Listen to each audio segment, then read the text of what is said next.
Chapter 1. Mr. Sherlock Holmes.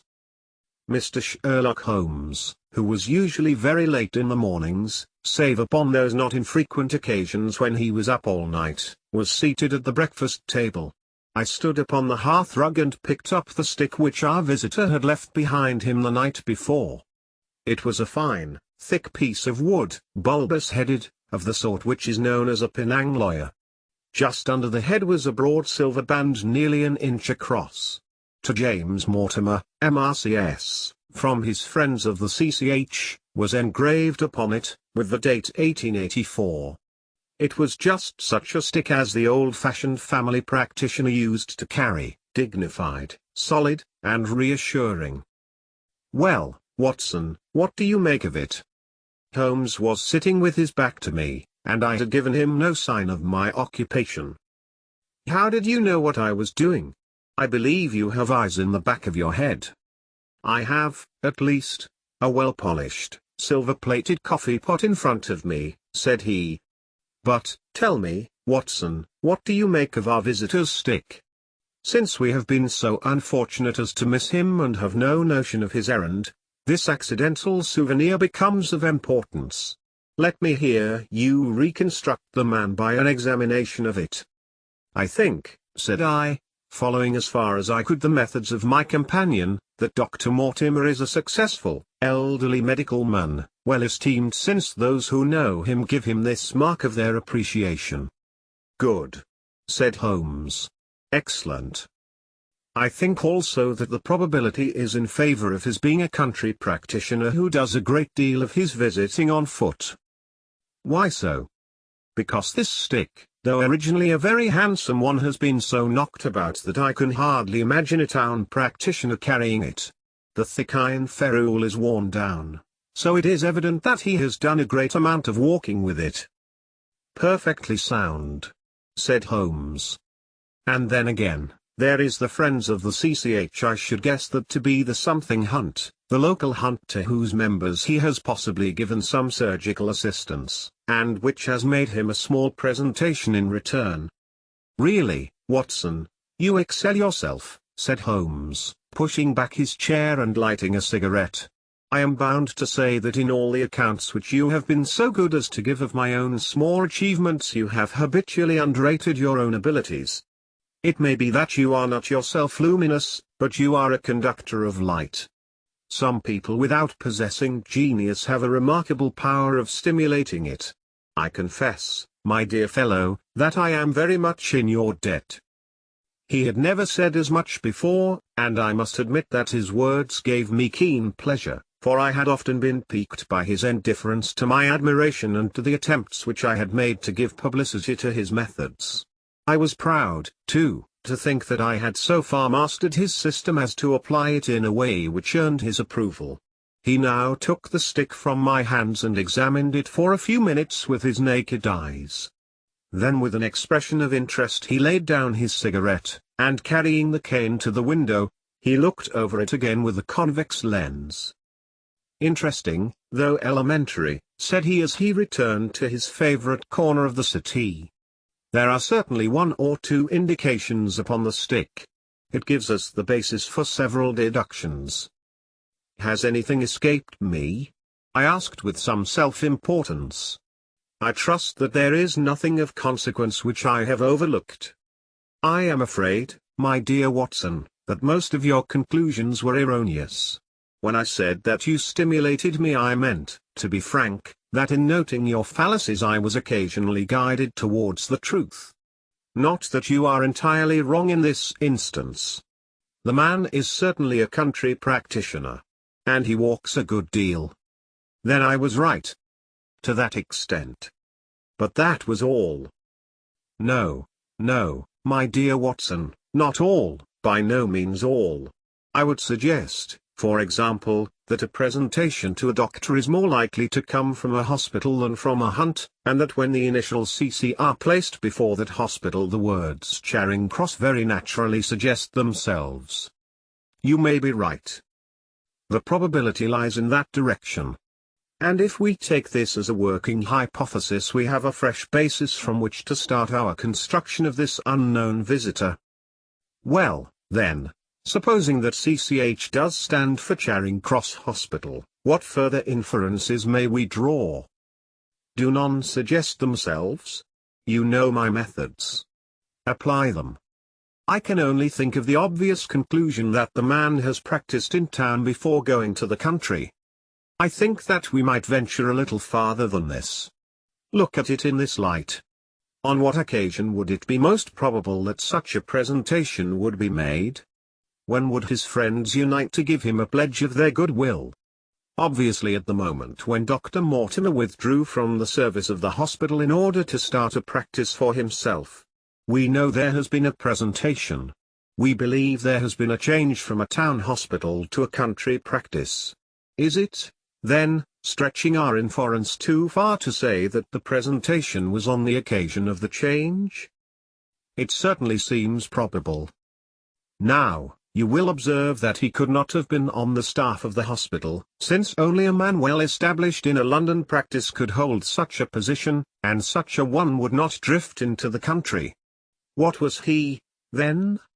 If he was in the hospital and yet not on the staff, he could only have been a house surgeon or a house physician, little more than a senior student. And he left 5 years ago. The date is on the stick. So your grave, middle-aged family practitioner vanishes into thin air, my dear Watson, and there emerges a young fellow under 30, amiable, unambitious, absent-minded, and the possessor of a favorite dog, which I should describe roughly as being larger than a terrier and smaller than a mastiff. I laughed incredulously as Sherlock Holmes leaned back in his settee and blew little wavering rings of smoke up to the ceiling. As to the latter part, I have no means of checking you, said I, but at least it is not difficult to find out a few particulars about the man's age and professional career. From my small medical shelf I took down the medical directory and turned up the name. There were several Mortimers, but only one who could be our visitor.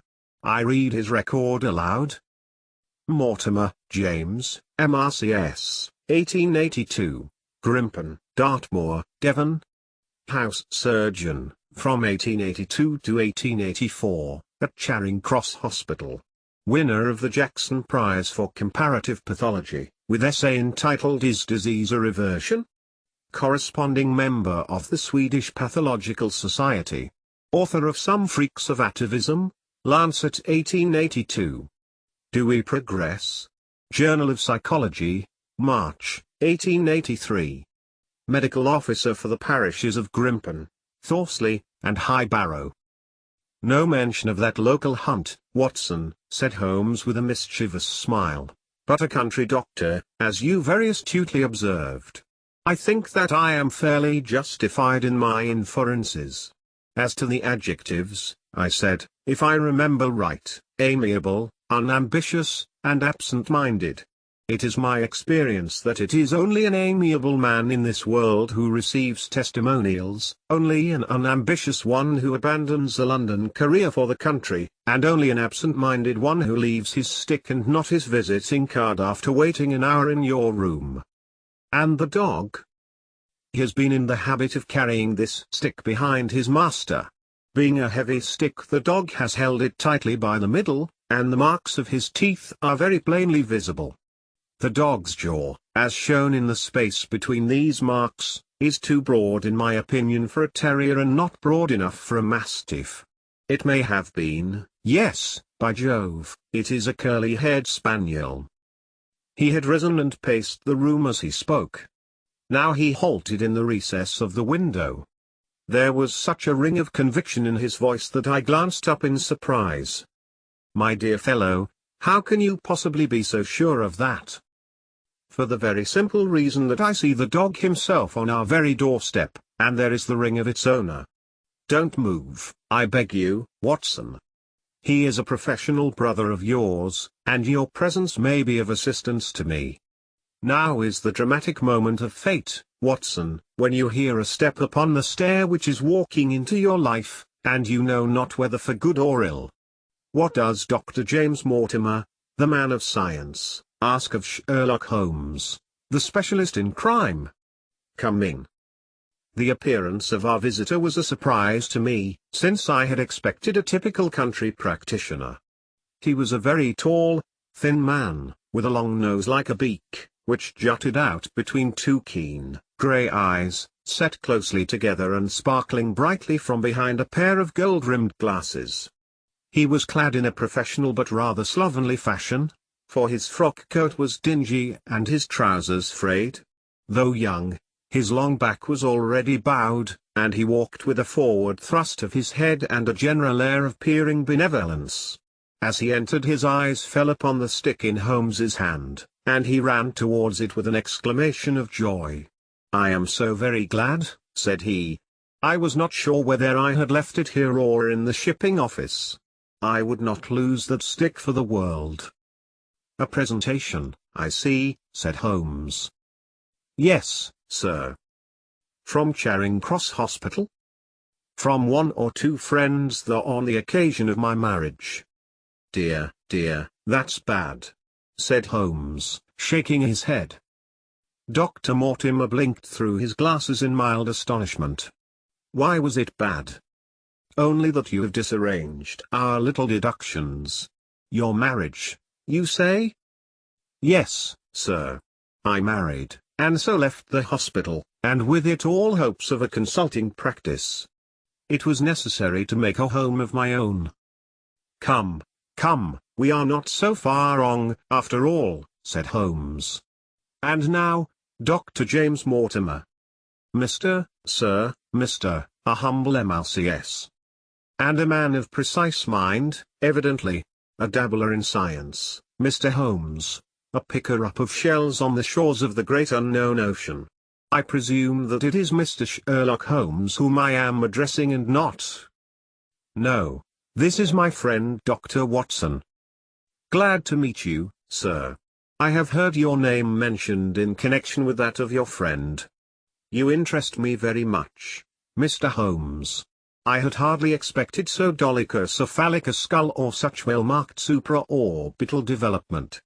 Would you have any objection to my running my finger along your parietal fissure? A cast of your skull, sir, until the original is available, would be an ornament to any anthropological museum.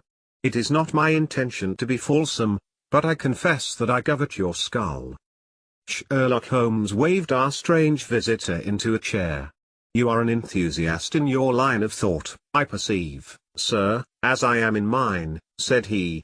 "I observe from your forefinger that you make your own cigarettes. Have no hesitation in lighting one." The man drew out paper and tobacco and twirled the one up in the other with surprising dexterity. He had long, quivering fingers as agile and restless as the antennae of an insect. Holmes was silent, but his little darting glances showed me the interest which he took in our curious companion. "I presume, sir," said he at last, "that it was not merely for the purpose of examining my skull that you have done me the honor to call here last night and again today?" "No, sir, no, though I am happy to have had the opportunity of doing that as well. I came to you, Mr. Holmes, because I recognized that I am myself an unpractical man and because I am suddenly confronted with a most serious and extraordinary problem. Recognizing, as I do, that you are the second highest expert in Europe." "Indeed, sir. May I inquire who has the honor to be the first?" asked Holmes with some asperity. To the man of precisely scientific mind the work of Monsieur Bertillon must always appeal strongly. "Then had you not better consult him?" "I said, sir, to the precisely scientific mind. But as a practical man of affairs it is acknowledged that you stand alone. I trust, sir, that I have not inadvertently—" "Just a little," said Holmes. "I think, Dr. Mortimer, you would do wisely if without more ado you would kindly tell me plainly what the exact nature of the problem is in which you demand my assistance." Chapter 2. The Curse of the Baskervilles. "I have in my pocket a manuscript," said Dr. James Mortimer. "I observed it as you entered the room," said Holmes. "It is an old manuscript. Early 18th century, unless it is a forgery."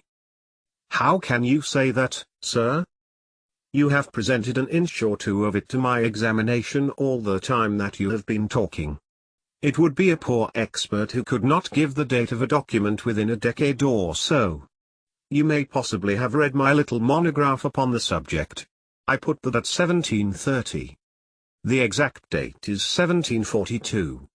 Dr. Mortimer drew it from his breast pocket. This family paper was committed to my care by Sir Charles Baskerville, whose sudden and tragic death some 3 months ago created so much excitement in Devonshire. I may say that I was his personal friend as well as his medical attendant. He was a strong-minded man, sir, shrewd, practical, and as unimaginative as I am myself. Yet he took this document very seriously, and his mind was prepared for just such an end as did eventually overtake him. Holmes stretched out his hand for the manuscript and flattened it upon his knee. You will observe, Watson, the alternative use of the long S and the short. It is one of several indications which enabled me to fix the date. I looked over his shoulder at the yellow paper and the faded script. At the head was written, Baskerville Hall, and below in large, scrawling figures, 1742. It appears to be a statement of some sort. Yes, it is a statement of a certain legend which runs in the Baskerville family. But I understand that it is something more modern and practical upon which you wish to consult me. Most modern. A most practical, pressing matter, which must be decided within 24 hours. But the manuscript is short and is intimately connected with the affair. With your permission I will read it to you. Holmes leaned back in his chair, placed his fingertips together, and closed his eyes, with an air of resignation. Dr. Mortimer turned the manuscript to the light and read in a high, cracking voice the following curious, old-world narrative. Of the origin of the Hound of the Baskervilles there have been many statements, yet as I come in a direct line from Hugo Baskerville, and as I had the story from my father, who also had it from his, I have set it down with all belief that it occurred even as is here set forth.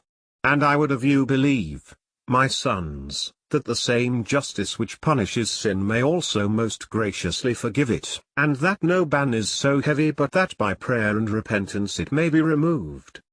Learn then from this story not to fear the fruits of the past, but rather to be circumspect in the future, that those foul passions whereby our family has suffered so grievously may not again be loosed to our undoing.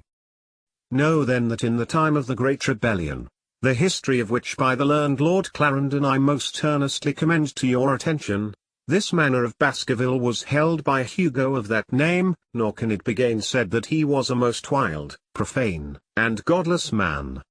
This, in truth, his neighbours might have pardoned, seeing that saints have never flourished in those parts, but there was in him a certain wanton and cruel humour which made his name a byword through the West. It chanced that this Hugo came to love, if, indeed, so dark a passion may be known under so bright a name, the daughter of a yeoman who held lands near the Baskerville estate. But the young maiden, being discreet and of good repute, would ever avoid him, for she feared his evil name. So it came to pass that one Michael as this Hugo, with 5 or 6 of his idle and wicked companions, stole down upon the farm and carried off the maiden, her father and brothers being from home, as he well knew. When they had brought her to the hall the maiden was placed in an upper chamber, while Hugo and his friends sat down to a long carouse, as was their nightly custom. Now, the poor lass upstairs was like to have her wits turned at the singing and shouting and terrible oaths which came up to her from below, for they say that the words used by Hugo Baskerville, when he was in wine, were such as might blast the man who said them. At last in the stress of her fear she did that which might have daunted the bravest or most active man, for by the aid of the growth of ivy which covered, and still covers, the south wall she came down from under the eaves, and so homeward across the moor, there being 3 leagues betwixt the hall and her father's farm. It chanced that some little time later Hugo left his guests to carry food and drink, with other worse things, perchance, to his captive, and so found the cage empty and the bird escaped. Then, as it would seem, he became as one that hath a devil, for, rushing down the stairs into the dining hall, he sprang upon the great table, flagons and trenchers flying before him, and he cried aloud before all the company that he would that very night render his body and soul to the powers of evil if he might but overtake the wench. And while the revellers stood aghast at the fury of the man, one more wicked or, it may be, more drunken than the rest, cried out that they should put the hounds upon her. Whereat Hugo ran from the house, crying to his grooms that they should saddle his mare and unkennel the pack, and giving the hounds a kerchief of the maid's, he swung them to the line, and so off full cry in the moonlight over the moor. Now, for some space the revellers stood agape, unable to understand all that had been done in such haste. But anon their bemused wits awoke to the nature of the deed which was like to be done upon the moorlands. Everything was now in an uproar, some calling for their pistols, some for their horses, and some for another flask of wine. But at length some sense came back to their crazed minds, and the whole of them, 13 in number, took horse and started in pursuit. The moon shone clear above them, and they rode swiftly abreast, taking that course which the maid must needs have taken if she were to reach her own home. They had gone a mile or two when they passed one of the night shepherds upon the moorlands, and they cried to him to know if he had seen the hunt. And the man, as the story goes, was so crazed with fear that he could scarce speak, but at last he said that he had indeed seen the unhappy maiden, with the hounds upon her track. But I have seen more than that, said he, for Hugo Baskerville passed me upon his black mare, and there ran mute behind him such a hound of hell as God forbid should ever be at my heels. So the drunken squires cursed the shepherd and rode onward. But soon their skins turned cold, for there came a galloping across the moor, and the black mare, dabbled with white froth, went past with trailing bridle and empty saddle. Then the revellers rode close together, for a great fear was on them, but they still followed over the moor, though each, had he been alone, would have been right glad to have turned his horse's head. Riding slowly in this fashion they came at last upon the hounds. These, though known for their valour and their breed, were whimpering in a cluster at the head of a deep dip or goyle, as we call it, upon the moor, some slinking away and some, with starting hackles and staring eyes, gazing down the narrow valley before them. The company had come to a halt, more sober men, as you may guess, than when they started. The most of them would by no means advance, but 3 of them, the boldest, or it may be the most drunken, rode forward down the goyle. Now, it opened into a broad space in which stood 2 of those great stones, still to be seen there, which were set by certain forgotten peoples in the days of old. The moon was shining bright upon the clearing, and there in the centre lay the unhappy maid where she had fallen, dead of fear and of fatigue. But it was not the sight of her body, nor yet was it that of the body of Hugo Baskerville lying near her, which raised the hair upon the heads of these 3 daredevil roisterers, but it was that, standing over Hugo, and plucking at his throat, there stood a foul thing, a great, black beast, shaped like a hound, yet larger than any hound that ever mortal eye has rested upon. And even as they looked the thing tore the throat out of Hugo Baskerville, on which, as it turned its blazing eyes and dripping jaws upon them, the 3 shrieked with fear and rode for dear life, still screaming, across the moor. One, it is said, died that very night of what he had seen, and the other twain were but broken men for the rest of their days. Such is the tale, my sons, of the coming of the hound which is said to have plagued the family so sorely ever since. If I have set it down it is because that which is clearly known hath less terror than that which is but hinted at and guessed. Nor can it be denied that many of the family have been unhappy in their deaths, which have been sudden, bloody, and mysterious. Yet may we shelter ourselves in the infinite goodness of Providence, which would not forever punish the innocent beyond that 3rd or 4th generation which is threatened in Holy Writ. To that Providence, my sons, I hereby commend you, and I counsel you by way of caution to forbear from crossing the moor in those dark hours when the powers of evil are exalted. This from Hugo Baskerville to his sons Roger and John, with instructions that they say nothing thereof to their sister Elizabeth. When Dr. Mortimer had finished reading this singular narrative, he pushed his spectacles up on his forehead and stared across at Mr. Sherlock Holmes. The latter yawned and tossed the end of his cigarette into the fire. "Well?" said he. "Do you not find it interesting?" To a collector of fairy tales. Dr. Mortimer drew a folded newspaper out of his pocket. "Now, Mr. Holmes, we will give you something a little more recent. This is the Devon County Chronicle of May 14th of this year. It is a short account of the facts elicited at the death of Sir Charles Baskerville, which occurred a few days before the date." My friend leaned a little forward and his expression became intent. Our visitor readjusted his glasses and began. "The recent sudden death of Sir Charles Baskerville, whose name has been mentioned as the probable Liberal candidate for Mid-Devon at the next election, has cast a gloom over the county. Though Sir Charles had resided at Baskerville Hall for a comparatively short period, his amiability of character and extreme generosity had won the affection and respect of all who had been brought into contact with him. In these days of nouveau riches it is refreshing to find a case where the scion of an old county family which has fallen upon evil days is able to make his own fortune and to bring it back with him to restore the fallen grandeur of his line. Sir Charles, as is well known, made large sums of money in South African speculation. More wise than those who go on until the wheel turns against them, he realized his gains and returned to England with them. It is only 2 years since he took up his residence at Baskerville Hall, and it is common talk how large were those schemes of reconstruction and improvement which have been interrupted by his death.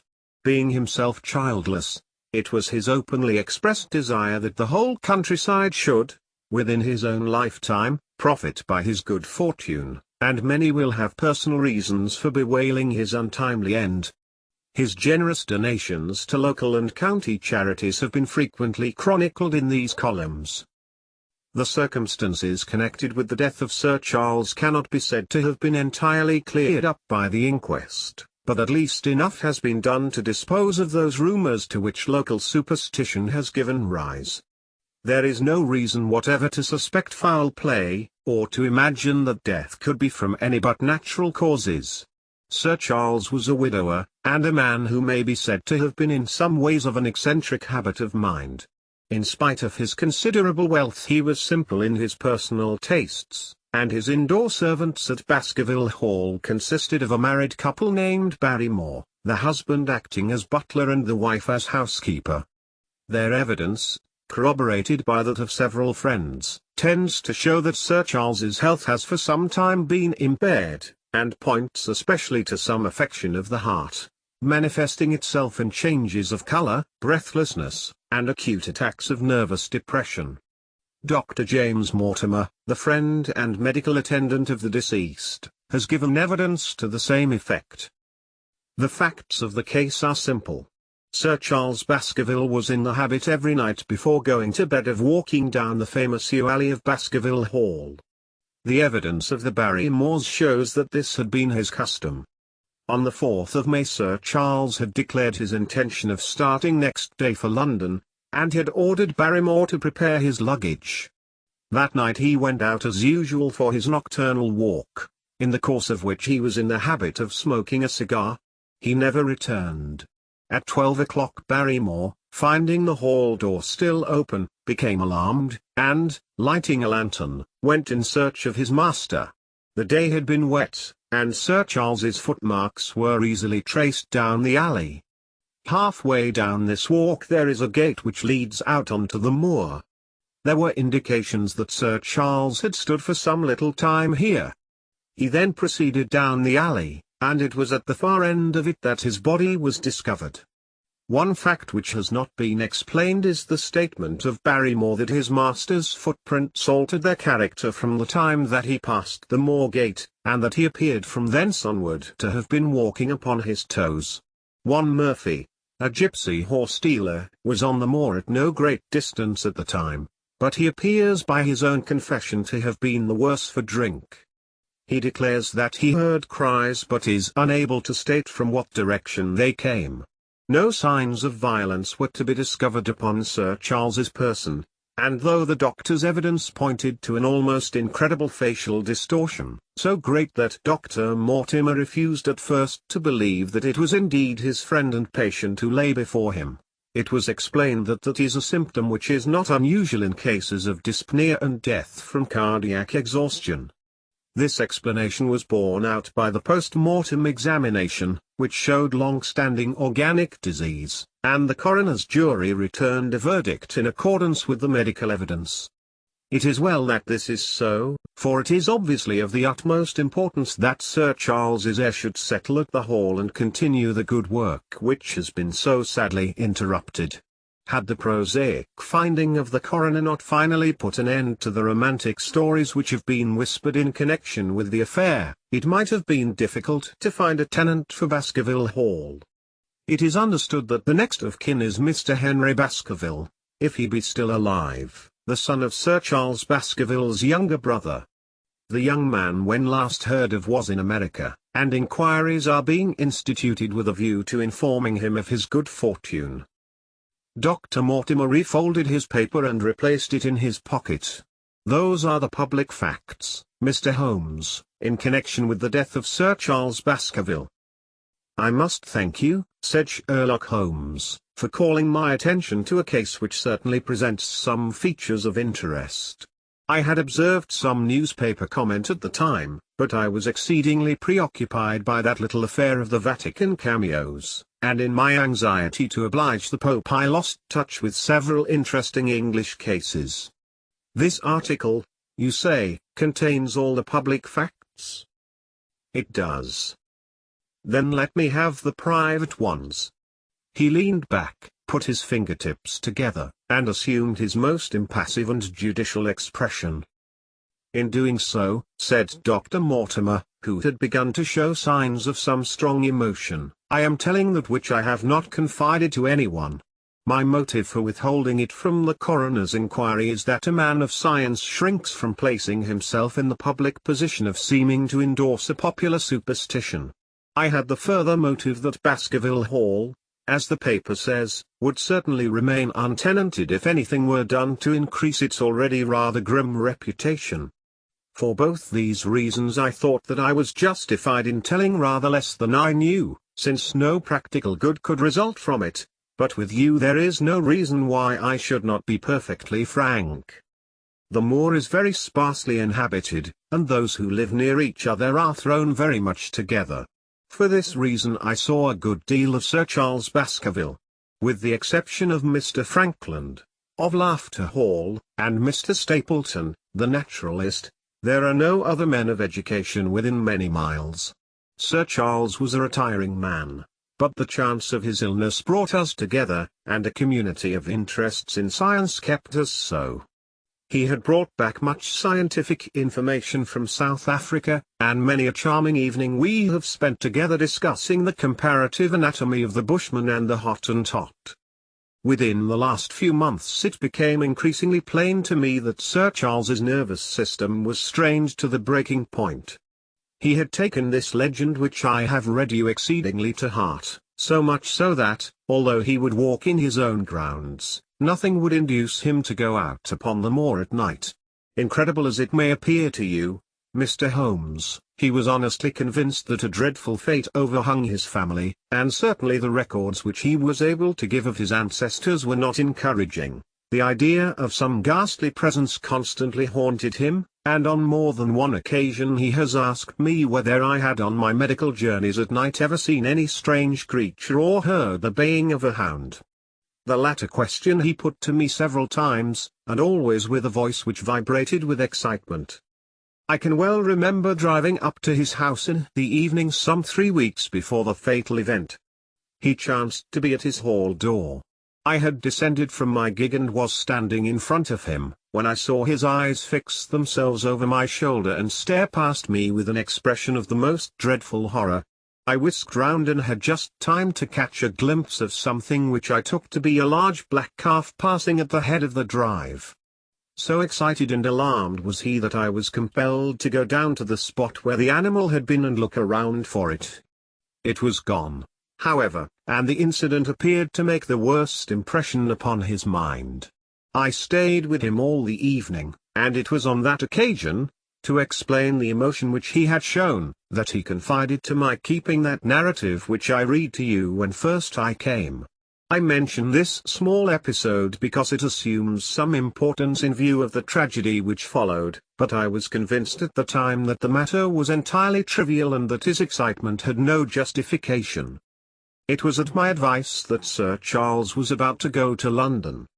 His heart was, I knew, affected, and the constant anxiety in which he lived, however chimerical the cause of it might be, was evidently having a serious effect upon his health. I thought that a few months among the distractions of town would send him back a new man. Mr. Stapleton, a mutual friend who was much concerned at his state of health, was of the same opinion. At the last instant came this terrible catastrophe. On the night of Sir Charles's death, Barrymore the butler, who made the discovery, sent Perkins the groom on horseback to me, and as I was sitting up late I was able to reach Baskerville Hall within an hour of the event. I checked and corroborated all the facts which were mentioned at the inquest. I followed the footsteps down the yew alley, I saw the spot at the moor gate where he seemed to have waited. I remarked the change in the shape of the prints after that point. I noted that there were no other footsteps save those of Barrymore on the soft gravel, and finally I carefully examined the body, which had not been touched until my arrival.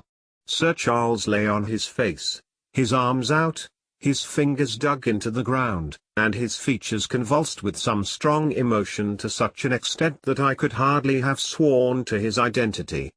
There was certainly no physical injury of any kind. But one false statement was made by Barrymore at the inquest. He said that there were no traces upon the ground round the body. He did not observe any. But I did, some little distance off, but fresh and clear. Footprints? Footprints? A man's or a woman's? Dr. Mortimer looked strangely at us for an instant, and his voice sank almost to a whisper as he answered. Mr. Holmes, they were the footprints of a gigantic hound. Chapter 3. The Problem. I confess that these words a shudder passed through me. There was a thrill in the doctor's voice which showed that he was himself deeply moved by that which he told us. Holmes leaned forward in his excitement and his eyes had the hard, dry glitter which shot from them when he was keenly interested. You saw this? As clearly as I see you. And you said nothing? What was the use? How was it that no one else saw it? The marks were some 20 yards from the body and no one gave them a thought. I don't suppose I should have done so had I not known this legend. There are many sheepdogs on the moor? No doubt, but this was no sheepdog. You say it was large. Enormous. But it had not approached the body? No. What sort of night was it? Damp and raw. But not actually raining? No. What is the alley like? There are 2 lines of old yew hedge, 12 feet high and impenetrable. The walk in the center is about 8 feet across. Is there anything between the hedges and the walk? Yes, there is a strip of grass about 6 feet broad on either side. I understand that the yew hedge is penetrated at one point by a gate. Yes, the wicket gate which leads on to the moor. Is there any other opening? None. So that to reach the yew alley one either has to come down it from the house or else to enter it by the moor gate? There is an exit through a summer house at the far end. Had Sir Charles reached this? No, he lay about 50 yards from it. Now, tell me, Dr. Mortimer, and this is important, the marks which you saw were on the path and not on the grass. No marks could show on the grass. Were they on the same side of the path as the moor gate? Yes, they were on the edge of the path on the same side as the moor gate. You interest me exceedingly. Another point. Was the wicket gate closed? closed and padlocked. How high was it? About 4 feet high. Then anyone could have got over it? Yes. And what marks did you see by the wicket gate? None in particular. Good heaven! Did no one examine? Yes, I examined, myself. And found nothing? It was all very confused. Sir Charles had evidently stood there for 5 or 10 minutes. How do you know that?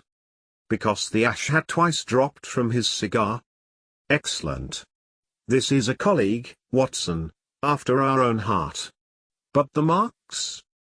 He had left his own marks all over that small patch of gravel. I could discern no others. Sherlock Holmes struck his hand against his knee with an impatient gesture. If I had only been there! He cried. It is evidently a case of extraordinary interest, and one which presented immense opportunities to the scientific expert. That gravel page upon which I might have read so much has been long ere this smudged by the rain and defaced by the clogs of curious peasants. Oh, Dr. Mortimer, to think that you should not have called me in. You have indeed much to answer for.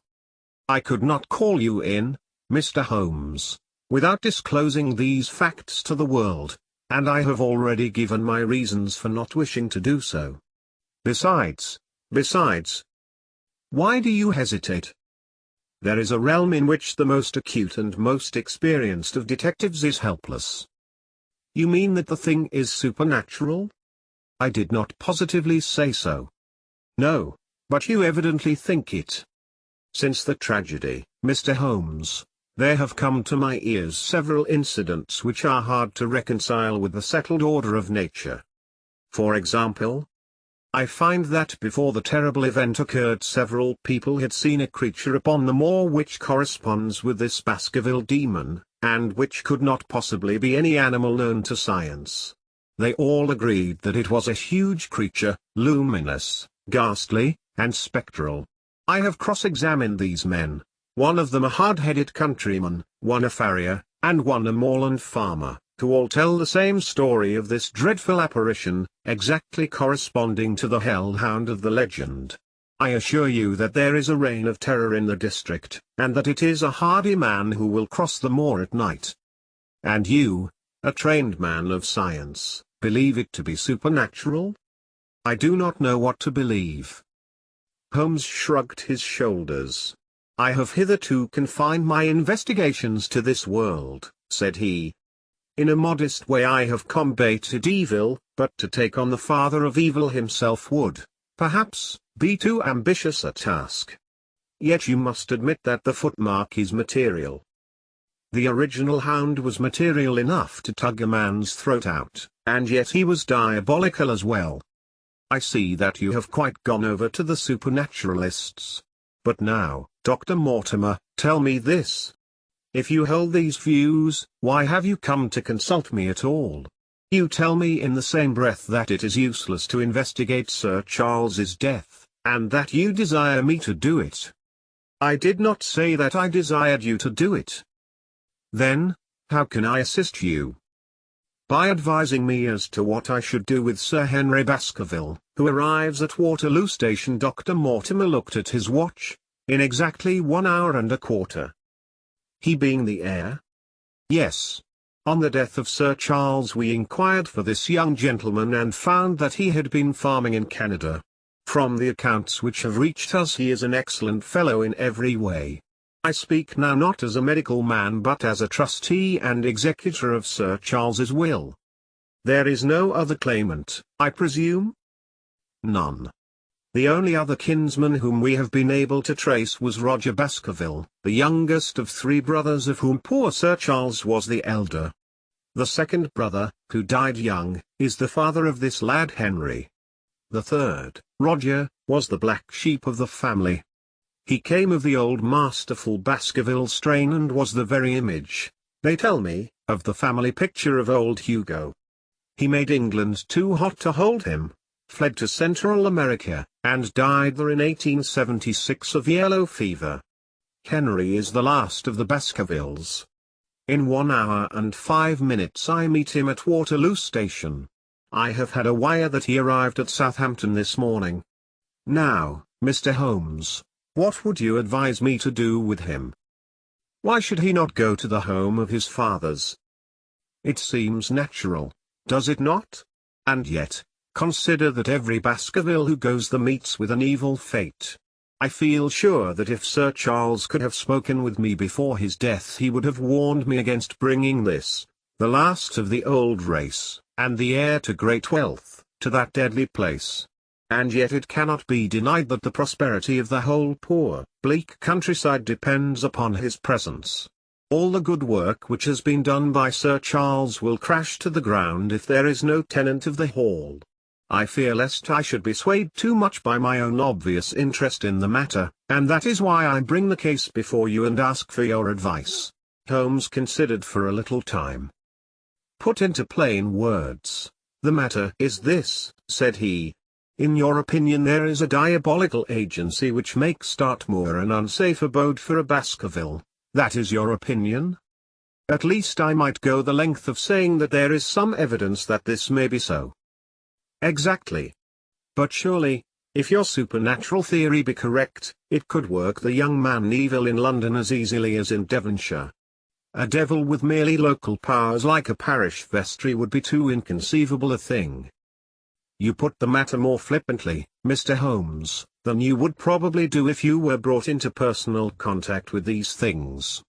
Your advice, then, as I understand it, is that the young man will be as safe in Devonshire as in London.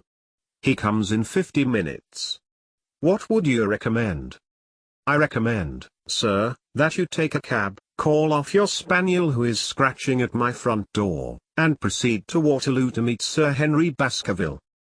"And then?" "And then you will say nothing to him at all until I have made up my mind about the matter." "How long will it take you to make up your mind?" 24 hours. "At 10 o'clock tomorrow, Dr. Mortimer. I will be much obliged to you if you will call upon me here, and it will be of help to me in my plans for the future if you will bring Sir Henry Baskerville with you." "I will do so, Mr. Holmes." He scribbled the appointment on his shirt cuff and hurried off in his strange, peering, absent-minded fashion. Holmes stopped him at the head of the stair. "Only one more question, Dr. Mortimer. You say that before Sir Charles Baskerville's death several people saw this apparition upon the moor?" "3 people did." "Did any see it after?" "I have not heard of any." "Thank you. Good morning." Holmes returned to his seat with that quiet look of inward satisfaction which meant that he had a congenial task before him. "Going out, Watson?" "Unless I can help you." "No, my dear fellow, it is at the hour of action that I turn to you for aid. But this is splendid, really unique from some points of view. When you pass Bradley's, would you ask him to send up a pound of the strongest shag tobacco?" "Thank you. It would be as well if you could make it convenient not to return before evening. Then I should be very glad to compare impressions as to this most interesting problem which has been submitted to us this morning." I knew that seclusion and solitude were very necessary for my friend in those hours of intense mental concentration during which he weighed every particle of evidence, constructed alternative theories, balanced one against the other, and made up his mind as to which points were essential and which immaterial. I therefore spent the day at my club and did not return to Baker Street until evening. It was nearly 9 o'clock when I found myself in the sitting-room once more. My first impression as I opened the door was that a fire had broken out, for the room was so filled with smoke that the light of the lamp upon the table was blurred by it.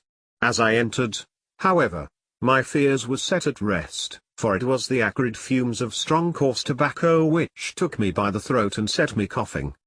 Through the haze I had a vague vision of Holmes in his dressing gown coiled up in an armchair with his black clay pipe between his lips.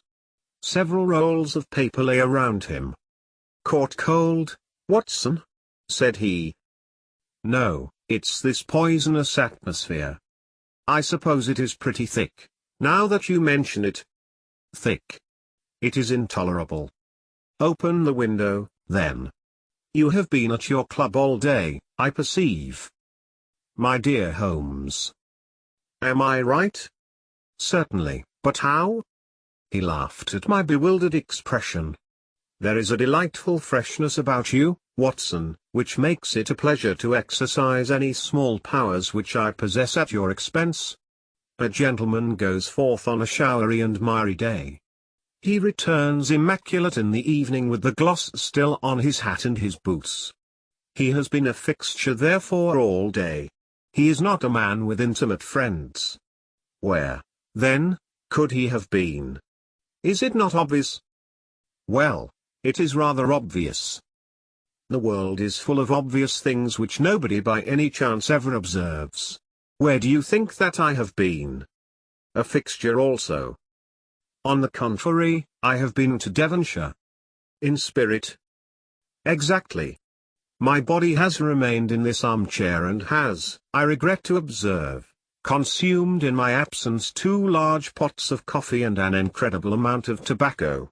After you left I sent down to Stamford's for the ordnance map of this portion of the moor, and my spirit has hovered over it all day. I flatter myself that I could find my way about. A large-scale map, I presume? Very large.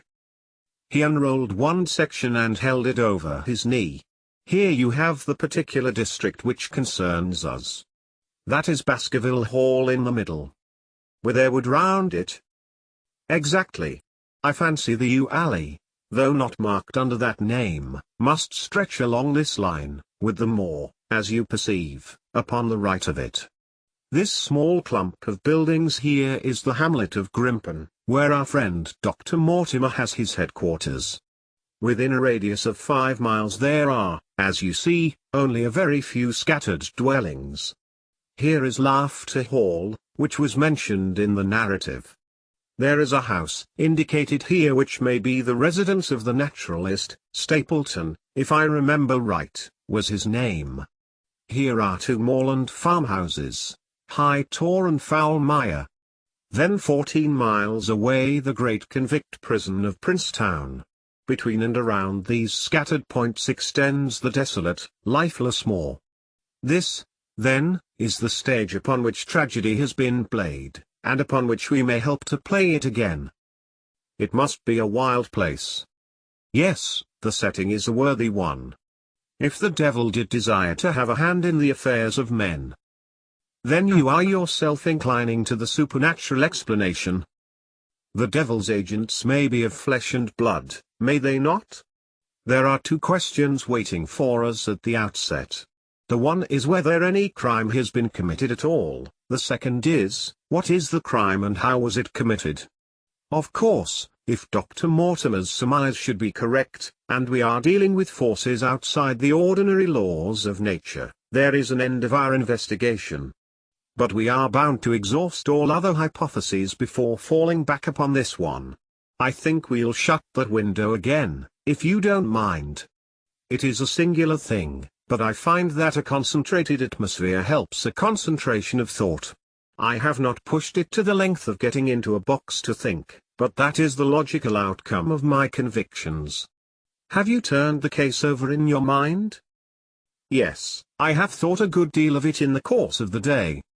What do you make of it? It is very bewildering. It has certainly a character of its own. There are points of distinction about it. That change in the footprints, for example. What do you make of that? Mortimer said that the man had walked on tiptoe down that portion of the alley. He only repeated what some fool had said at the inquest. Why should a man walk on tiptoe down the alley? What then?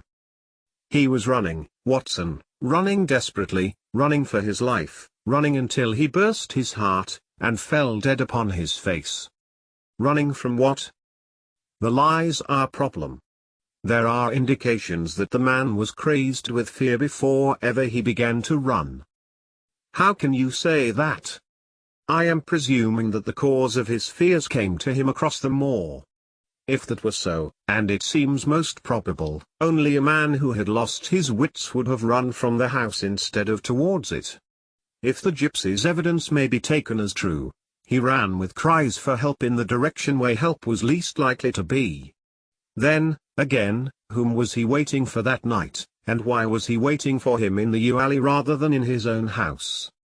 You think that he was waiting for someone? The man was elderly and infirm. We can understand his taking an evening stroll, but the ground was damp and the night inclement. Is it natural that he should stand for 5 or 10 minutes, as Dr. Mortimer, with more practical sense than I should have given him credit for, deduced from the cigar ash? But he went out every evening. I think it unlikely that he waited at the moor gate every evening. On the contrary, the evidence is that he avoided the moor. That night he waited there. It was the night before he made his departure for London. The thing takes shape, Watson. It becomes coherent. Might I ask you to hand me my violin, and we will postpone all further thought upon this business until we have had the advantage of meeting Dr. Mortimer and Sir Henry Baskerville in the morning. Chapter 4. Sir Henry Baskerville. Our breakfast table was cleared early, and Holmes waited in his dressing gown for the promised interview. Our clients were punctual to their appointment, for the clock had just struck 10 when Dr. Mortimer was shown up, followed by the young baronet. The latter was a small, alert, dark-eyed man about 30 years of age, very sturdily built, with thick black eyebrows and a strong, pugnacious face. He wore a ruddy-tinted tweed suit and had the weather-beaten appearance of one who has spent most of his time in the open air, and yet there was something in his steady eye and the quiet assurance of his bearing which indicated the gentleman. "This is Sir Henry Baskerville," said Dr. Mortimer. "Why, yes," said he, "and the strange thing is, Mr. Sherlock Holmes, that if my friend here had not proposed coming round to you this morning I should have come on my own account.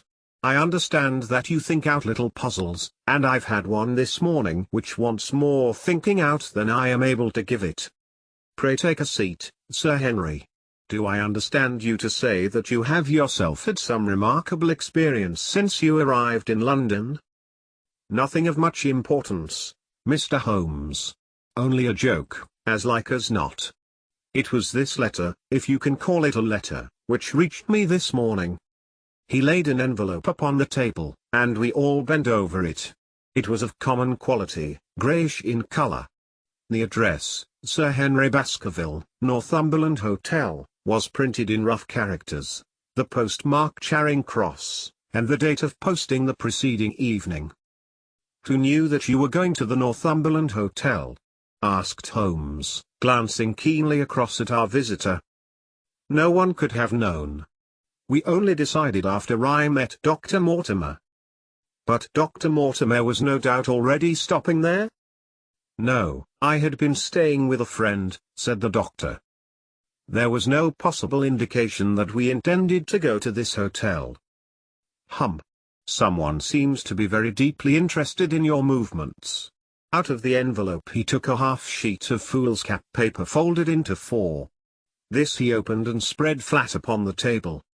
Across the middle of it a single sentence had been formed by the expedient of pasting printed words upon it. It ran: "As you value your life or your reason, keep away from the moor." The word "moor" only was printed in ink. "Now," said Sir Henry Baskerville, "perhaps you will tell me, Mr. Holmes, what in thunder is the meaning of that, and who it is that takes so much interest in my affairs. What do you make of it, Dr. Mortimer? You must allow that there is nothing supernatural about this, at any rate." "No, sir, but it might very well come from someone who was convinced that the business is supernatural." "What business?" asked Sir Henry sharply. "It seems to me that all you gentlemen know a great deal more than I do about my own affairs." "You shall share our knowledge before you leave this room, Sir Henry. I promise you that," said Sherlock Holmes. "We will confine ourselves for the present with your permission to this very interesting document, which must have been put together and posted yesterday evening. Have you yesterday's Times, Watson?" "It is here in the corner." "Might I trouble you for it? The inside page, please, with the leading articles?" He glanced swiftly over it, running his eyes up and down the columns. "Capital article this on free trade. Permit me to give you an extract from it. You may be cajoled into imagining that your own special trade or your own industry will be encouraged by a protective tariff, but it stands to reason that such legislation must in the long run keep away wealth from the country, diminish the value of our imports, and lower the general conditions of life in this island." "What do you think of that, Watson?" cried Holmes in high glee, rubbing his hands together with satisfaction. "Don't you think that is an admirable sentiment?" Dr. Mortimer looked at Holmes with an air of professional interest, and Sir Henry Baskerville turned a pair of puzzled dark eyes upon me. "I don't know much about the tariff and things of that kind," said he, "but it seems to me we've got a bit off the trail so far as that note is concerned." "On the contrary, I think we are particularly hot upon the trail, Sir Henry. Watson here knows more about my methods than you do, but I fear that even he has not quite grasped the significance of this sentence. No, I confess that I see no connection. And yet, my dear Watson, there is so very close a connection that the one is extracted out of the other. You, your life, reason, value, keep away from there. Don't you see now whence these words have been taken? By thunder, you're right." "Well, if that isn't smart!" cried Sir Henry. "If any possible doubt remained, it is settled by the fact that keep away and from the are cut out in one piece." "Well, now, so it is." "Really, Mr. Holmes, this exceeds anything which I could have imagined," said Dr. Mortimer, gazing at my friend in amazement. "I could understand anyone saying that the words were from a newspaper, but that you should name which, and add that it came from the leading article, is really one of the most remarkable things which I have ever known. How did you do it? I presume, Doctor, that you could tell the skull of a negro from that of an Esquimau?" "Most certainly." "But how?" "Because that is my special hobby. The differences are obvious. The supraorbital crest, the facial angle, the maxillary curve, there. But this is my special hobby, and the differences are equally obvious. There is as much difference to my eyes between the leaded bourgeois type of a Times article and the slovenly print of an evening halfpenny paper as there could be between your negro and your Esquimau. The detection of types is one of the most elementary branches of knowledge to the special expert in crime, though I confess that once when I was very young I confused the Leeds Mercury with the Western Morning News. But a Times leader is entirely distinctive, and these words could have been taken from nothing else. As it was done yesterday, the strong probability was that we should find the words in yesterday's issue." "So far as I can follow you, then, Mr. Holmes," said Sir Henry Baskerville, "someone cut out this message with the scissors." "Nail scissors," said Holmes. "You can see that it was a very short-bladed scissors, since the cutter had to take 2 snips over keep away." "That is so. Someone, then, cut out the message with a pair of short-bladed scissors, pasted it with paste." "Gum," said Holmes. "With gum onto the paper. But I want to know why the word more should have been written." "Because he could not find it in print. The other words were all simple and might be found in any issue, but more would be less common." "Why, of course, that would explain it. Have you read anything else in this message, Mr. Holmes?" "There are 1 or 2 indications, and yet the utmost pains have been taken to remove all clues. The address, you observe, is printed in rough characters. But the Times is a paper which is seldom found in any hands but those of the highly educated. We may take it, therefore, that the letter was composed by an educated man who wished to pose as an uneducated one, and his effort to conceal his own writing suggests that that writing might be known, or come to be known, by you. Again, you will observe that the words are not gummed on in an accurate line, but that some are much higher than others. Life, for example, is quite out of its proper place. That may point to carelessness or it may point to agitation and hurry upon the part of the cutter. On the whole I incline to the latter view, since the matter was evidently important, and it is unlikely that the composer of such a letter would be careless. If he were in a hurry, it opens up the interesting question why he should be in a hurry, since any letter posted up to early morning would reach Sir Henry before he would leave his hotel. Did the composer fear an interruption, and from whom? "We are coming now rather into the region of guesswork," said Dr. Mortimer. "Say, rather, into the region where we balance probabilities and choose the most likely.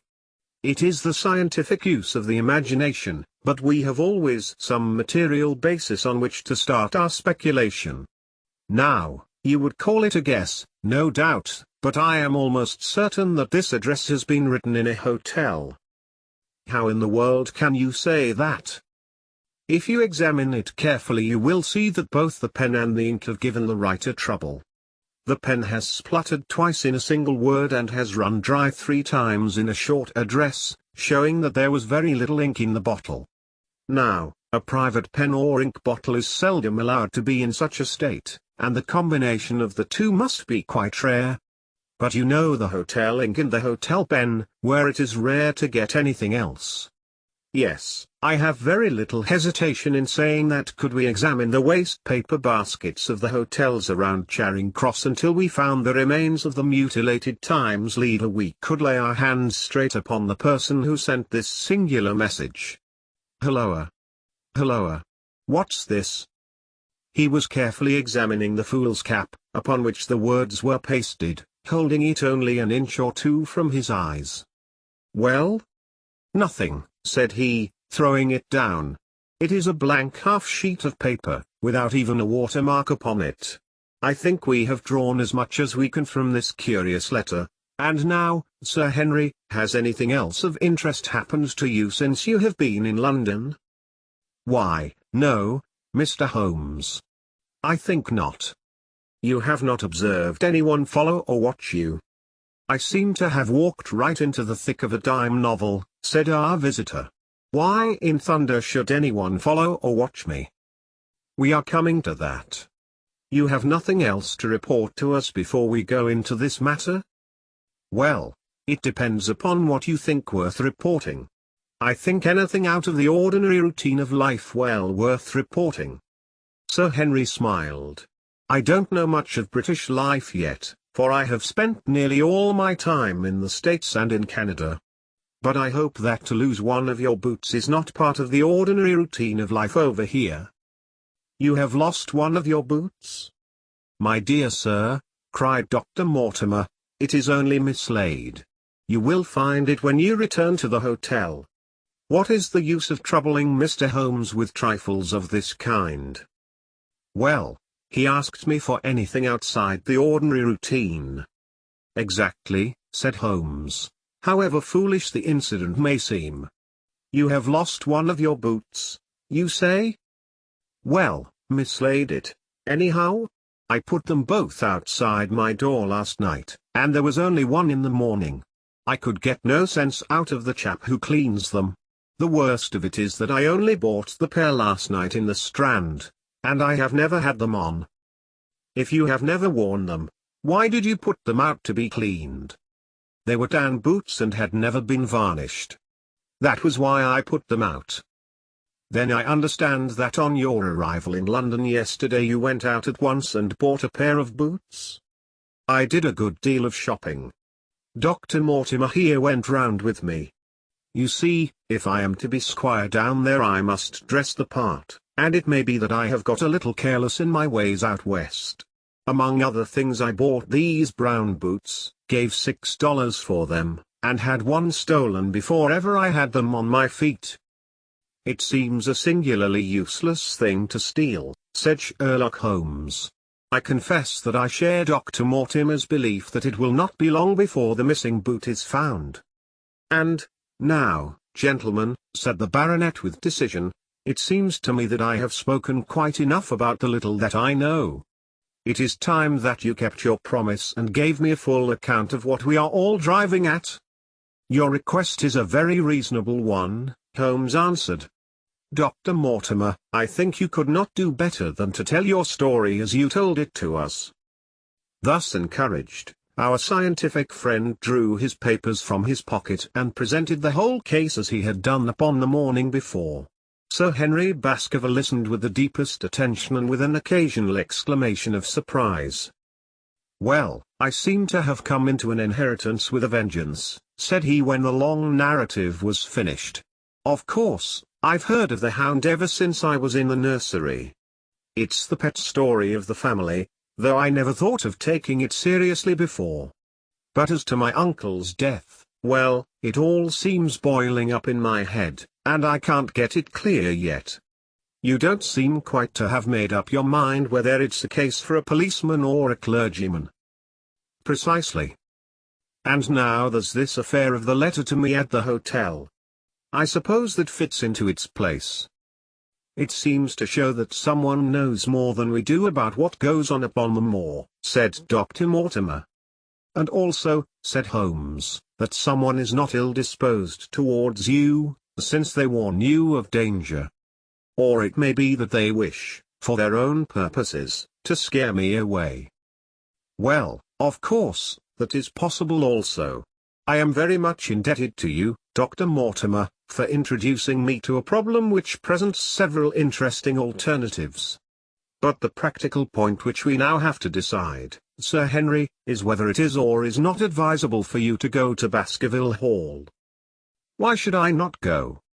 "There seems to be danger." "Do you mean danger from this family fiend, or do you mean danger from human beings?" "Well, that is what we have to find out. Whichever it is, my answer is fixed. There is no devil in hell, Mr. Holmes, and there is no man upon earth who can prevent me from going to the home of my own people, and you may take that to be my final answer."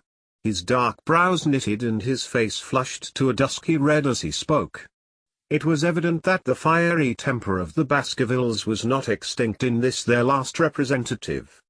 "Meanwhile," said he, "I have hardly had time to think over all that you have told me. It's a big thing for a man to have to understand and to decide at one sitting. I should like to have a quiet hour by myself to make up my mind. Now, look here, Mr. Holmes, it's 11:30 now and I am going back right away to my hotel. Suppose you and your friend, Dr. Watson, come round and lunch with us at 2. I'll be able to tell you more clearly then how this thing strikes me. Is that convenient to you, Watson?" "Perfectly." "Then you may expect us. Shall I have a cab called?"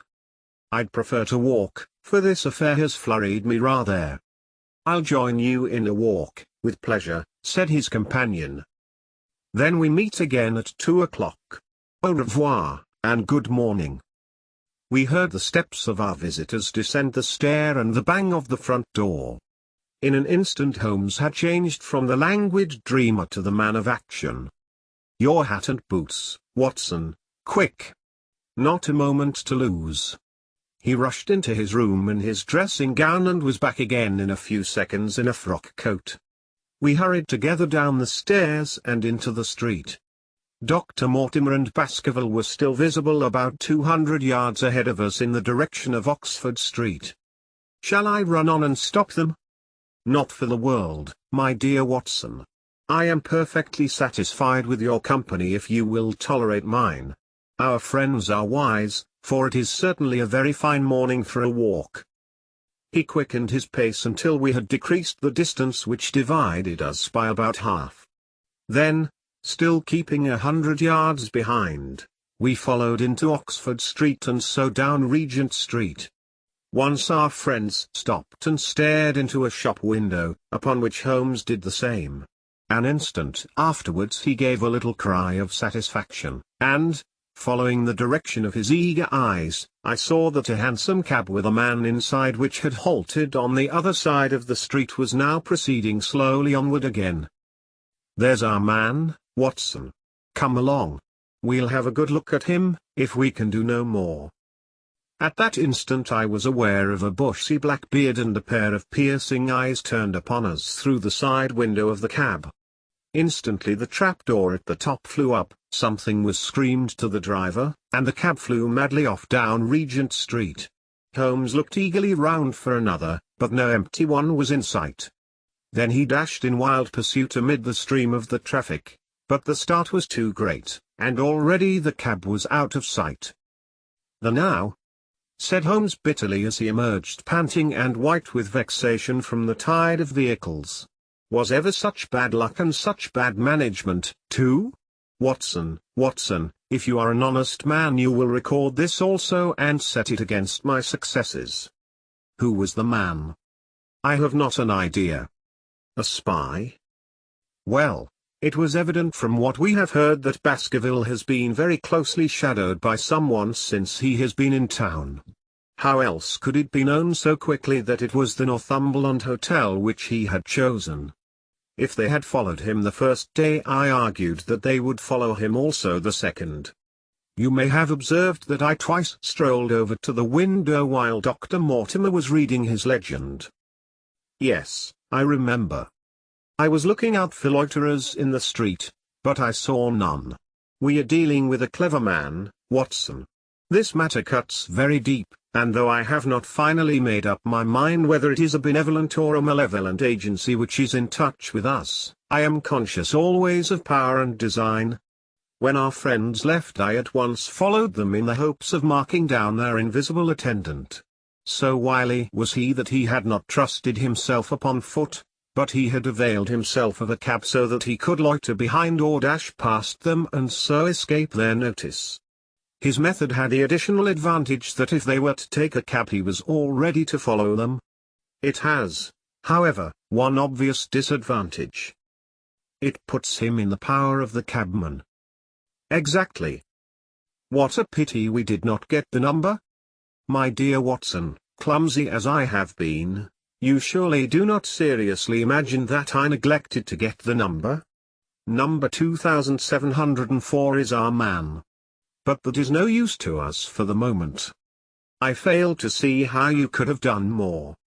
On observing the cab I should have instantly turned and walked in the other direction.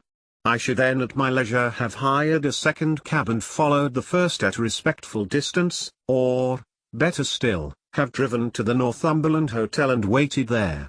When our unknown had followed Baskerville home we should have had the opportunity of playing his own game upon himself and seeing where he made for. As it is, by an indiscreet eagerness, which was taken advantage of with extraordinary quickness and energy by our opponent, we have betrayed ourselves and lost our man." We had been sauntering slowly down Regent Street during this conversation, and Dr. Mortimer, with his companion, had long vanished in front of us. "There is no object in our following them," said Holmes. "The shadow has departed and will not return. We must see what further cards we have in our hands and play them with decision." "Could you swear to that man's face within the cab?" "I could swear only to the beard." "And so could I, from which I gather that in all probability it was a false one. A clever man upon so delicate an errand has no use for a beard save to conceal his features. Come in here, Watson." He turned into one of the district messenger offices, where he was warmly greeted by the manager. "Ah, Wilson, I see you have not forgotten the little case in which I had the good fortune to help you?" "No, sir, indeed I have not." "You saved my good name, and perhaps my life." "My dear fellow, you exaggerate. I have some recollection, Wilson, that you had among your boys a lad named Cartwright, who showed some ability during the investigation." "Yes, sir, he is still with us." "Could you ring him up? Thank you. And I should be glad to have change of this £5 note." A lad of 14, with a bright, keen face, had obeyed the summons of the manager. He stood now gazing with great reverence at the famous detective. "Let me have the hotel directory," said Holmes. "Thank you.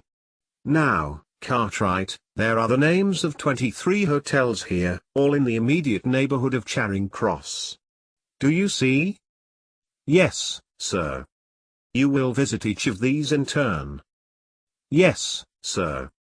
You will begin in each case by giving the outside porter 1 shilling. Here are 23 shillings. Yes, sir. You will tell him that you want to see the waste paper of yesterday. You will say that an important telegram has miscarried and that you are looking for it. You understand? Yes, sir.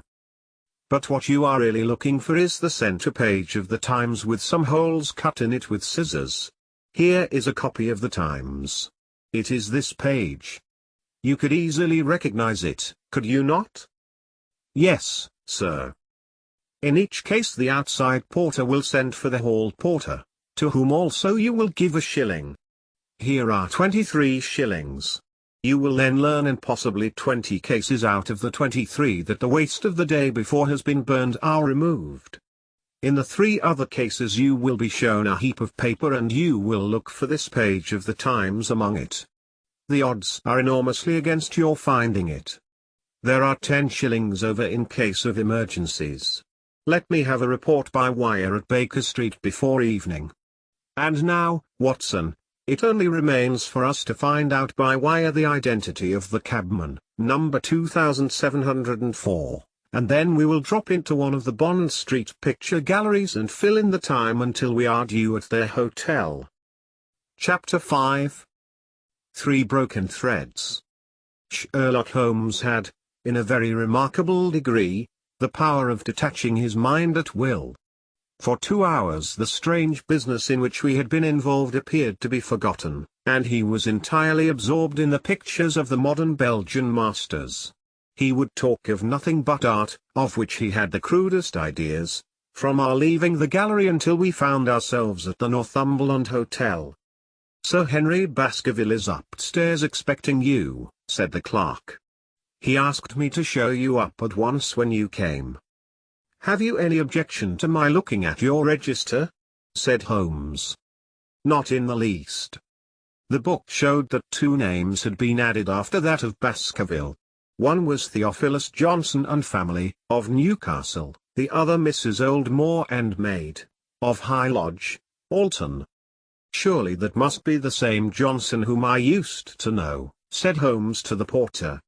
"A lawyer, is he not, grey-headed, and walks with a limp?" "No, sir, this is Mr. Johnson, the co-owner, a very active gentleman, not older than yourself."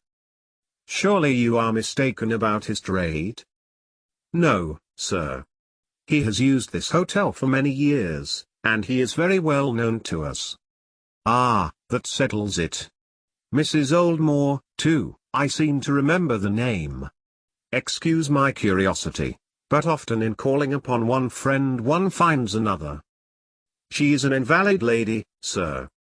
Her husband was once Mayor of Gloucester. She always comes to us when she is in town." "Thank you, I am afraid I cannot claim her acquaintance. We have established a most important fact by these questions, Watson," he continued in a low voice as we went upstairs together. "We know now that the people who are so interested in our friend have not settled down in his own hotel. That means that while they are, as we have seen, very anxious to watch him, they are equally anxious that he should not see them. Now, this is a most suggestive fact." "What does it suggest?" "It suggests, Halloa, my dear fellow, what on earth is the matter?" As we came round the top of the stairs we had run up against Sir Henry Baskerville himself. His face was flushed with anger, and he held an old and dusty boot in one of his hands.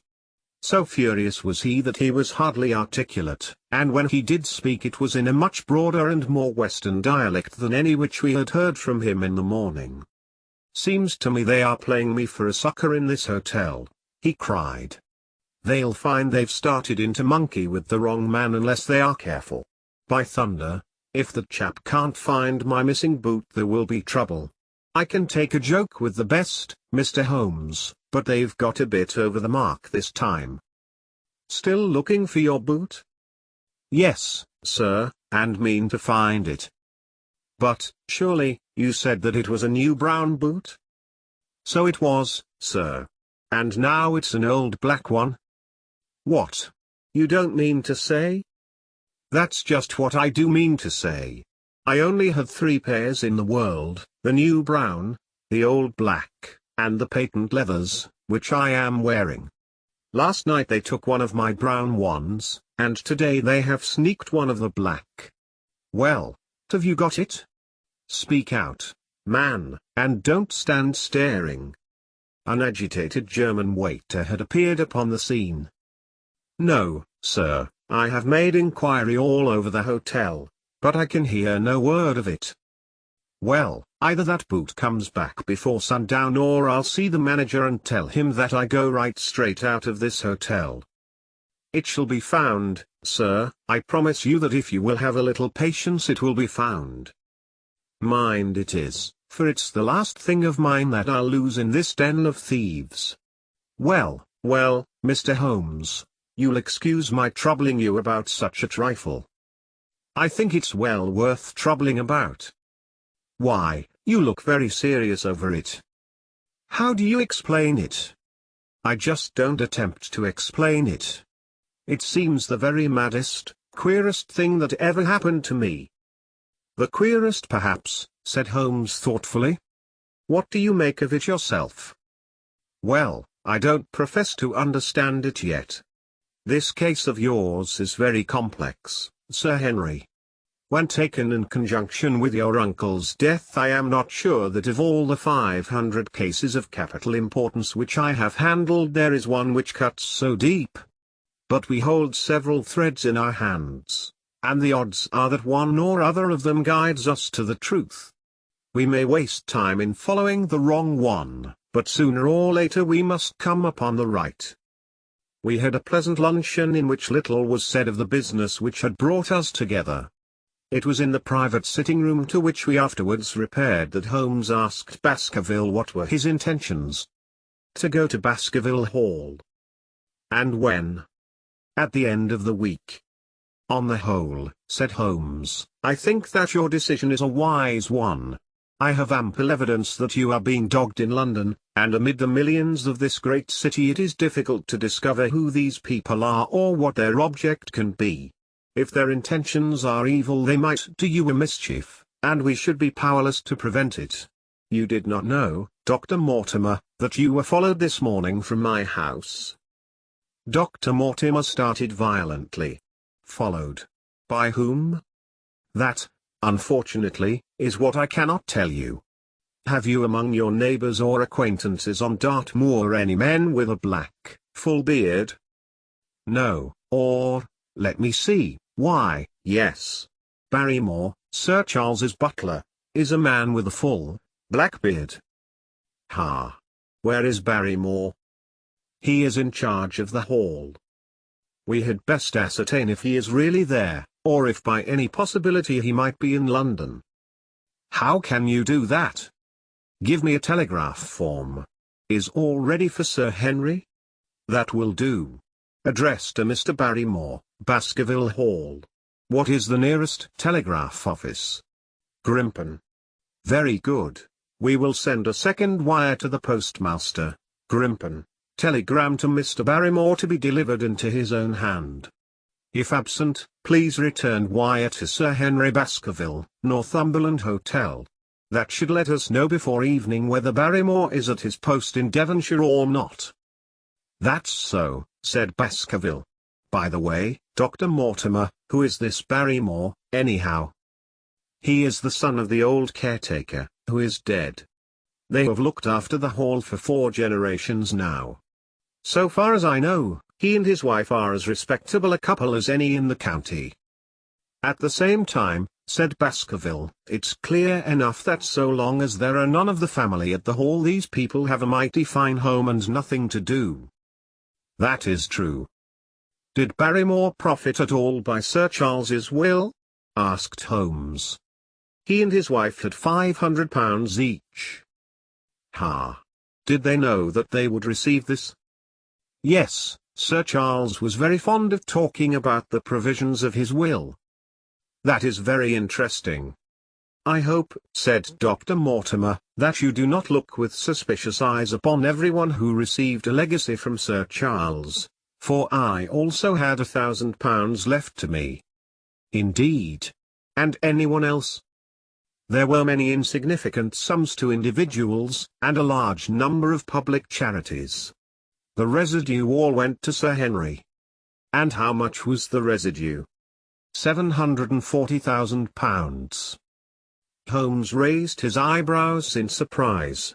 I had no idea that so gigantic a sum was involved, said he. Sir Charles had the reputation of being rich, but we did not know how very rich he was until we came to examine his securities. The total value of the estate was close on to £1 million. Dear me! It is a stake for which a man might well play a desperate game. And one more question, Dr. Mortimer. Supposing that anything happened to our young friend here, you will forgive the unpleasant hypothesis! Who would inherit the estate? Since Roger Baskerville, Sir Charles's younger brother, died unmarried, the estate would descend to the Desmonds, who are distant cousins. James Desmond is an elderly clergyman in Westmoreland. Thank you. These details are all of great interest. Have you met Mr. James Desmond? Yes. He once came down to visit Sir Charles. He is a man of venerable appearance and of saintly life. I remember that he refused to accept any settlement from Sir Charles, though he pressed it upon him. And this man of simple tastes would be the heir to Sir Charles's thousands. He would be the heir to the estate because that is entailed. He would also be the heir to the money unless it were willed otherwise by the present owner, who can, of course, do what he likes with it. And have you made your will, Sir Henry?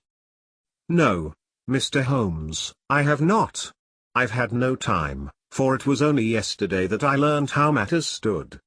But in any case I feel that the money should go with the title and estate. That was my poor uncle's idea.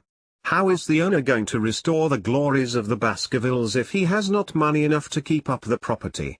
House, land, and dollars must go together. Quite so. Well, Sir Henry, I am of one mind with you as to the advisability of your going down to Devonshire without delay. There is only one provision which I must make. You certainly must not go alone. Dr. Mortimer returns with me. But Dr. Mortimer has his practice to attend to, and his house is miles away from yours. With all the goodwill in the world he may be unable to help you. No, Sir Henry, you must take with you someone, a trusty man, who will be always by your side. Is it possible that you could come yourself, Mr. Holmes? If matters came to a crisis I should endeavor to be present in person, but you can understand that, with my extensive consulting practice and with the constant appeals which reach me from many quarters, it is impossible for me to be absent from London for an indefinite time. At the present instant one of the most revered names in England is being besmirched by a blackmailer, and only I can stop a disastrous scandal. You will see how impossible it is for me to go to Dartmoor. Whom would you recommend, then? Holmes laid his hand upon my arm. If my friend would undertake it, there is no man who is better worth having at your side when you are in a tight place. No one can say so more confidently than I. The proposition took me completely by surprise, but before I had time to answer, Baskerville seized me by the hand and wrung it heartily. Well, now, that is real kind of you, Dr. Watson, said he. You see how it is with me, and you know just as much about the matter as I do. If you will come down to Baskerville Hall and see me through, I'll never forget it. The promise of adventure had always a fascination for me, and I was complimented by the words of Holmes and by the eagerness with which the baronet hailed me as a companion. I will come, with pleasure, said I. I do not know how I could employ my time better. And you will report very carefully to me, said Holmes. When a crisis comes, as it will do, I will direct how you shall act. I suppose that by Saturday all might be ready? Would that suit Dr. Watson? Perfectly.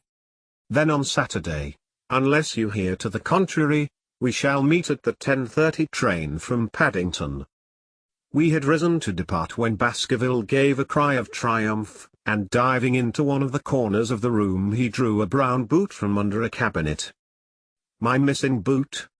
he cried. "May all our difficulties vanish as easily," said Sherlock Holmes.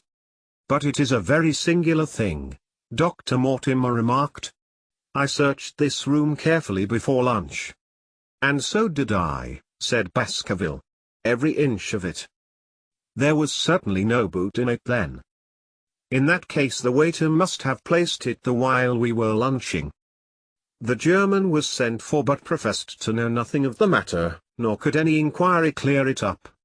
Another item had been added to that constant and apparently purposeless series of small mysteries which had succeeded each other so rapidly. Setting aside the whole grim story of Sir Charles's death, we had a line of inexplicable incidents all within the limits of 2 days, which included the receipt of the printed letter, the black-bearded spy in the hansom, the loss of the new brown boot, the loss of the old black boot, and now the return of the new brown boot. Holmes sat in silence in the cab as we drove back to Baker Street, and I knew from his drawn brows and keen face that his mind, like my own, was busy in endeavoring to frame some scheme into which all these strange and apparently disconnected episodes could be fitted. All afternoon and late into the evening he sat lost in tobacco and thought. Just before dinner 2 telegrams were handed in. The first ran: "Have just heard that Barrymore is at the Hall, Baskerville." The second: "Visited 23 hotels as directed, but sorry to report unable to trace cut sheet of Times. Cartwright. The go-to of my threads, Watson. There is nothing more stimulating than a case where everything goes against you. We must cast round for another scent. We have still the cabman who drove the spy." "Exactly. I have wired to get his name and address from the official registry. I should not be surprised if this were an answer to my question." The ring at the bell proved to be something even more satisfactory than an answer, however, for the door opened and a rough-looking fellow entered who was evidently the man himself. "I got a message from the head office that a gent at this address had been inquiring for number 2704, said he. "I've driven my cab this 7 years and never a word of complaint. I came here straight from the yard to ask you to your face what you had against me." "I have nothing in the world against you, my good man," said Holmes. "On the contrary, I have half a sovereign for you if you will give me a clear answer to my questions." "Well, I've had a good day and no mistake," said the cabman with a grin. "What was it you wanted to ask, sir?" "First of all your name and address, in case I want you again." "John Clayton, 3 Turpey Street, the Borough. My cab is out of Shipley's Yard, near Waterloo Station." Sherlock Holmes made a note of it. "Now, Clayton, tell me all about the fare who came and watched this house at 10 o'clock this morning and afterwards followed the 2 gentlemen down Regent Street." The man looked surprised and a little embarrassed. "Why, there's no good my telling you things, for you seem to know as much as I do already," said he. "The truth is that the gentleman told me that he was a detective and that I was to say nothing about him to anyone." "My good fellow, this is a very serious business, and you may find yourself in a pretty bad position if you try to hide anything from me. You say that your fare told you that he was a detective?" "Yes, he did." "When did he say this?" "When he left me." "Did he say anything more?" "He mentioned his name." Holmes cast a swift glance of triumph at me. "Oh, he mentioned his name, did he? That was imprudent. What was the name that he mentioned?" "His name," said the cabman, "was Mr. Sherlock Holmes." Never have I seen my friend more completely taken aback than by the cabman's reply. For an instant he sat in silent amazement. Then he burst into a hearty laugh. "A touch, Watson, an undeniable touch," said he. "I feel a foil as quick and supple as my own. He got home upon me very prettily that time. So his name was Sherlock Holmes, was it?" "Yes, sir, that was the gentleman's name." Excellent. Tell me where you picked him up and all that occurred. He hailed me at 9:30 in Trafalgar Square. He said that he was a detective, and he offered me 2 guineas if I would do exactly what he wanted all day and ask no questions. I was glad enough to agree. First we drove down to the Northumberland Hotel and waited there until 2 gentlemen came out and took a cab from the rank. We followed their cab until it pulled up somewhere near here. "This very door," said Holmes. "Well, I couldn't be sure of that, but I dare say my fare knew all about it." We pulled up halfway down the street and waited an hour and a half. Then the 2 gentlemen passed us, walking, and we followed down Baker Street and along. "I know," said Holmes. "Until we got 3/4 down Regent Street. Then my gentleman threw up the trap, and he cried that I should drive right away to Waterloo Station as hard as I could go. I whipped up the mare and we were there under the 10 minutes. Then he paid up his 2 guineas, like a good one, and away he went into the station. Only just as he was leaving he turned round and he said, 'It might interest you to know that you have been driving Mr. Sherlock Holmes.' That's how I come to know the name." "I see. And you saw no more of him?" "Not after he went into the station." "And how would you describe Mr. Sherlock Holmes?" The cabman scratched his head. "Well, he wasn't altogether such an easy gentleman to describe. I'd put him at 40 years of age, and he was of a middle height, 2 or 3 inches shorter than you, sir. He was dressed like a toff, and he had a black beard, cut square at the end, and a pale face. I don't know as I could say more than that." "Color of his eyes?" "No, I can't say that." "Nothing more that you can remember?" "No, sir, nothing." "Well, then, here is your half-sovereign. There's another one waiting for you if you can bring any more information. Good night." "Good night, sir, and thank you." John Clayton departed chuckling, and Holmes turned to me with a shrug of his shoulders and a rueful smile. "Snap goes our third thread, and we end where we began," said he. "The cunning rascal.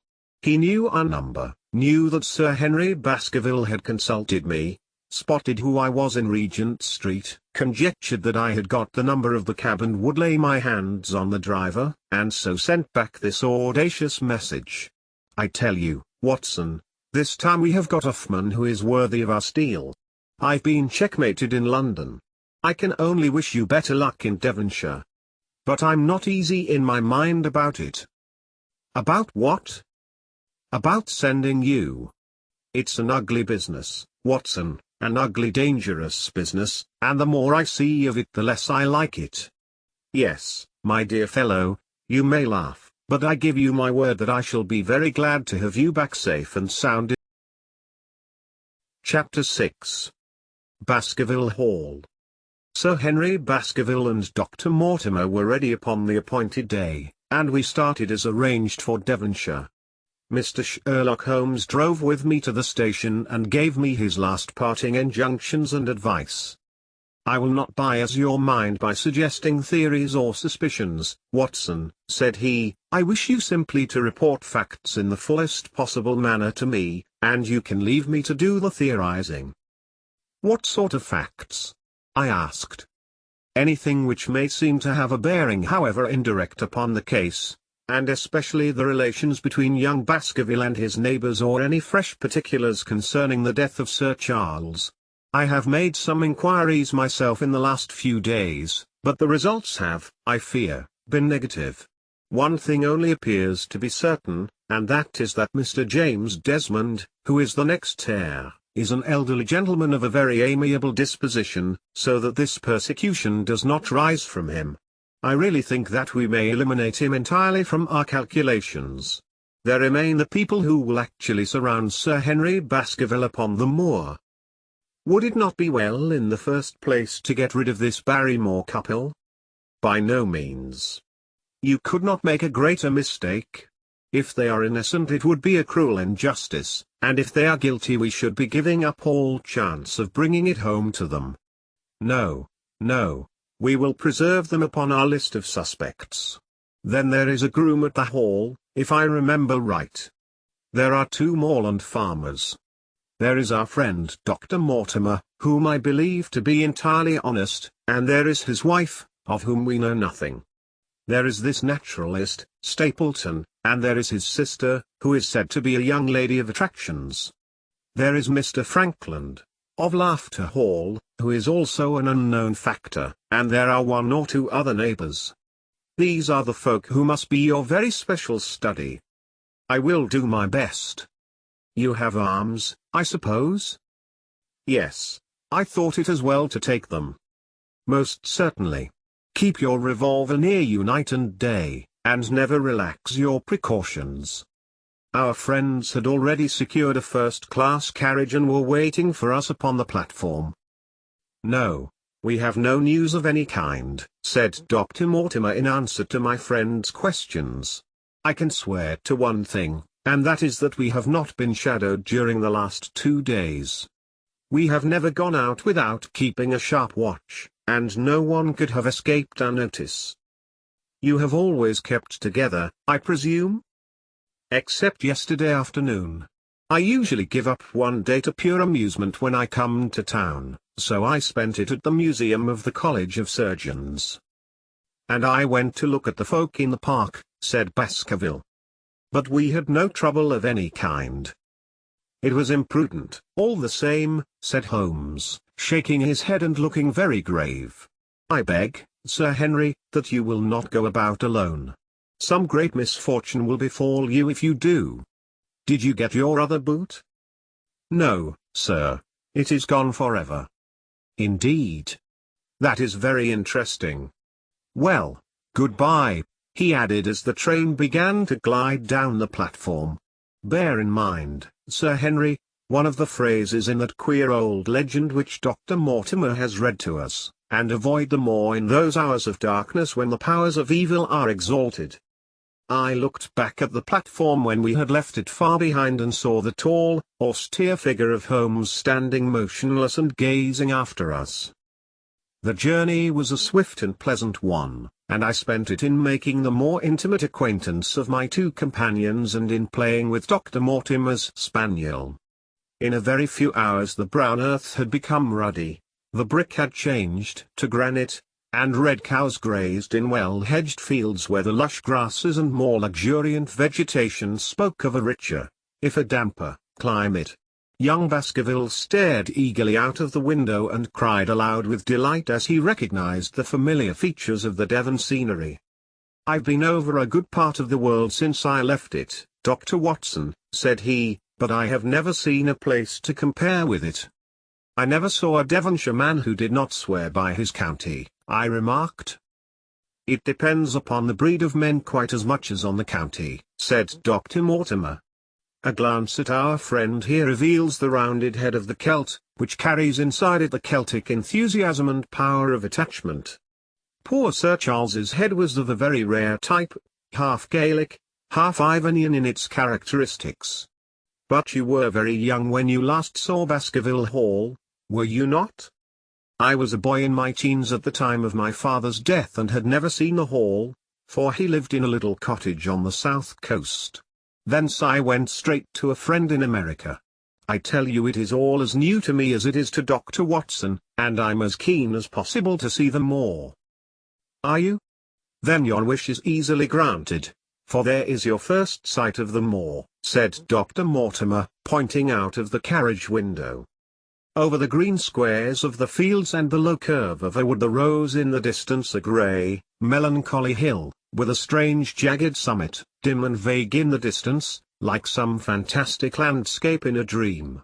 Baskerville sat for a long time, his eyes fixed upon it, and I read upon his eager face how much it meant to him, this first sight of that strange spot where the men of his blood had held sway so long and left their mark so deep. There he sat, with his tweed suit and his American accent, in the corner of a prosaic railway carriage, and yet as I looked at his dark and expressive face I felt more than ever how true a descendant he was of that long line of high-blooded, fiery, and masterful men. There were pride, valor, and strength in his thick brows, his sensitive nostrils, and his large hazel eyes. If on that forbidding moor a difficult and dangerous quest should lie before us, this was at least a comrade for whom one might venture to take a risk with the certainty that he would bravely share it. The train pulled up at a small wayside station and we all descended. Outside, beyond the low, white fence, a wagonette with a pair of cobs was waiting.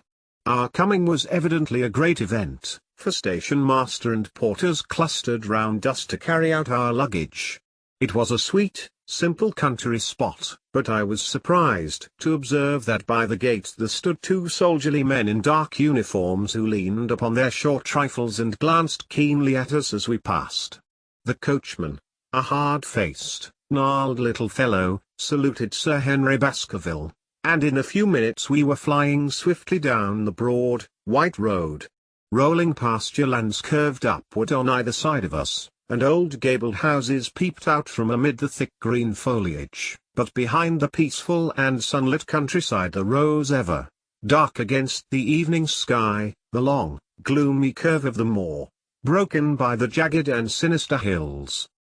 Their wagonette swung round into a side road, and we curved upward through deep lanes worn by centuries of wheels, high banks on either side, heavy with dripping moss and fleshy hart's-tongue ferns.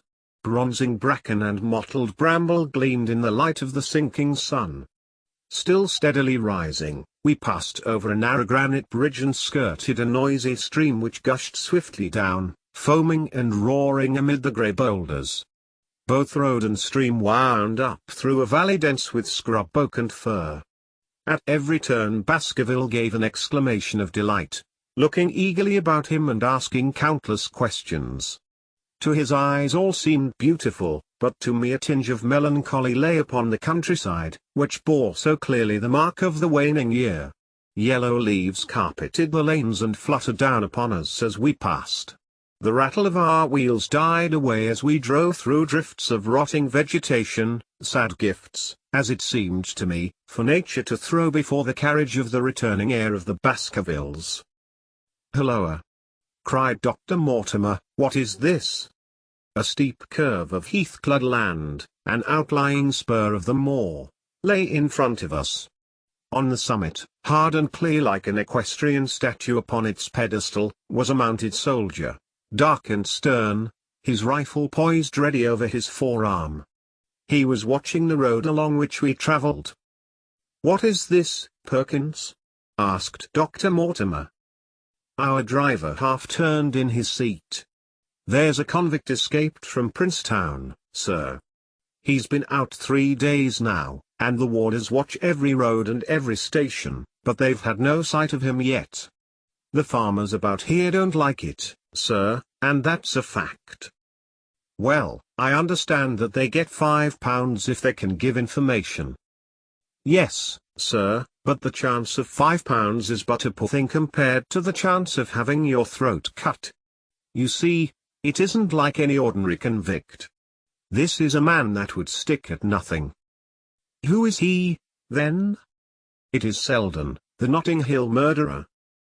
I remembered the case well, for it was one in which Holmes had taken an interest on account of the peculiar ferocity of the crime and the wanton brutality which had marked all the actions of the assassin. The commutation of his death sentence had been due to some doubts as to his complete sanity, so atrocious was his conduct. Our wagonette had topped a rise and in front of us rose the huge expanse of the moor, mottled with gnarled and craggy cairns and tors. A cold wind swept down from it and set us shivering. Somewhere there, on that desolate plain, was lurking this fiendish man, hiding in a burrow like a wild beast, his heart full of malignancy against the whole race which had cast him out. It needed but this to complete the grim suggestiveness of the barren waste, the chilling wind, and the darkling sky. Even Baskerville fell silent and pulled his overcoat more closely around him. We had left the fertile country behind and beneath us. We looked back on it now, the slanting rays of a low sun turning the streams to threads of gold and glowing on the red earth new turned by the plough and the broad tangle of the woodlands, The road in front of us grew bleaker and wilder over huge russet and olive slopes, sprinkled with giant boulders. Now and then we passed a moorland cottage, walled and roofed with stone, with no creeper to break its harsh outline. Suddenly we looked down into a cup-like depression, patched with stunted oaks and firs which had been twisted and bent by the fury of years of storm. Two high, narrow towers rose over the trees. The driver pointed with his whip. "Baskerville Hall," said he. Its master had risen and was staring with flushed cheeks and shining eyes. A few minutes later we had reached the lodge gates, a maze of fantastic tracery in wrought iron, with weather-bitten pillars on either side, blotched with lichens, and surmounted by the boar's heads of the Baskervilles. The lodge was a ruin of black granite and bared ribs of rafters, but facing it was a new building, half constructed, the first fruit of Sir Charles's South African gold. Through the gateway we passed into the avenue, where the wheels were again hushed amid the leaves, and the old trees shot their branches in a sombre tunnel over our heads. Baskerville shuddered as he looked up their long, dark drive to where the house glimmered like a ghost at the farther end. "Was it here?" he asked in a low voice. No, the alley is on the other side." The young heir glanced round with a gloomy face. "It's no wonder my uncle felt as if trouble were coming on him in such a place as this," said he. "It's enough to scare any man.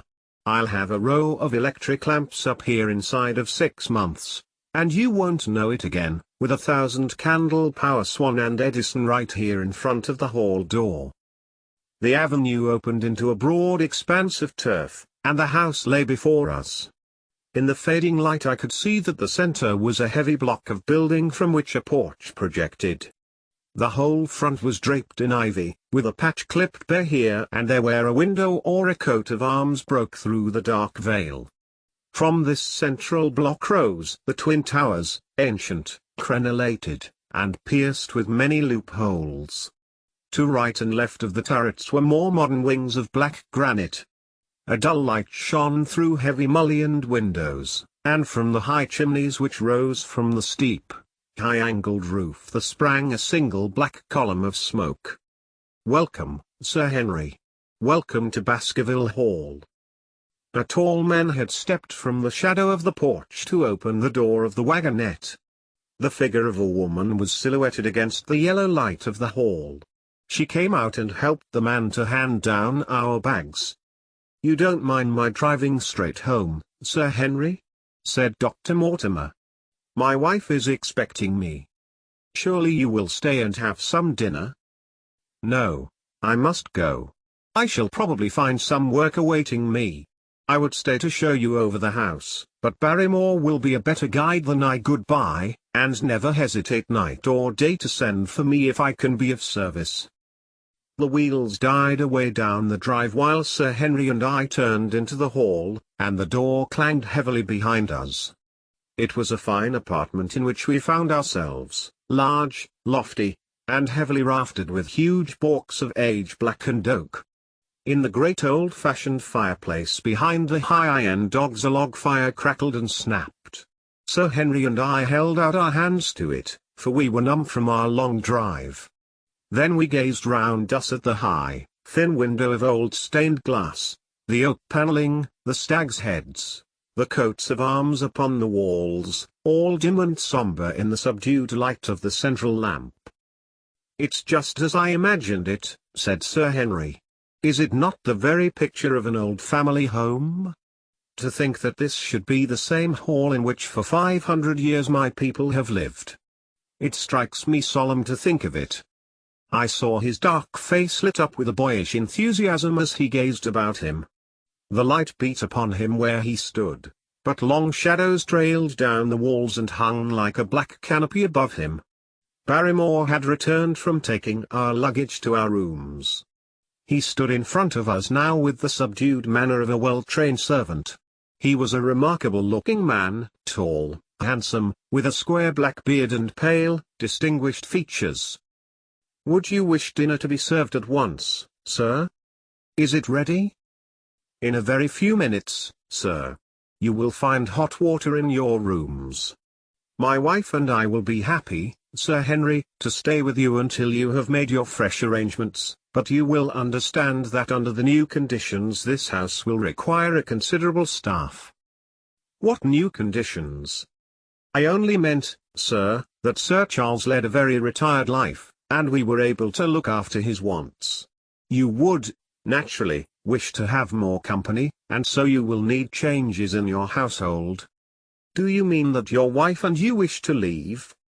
"Only when it is quite convenient to you, sir." "But your family have been with us for several generations, have they not? I should be sorry to begin my life here by breaking an old family connection." I seemed to discern some signs of emotion upon the butler's white face.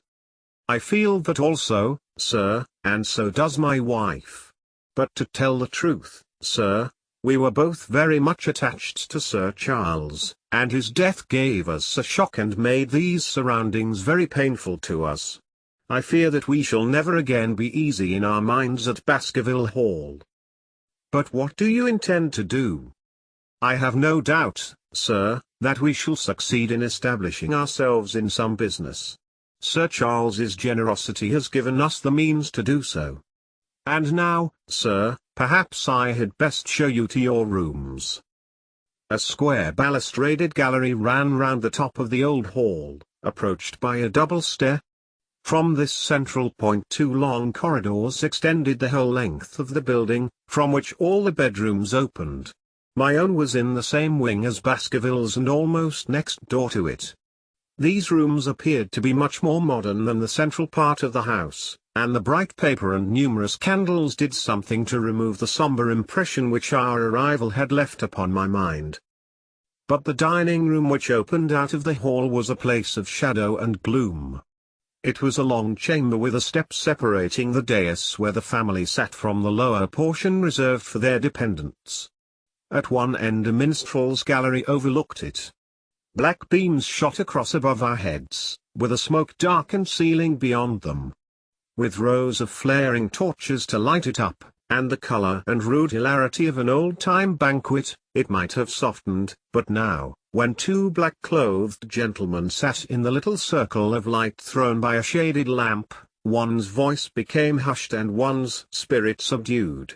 A dim line of ancestors, in every variety of dress, from the Elizabethan knight to the buck of the Regency, stared down upon us and daunted us by their silent company. We talked little, and I for one was glad when the meal was over and we were able to retire into the modern billiard room and smoke a cigarette. "My word, it isn't a very cheerful place," said Sir Henry. "I suppose one can tone down to it, but I feel a bit out of the picture at present. I don't wonder that my uncle got a little jumpy if he lived all alone in such a house as this. However, if it suits you, we will retire early tonight, and perhaps things may seem more cheerful in the morning." I drew aside my curtains before I went to bed and looked out from my window. It opened upon the grassy space which lay in front of the hall door. Beyond, two copses of trees moaned and swung in a rising wind. A half-moon broke through the rifts of racing clouds. In its cold light I saw beyond the trees a broken fringe of rocks, and their long, low curve of the melancholy moor. I closed the curtain, feeling that my last impression was in keeping with the rest. And yet it was not quite the last. I found myself weary and yet wakeful, tossing restlessly from side to side, seeking for the sleep which would not come. Far away a chiming clock struck out the quarters of the hours, but otherwise a deathly silence lay upon the old house. And then suddenly, in the very dead of the night, there came a sound to my ears, clear, resonant, and unmistakable. It was the sob of a woman, the muffled, strangling gasp of one who is torn by an uncontrollable sorrow. I sat up in bed and listened intently. The noise could not have been far away and was certainly in the house. For half an hour I waited with every nerve on the alert, but there came no other sound save the chiming clock and the rustle of the ivy on the wall. Chapter 7. The Stapletons of Merripit House. The fresh beauty of the following morning did something to efface from our minds the grim and grey impression which had been left upon both of us by our first experience of Baskerville Hall. As Sir Henry and I sat at breakfast, the sunlight flooded in through the high mullioned windows, throwing watery patches of colour from the coats of arms which covered them. The dark panelling glowed like bronze in the golden rays, and it was hard to realize that this was indeed the chamber which had struck such a gloom into our souls upon the evening before. "I guess it is ourselves and not the house that we have to blame," said the baronet. "We were tired with our journey and chilled by our drive, so we took a grey view of the place. Now we are fresh and well, so it is all cheerful once more." "And yet it was not entirely a question of imagination," I answered. "Did you, for example, happen to hear someone, a woman I think, sobbing in the night?" "That is curious, for I did when I was half asleep fancy that I heard something of the sort. I waited quite a time, but there was no more of it, so I concluded that it was all a dream. I heard it distinctly, and I am sure that it was really the sob of a woman. We must ask about this right away." He rang the bell and asked Barrymore whether he could account for our experience. It seemed to me that the pallid features of the butler turned a shade paler still as he listened to his master's question. "There are only 2 women in the house, Sir Henry," he answered. "One is the scullery maid, who sleeps in the other wing. The other is my wife, and I can answer for it that the sound could not have come from her." And yet he lied as he said it, for it chanced that after breakfast I met Mrs. Barrymore in the long corridor with the sun full upon her face. She was a large, impassive, heavy-featured woman with a stern-set expression of mouth. But her telltale eyes were red and glanced at me from between swollen lids. It was she, then, who wept in the night, and if she did so her husband must know it.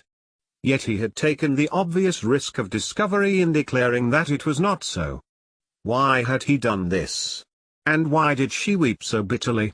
Already round this pale-faced, handsome, black-bearded man there was gathering an atmosphere of mystery and of gloom.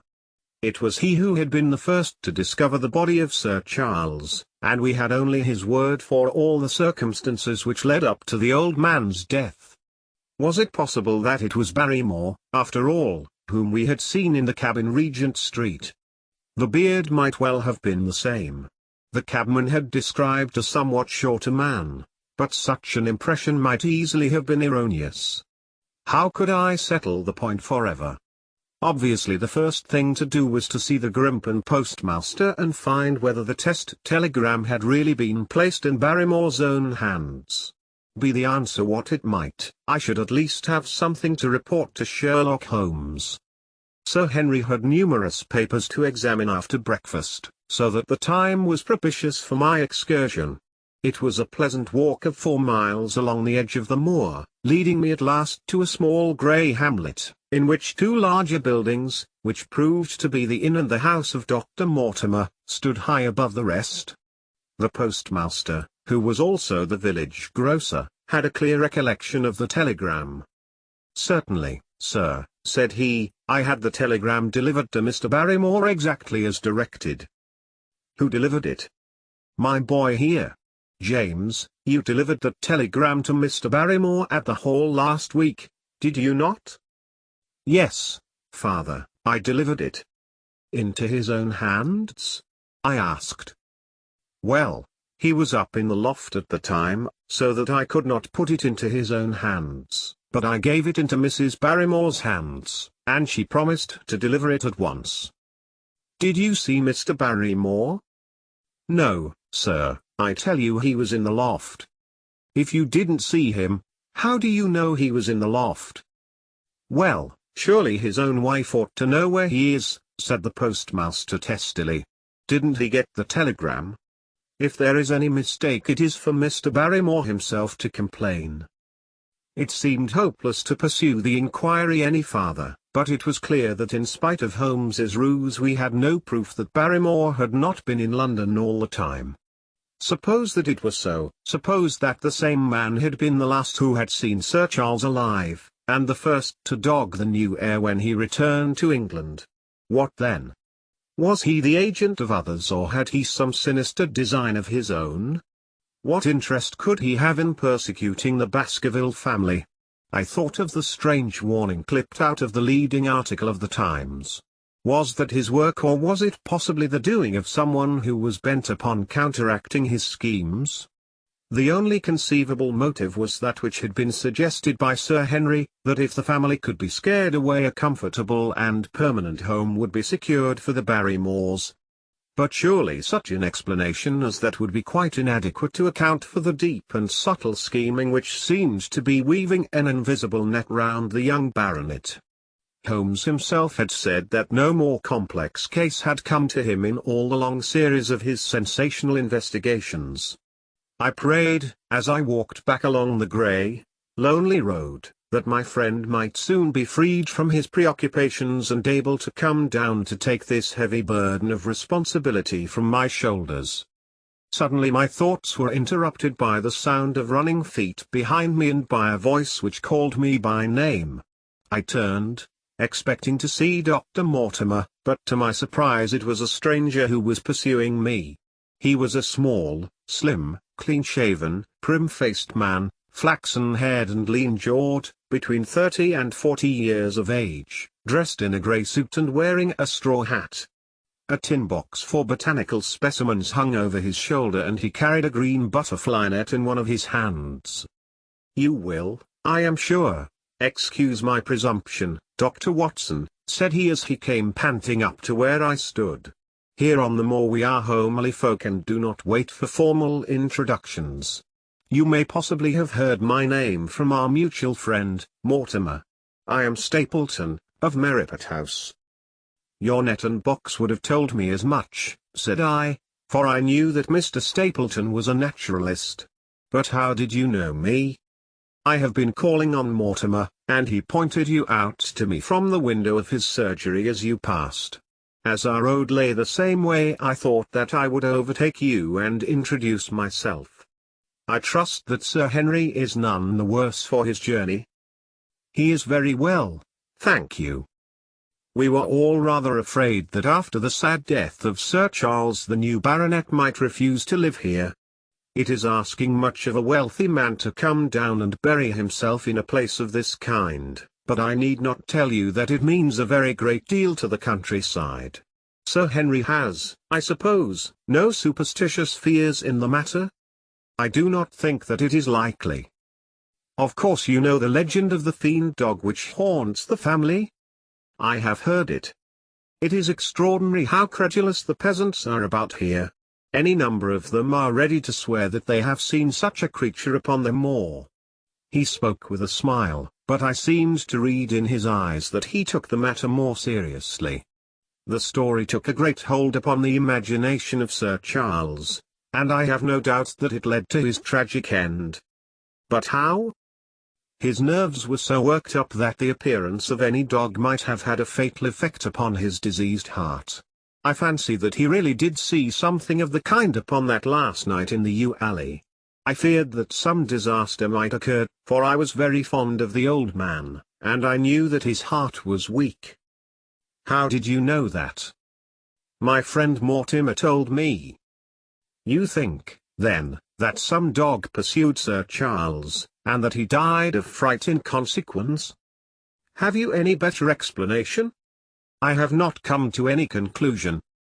"Has Mr. Sherlock Holmes—" The words took away my breath for an instant, but a glance at the placid face and steadfast eyes of my companion showed that no surprise was intended. "It is useless for us to pretend that we do not know you, Dr. Watson," said he. "The records of your detective have reached us here, and you could not celebrate him without being known yourself. When Mortimer told me your name he could not deny your identity. If you are here, then it follows that Mr. Sherlock Holmes is interesting himself in the matter, and I am naturally curious to know what view he may take. I am afraid that I cannot answer that question." "May I ask if he is going to honor us with a visit himself?"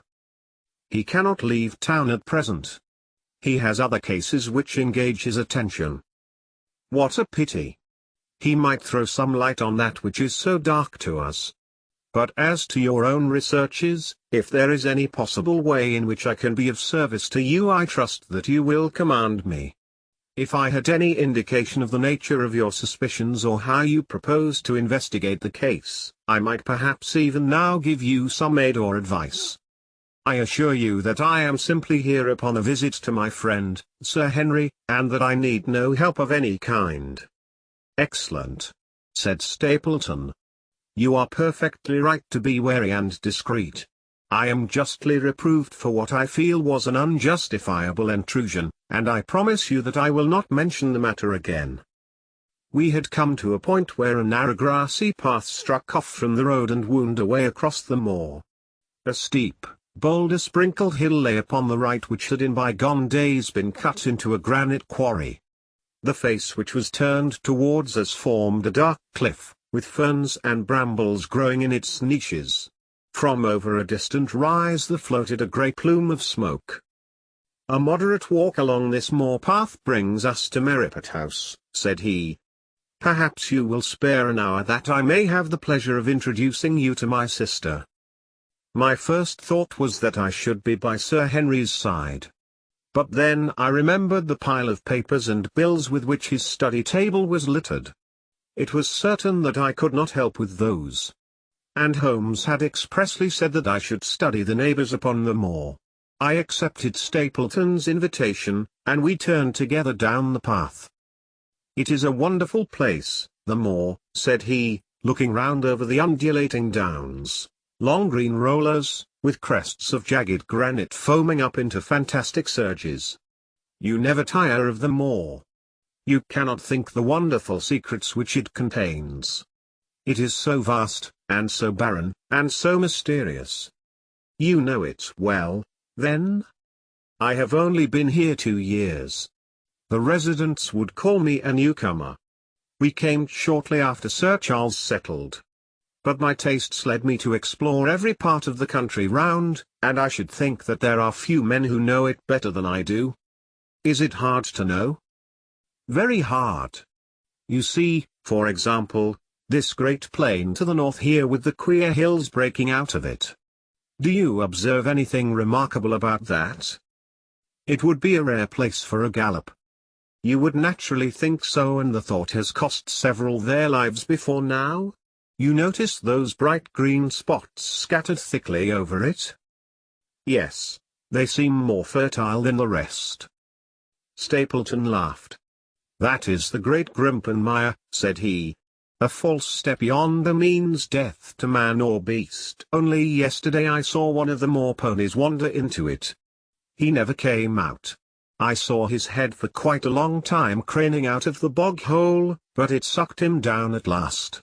Even in dry seasons it is a danger to cross it, but after these autumn rains it is an awful place. And yet I can find my way to the very heart of it and return alive. By George, there is another of those miserable ponies." Something brown was rolling and tossing among the green sedges. Then a long, agonized, writhing neck shot upward and a dreadful cry echoed over the moor.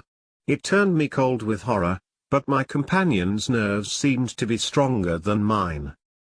"It's gone," said he. "The mire has him. 2 in 2 days, and many more, perhaps, for they get in the way of going there in the dry weather and never know the difference until the mire has them in its clutches. It's a bad place, the great Grimpen Mire." "And you say you can penetrate it?" "Yes, there are 1 or 2 paths which a very active man can take. I have found them out." "But why should you wish to go into so horrible a place?" "Well, you see the hills beyond? They are really islands cut off on all sides by the impassable mire, which has crawled round them in the course of years. That is where the rare plants and the butterflies are, if you have the wit to reach them. I shall try my luck some day." He looked at me with a surprised face. "For God's sake put such an idea out of your mind," said he. "Your blood would be upon my head. I assure you that there would not be the least chance of your coming back alive. It is only by remembering certain complex landmarks that I am able to do it." "Hulloa!" I cried. "What is that?"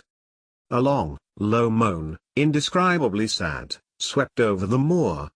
It filled the whole air, and yet it was impossible to say whence it came. From a dull murmur it swelled into a deep roar, and then sank back into a melancholy, throbbing murmur once again. Stapleton looked at me with a curious expression in his face. "Queer place, the moor," said he. "But what is it?" "The peasants say it is the hound of the Baskervilles calling for its prey. I've heard it once or twice before, but never quite so loud." I looked round, with a chill of fear in my heart, at the huge swelling plain, mottled with the green patches of rushes. Nothing stirred over the vast expanse save a pair of ravens, which croaked loudly from a tor behind us. "You are an educated man. You don't believe such nonsense as that?" said I. "What do you think is the cause of so strange a sound? Bogs make queer noises sometimes. It's the mud settling, or the water rising, or something." No, that was a living voice." "Well, perhaps it was. Did you ever hear a bittern booming?" "No, I never did." "It's a very rare bird, practically extinct, in England now, but all things are possible upon the moor." "Yes, I should not be surprised to learn that what we have heard is the cry of the last of the bitterns." "It's the weirdest, strangest thing that ever I heard in my life." "Yes, it's rather an uncanny place altogether. Look at the hillside yonder. What do you make of those?" The whole steep slope was covered with grey circular rings of stone, a score of them at least. "What are they? Sheep pens?" "No, they are the homes of our worthy ancestors. Prehistoric man lived thickly on the moor, and as no one in particular has lived there since, we find all his little arrangements exactly as he left them. These are his wigwams with the roofs off. You can even see his hearth and his couch if you have the curiosity to go inside. But it is quite a town. When was it inhabited?" "Neolithic man, no date." "What did he do?" "He grazed his cattle on these slopes, and he learned to dig for tin when the bronze sword began to supersede the stone axe. Look at the great trench in the opposite hill. That is his mark. Yes, you will find some very singular points about the moor, Dr. Watson. Oh, excuse me an instant. It is surely cyclopides." A small fly or moth had fluttered across our path, and in an instant Stapleton was rushing with extraordinary energy and speed in pursuit of it. To my dismay the creature flew straight for the great mire, and my acquaintance never paused for an instant, bounding from tuft to tuft behind it, his green net waving in the air. His grey clothes and jerky, zigzag, irregular progress made him not unlike some huge moth himself. I was standing watching his pursuit with a mixture of admiration for his extraordinary activity and fear lest he should lose his footing in the treacherous mire, when I heard the sound of steps and, turning round, found a woman near me upon the path. She had come from the direction in which the plume of smoke indicated the position of Merripit House, but the dip of the moor had hid her until she was quite close. I could not doubt that this was the Miss Stapleton of whom I had been told, since ladies of any sort must be few upon the moor, and I remembered that I had heard someone describe her as being a beauty. The woman who approached me was certainly that, and of a most uncommon type. There could not have been a greater contrast between brother and sister, for Stapleton was neutral-tinted, with light hair and grey eyes, while she was darker than any brunette whom I have seen in England, slim, elegant, and tall. She had a proud, finely cut face, so regular that it might have seemed impassive were it not for the sensitive mouth and the beautiful dark, eager eyes. With her perfect figure and elegant dress she was, indeed, a strange apparition upon a lonely moorland path. Her eyes were on her brother as I turned, and then she quickened her pace towards me. I had raised my hat and was about to make some explanatory remark when her own words turned all my thoughts into a new channel. "Go back," she said. "Go straight back to London, instantly." I could only stare at her in stupid surprise. Her eyes blazed at me, and she tapped the ground impatiently with her foot. "Why should I go back?" I asked. "I cannot explain." She spoke in a low, eager voice, with a curious lisp in her utterance. "But for God's sake do what I ask you. Go back and never set foot upon the moor again." "But I have only just come." Man, she cried. "Can you not tell when a warning is for your own good? Go back to London. Start tonight. Get away from this place at all costs." "Hush, my brother is coming. Not a word of what I have said. Would you mind getting that orchid for me among the mare's tails yonder? We are very rich in orchids on the moor, though, of course, you are rather late to see the beauties of the place." Stapleton had abandoned the chase and came back to us breathing hard and flushed with his exertions. "Hulloa, Beryl," said he, and it seemed to me that the tone of his greeting was not altogether a cordial one. "Well, Jack, you are very hot." "Yes, I was chasing a cyclopides.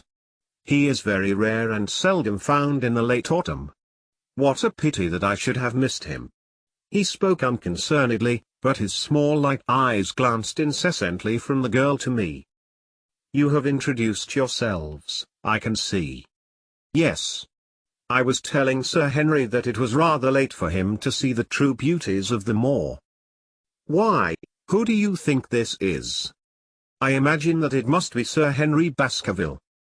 No, said I. "Only a humble commoner, but his friend. My name is Dr. Watson." A flush of vexation passed over her expressive face. "We have been talking at cross purposes," said she. "Why, you had not very much time for talk," her brother remarked with the same questioning eyes. "I talked as if Dr. Watson were a resident instead of being merely a visitor," said she. "It cannot much matter to him whether it is early or late for the orchids. But you will come on, will you not, and see Merripit House?" A short walk brought us to it, a bleak moorland house, once the farm of some grazier in the old prosperous days, but now put into repair and turned into a modern dwelling.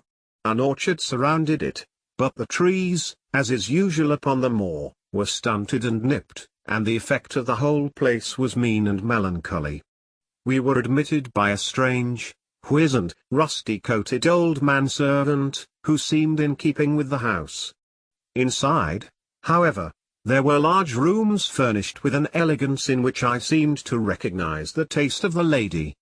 As I looked from their windows at the interminable granite-flecked moor rolling unbroken to the farthest horizon, I could not but marvel at what could have brought this highly educated man and this beautiful woman to live in such a place. "Queer spot to choose, is it not?" said he as if in answer to my thought. "And yet we manage to make ourselves fairly happy, do we not, Beryl?" "Quite happy," said she, but there was no ring of conviction in her words. "I had a school," said Stapleton. "It was in the North Country. The work to a man of my temperament was mechanical and uninteresting, but the privilege of living with youth, of helping to mold those young minds, and of impressing them with one's own character and ideals was very dear to me. However, the fates were against us. A serious epidemic broke out in the school and 3 of the boys died. It never recovered from the blow, and much of my capital was irretrievably swallowed up. And yet, if it were not for the loss of the charming companionship of the boys, I could rejoice over my own misfortune, for, with my strong tastes for botany and zoology, I find an unlimited field of work here, and my sister is as devoted to nature as I am. All this, Dr. Watson, has been brought upon your head by your expression as you surveyed the moor out of our window.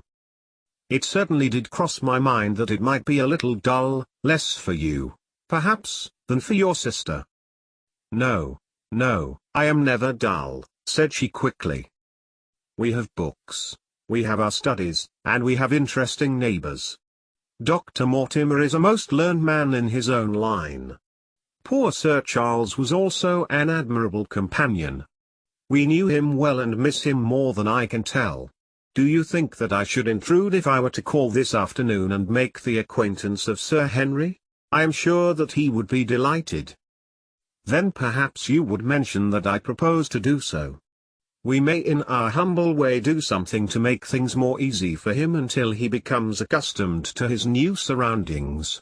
Will you come upstairs, Dr. Watson, and inspect my collection of Lepidoptera?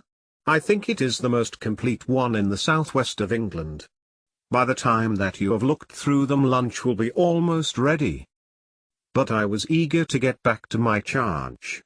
The melancholy of the moor, the death of the unfortunate pony, the weird sound which had been associated with the grim legend of the Baskervilles, all these things tinged my thoughts with sadness. Then on the top of these more or less vague impressions there had come the definite and distinct warning of Miss Stapleton, delivered with such intense earnestness that I could not doubt that some grave and deep reason lay behind it. I resisted all pressure to stay for lunch, and I set off at once upon my return journey, taking the grass-grown path by which we had come. It seems, however, that there must have been some short-cut for those who knew it, for before I had reached the road I was astounded to see Miss Stapleton sitting upon a rock by the side of the track. Her face was beautifully flushed with her exertions and she held her hand to her side. "I have run all the way in order to cut you off, Dr. Watson," said she. "I had not even time to put on my hat. I must not stop, or my brother may miss me. I wanted to say to you how sorry I am about the stupid mistake I made in thinking that you were Sir Henry. Please forget the words I said, which have no application whatever to you." "But I can't forget them, Miss Stapleton," said I. "I am Sir Henry's friend, and his welfare is a very close concern of mine. Tell me why it was that you were so eager that Sir Henry should return to London." "A woman's whim, Dr. Watson. When you know me better you will understand that I cannot always give reasons for what I say or do." "No, no. I remember the thrill in your voice. I remember the look in your eyes. Please, be frank with me, Miss Stapleton, for ever since I have been here I have been conscious of shadows all round me. Life has become like that great grimpen mire, with little green patches everywhere into which one may sink and with no guide to point the track. Tell me then what it was that you meant, and I will promise to convey your warning to Sir Henry." An expression of irresolution passed for an instant over her face, but her eyes had hardened again when she answered me. "You make too much of it, Dr. Watson," said she. "My brother and I were very much shocked by the death of Sir Charles. We knew him very intimately, for his favourite walk was over the moor to our house. He was deeply impressed with the curse which hung over the family, and when this tragedy came I naturally felt that there must be some grounds for the fears which he had expressed. I was distressed therefore when another member of the family came down to live here, and I felt that he should be warned of the danger which he will run. That was all which I intended to convey." "But what is the danger? You know the story of the Hound?" "I do not believe in such nonsense." "But I do. If you have any influence with Sir Henry, take him away from a place which has always been fatal to his family. The world is wide. Why should he wish to live at the place of danger?" "Because it is the place of danger. That is Sir Henry's nature. I fear that unless you can give me some more definite information than this it would be impossible to get him to move." "I cannot say anything definite, for I do not know anything definite." "I would ask you one more question, Miss Stapleton. If you meant no more than this when you first spoke to me, why should you not wish your brother to overhear what you said? There is nothing to which he, or anyone else, could object. My brother is very anxious to have the hall inhabited, for he thinks it is for the good of the poor folk upon the moor. He would be very angry if he knew that I have said anything which might induce Sir Henry to go away. But I have done my duty now and I will say no more. I must go back, or he will miss me and suspect that I have seen you. Goodbye." She turned and had disappeared in a few minutes among the scattered boulders, while I, with my soul full of vague fears, pursued my way to Chapter 8. First report of Dr. Watson. From this point onward I will follow the course of events by transcribing my own letters to Mr. Sherlock Holmes which lie before me on the table. One page is missing, but otherwise they are exactly as written and show my feelings and suspicions of the moment more accurately than my memory, clear as it is upon these tragic events, can possibly do. Baskerville Hall, October 13th. My dear Holmes, my previous letters and telegrams have kept you pretty well up to date as to all that has occurred in this most God-forsaken corner of the world. The longer one stays here the more does the spirit of the moor sink into one's soul, its vastness, and also its grim charm. When you are once out upon its bosom you have left all traces of modern England behind you, but, on the other hand, you are conscious everywhere of the homes and the work of the prehistoric people. On all sides of you as you walk are the houses of these forgotten folk, with their graves and the huge monoliths which are supposed to have marked their temples. As you look at their grey stone huts against the scarred hillsides you leave your own age behind you, and if you were to see a skin-clad, hairy man crawl out from the low door fitting a flint-tipped arrow onto the string of his bow, you would feel that his presence there was more natural than your own. The strange thing is that they should have lived so thickly on what must always have been most unfruitful soil. I am no antiquarian, but I could imagine that they were some unwarlike and harried race who were forced to accept that which none other would occupy. All this, however, is foreign to the mission on which you sent me and will probably be very uninteresting to your severely practical mind.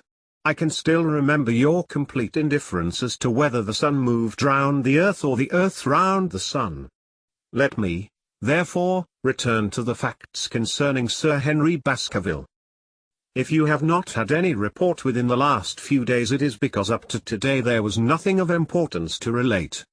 Then a very surprising circumstance occurred, which I shall tell you in due course. But, first of all, I must keep you in touch with some of the other factors in the situation. One of these, concerning which I have said little, is the escaped convict upon the moor. There is strong reason now to believe that he has got right away, which is a considerable relief to the lonely householders of this district.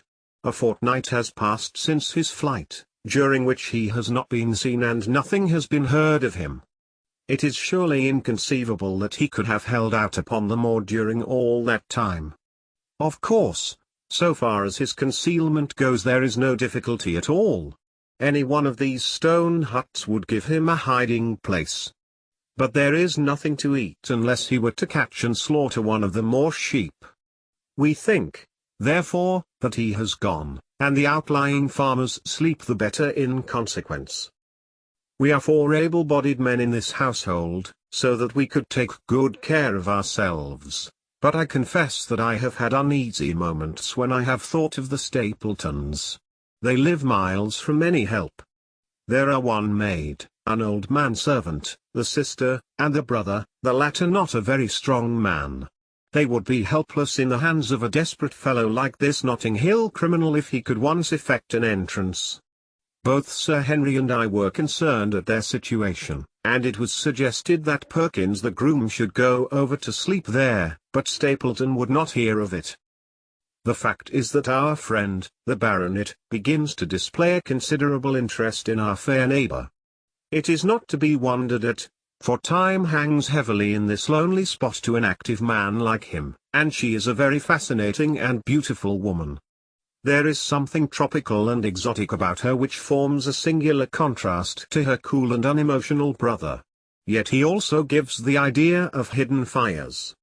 He has certainly a very marked influence over her, for I have seen her continually glance at him as she talked as if seeking approbation for what she said. I trust that he is kind to her. There is a dry glitter in his eyes and a firm set of his thin lips, which goes with a positive and possibly a harsh nature. You would find him an interesting study. He came over to call upon Baskerville on that first day, and the very next morning he took us both to show us the spot where the legend of the wicked Hugo is supposed to have had its origin. It was an excursion of some miles across the moor to a place which is so dismal that it might have suggested the story. We found a short valley between rugged tors which led to an open, grassy space flecked over with the white cotton grass. In the middle of it rose two great stones, worn and sharpened at the upper end until they looked like the huge corroding fangs of some monstrous beast. In every way it corresponded with the scene of the old tragedy. Sir Henry was much interested and asked Stapleton more than once whether he did really believe in the possibility of the interference of the supernatural in the affairs of men. He spoke lightly, but it was evident that he was very much in earnest. Stapleton was guarded in his replies, but it was easy to see that he said less than he might, and that he would not express his whole opinion out of consideration for the feelings of the baronet. He told us of similar cases, where families had suffered from some evil influence, and he left us with the impression that he shared the popular view upon the matter. On our way back we stayed for lunch at Merripit House, and it was there that Sir Henry made the acquaintance of Miss Stapleton. From the first moment that he saw her he appeared to be strongly attracted by her, and I am much mistaken if the feeling was not mutual. He referred to her again and again on our walk home, and since then hardly a day has passed that we have not seen something of the brother and sister. They dine here tonight, and there is some talk of our going to them next week. One would imagine that such a match would be very welcome to Stapleton, and yet I have more than once caught a look of the strongest disapprobation in his face when Sir Henry has been paying some attention to his sister. He is much attached to her, no doubt, and would lead a lonely life without her, but it would seem the height of selfishness if he were to stand in the way of her making so brilliant a marriage. Yet I am certain that he does not wish their intimacy to ripen into love, and I have several times observed that he has taken pains to prevent them from being tete-a-tete. By the way, your instructions to me never to allow Sir Henry to go out alone will become very much more onerous if a love affair were to be added to our other difficulties. My popularity would soon suffer if I were to carry out your orders to the letter. The other day, Thursday, to be more exact, Dr. Mortimer lunched with us. He has been excavating a barrow at Longdown and has got a prehistoric skull which fills him with great joy. Never was there such a single-minded enthusiast as he. The Stapletons came in afterwards, and the good doctor took us all to the yew alley at Sir Henry's request to show us exactly how everything occurred upon that fatal night. It is a long, dismal walk, the yew alley, between two high walls of clipped hedge, with a narrow band of grass upon either side. At the far end is an old tumble-down summer house. Halfway down is the moor gate, where the old gentleman left his cigar ash. It is a white wooden gate with a latch. Beyond it lies the wide moor. I remembered your theory of the affair and tried to picture all that had occurred. As the old man stood there he saw something coming across the moor, something which terrified him so that he lost his wits and ran until he died of sheer horror and exhaustion. There was their long, gloomy tunnel down which he fled. And from what? A sheepdog of the moor? Or a spectral hound, black, silent, and monstrous? Was there a human agency in the matter? Did the pale, watchful Barrymore know more than he cared to say? It was all dim and vague, but always there is the dark shadow of crime behind it. One other neighbor I have met since I wrote last. This is Mr. Frankland, of Laughter Hall, who lives some 4 miles to the south of us. He is an elderly man, red-faced, white-haired, and choleric. His passion is for the British law, and he has spent a large fortune in litigation.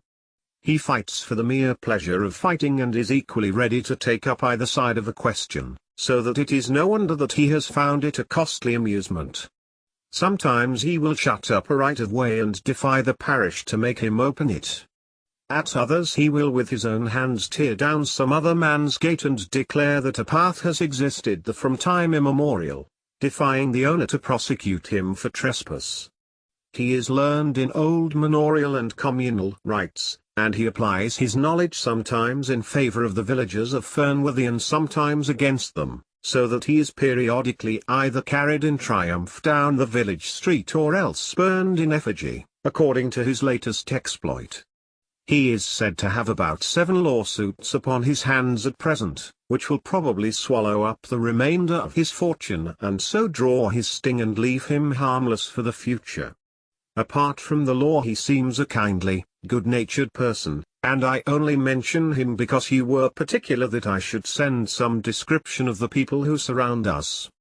He is curiously employed at present, for, being an amateur astronomer, he has an excellent telescope, with which he lies upon the roof of his own house and sweeps the moor all day in the hope of catching a glimpse of the escaped convict.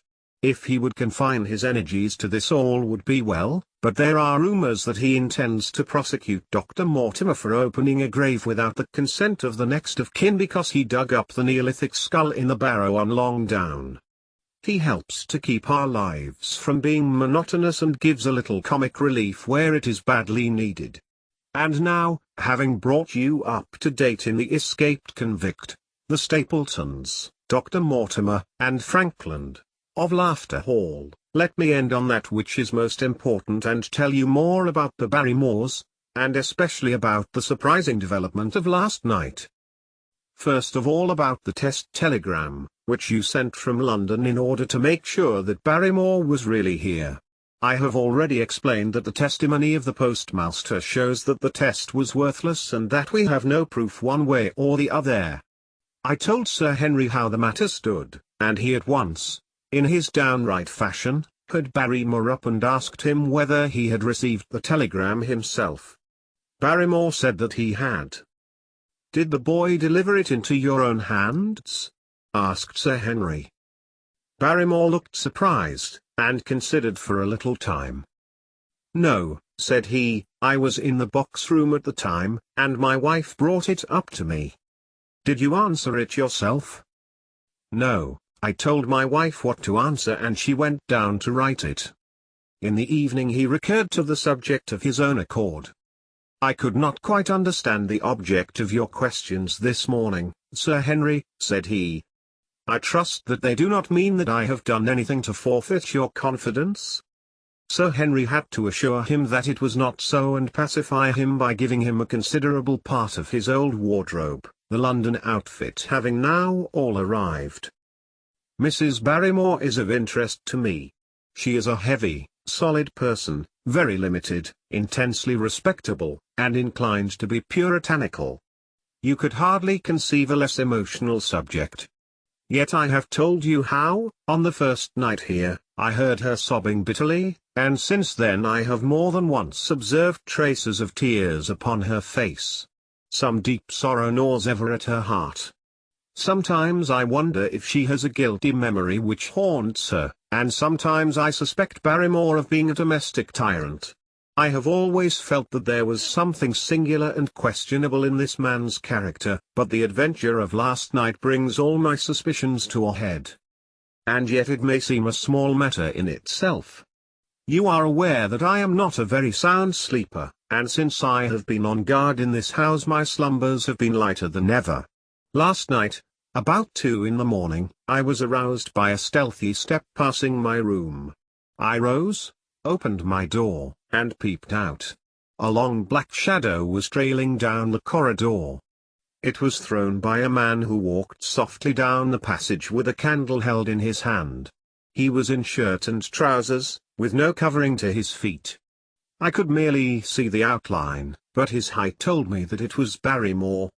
He walked very slowly and circumspectly, and there was something indescribably guilty and furtive in his whole appearance. I have told you that the corridor is broken by the balcony which runs round the hall, but that it is resumed upon the farther side.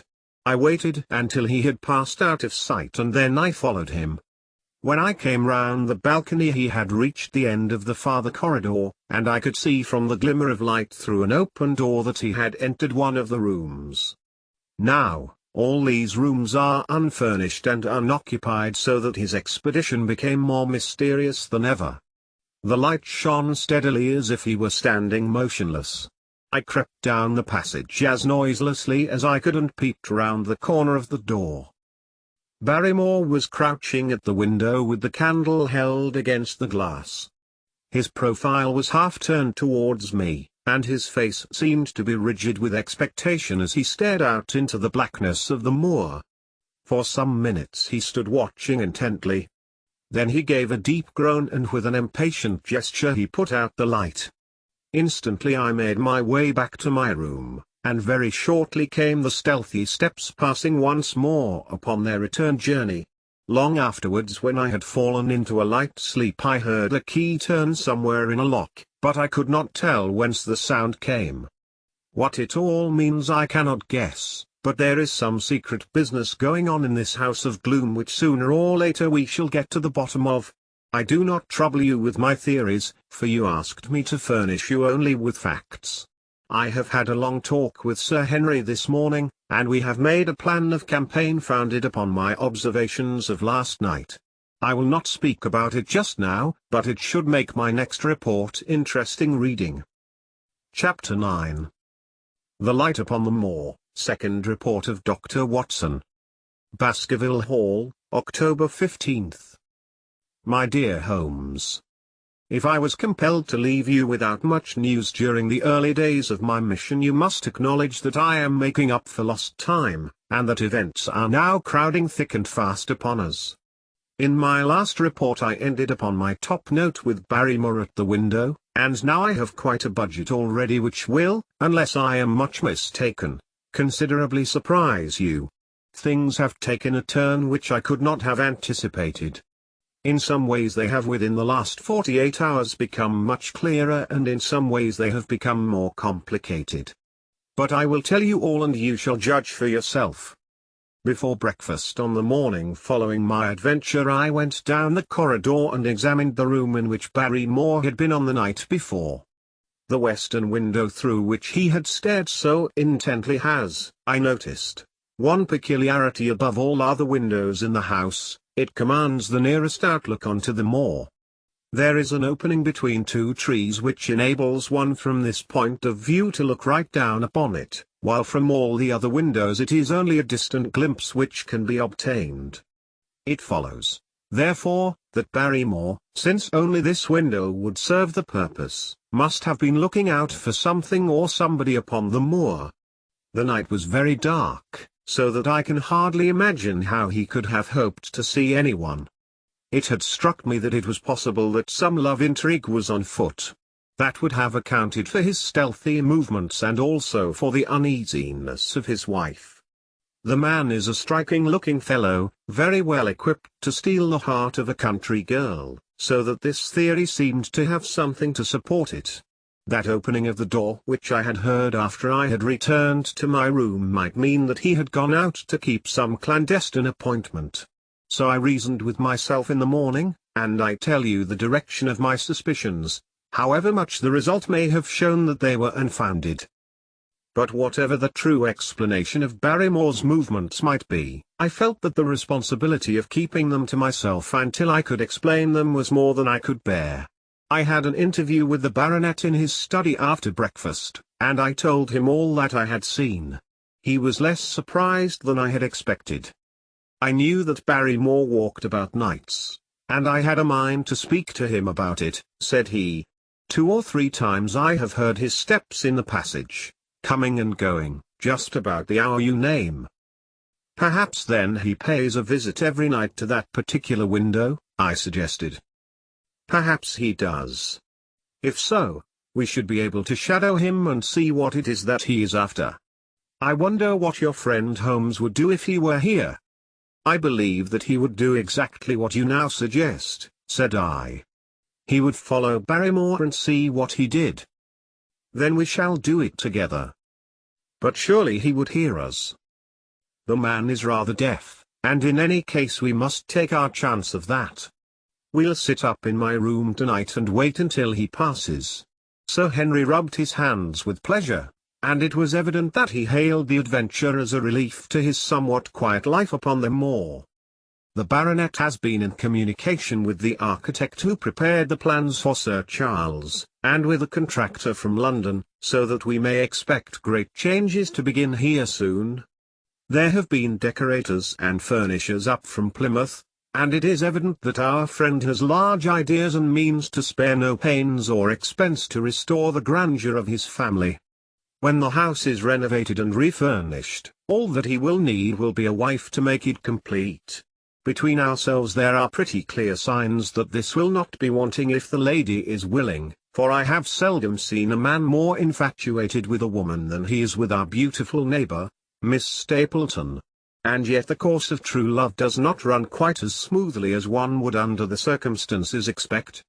Today, for example, its surface was broken by a very unexpected ripple, which has caused our friend considerable perplexity and annoyance. After the conversation which I have quoted about Barrymore, Sir Henry put on his hat and prepared to go out. As a matter of course I did the same. "What, are you coming, Watson?" he asked, looking at me in a curious way. "That depends on whether you are going on the moor," said I. "Yes, I am." "Well, you know what my instructions are. I am sorry to intrude, but you heard how earnestly Holmes insisted that I should not leave you, and especially that you should not go alone upon the moor." Sir Henry put his hand upon my shoulder with a pleasant smile. "My dear fellow," said he, "Holmes, with all his wisdom, did not foresee some things which have happened since I have been on the moor. You understand me? I am sure that you are the last man in the world who would wish to be a spoil sport. I must go out alone." It put me in a most awkward position. I was at a loss what to say or what to do, and before I had made up my mind he picked up his cane and was gone. But when I came to think the matter over, my conscience reproached me bitterly for having on any pretext allowed him to go out of my sight.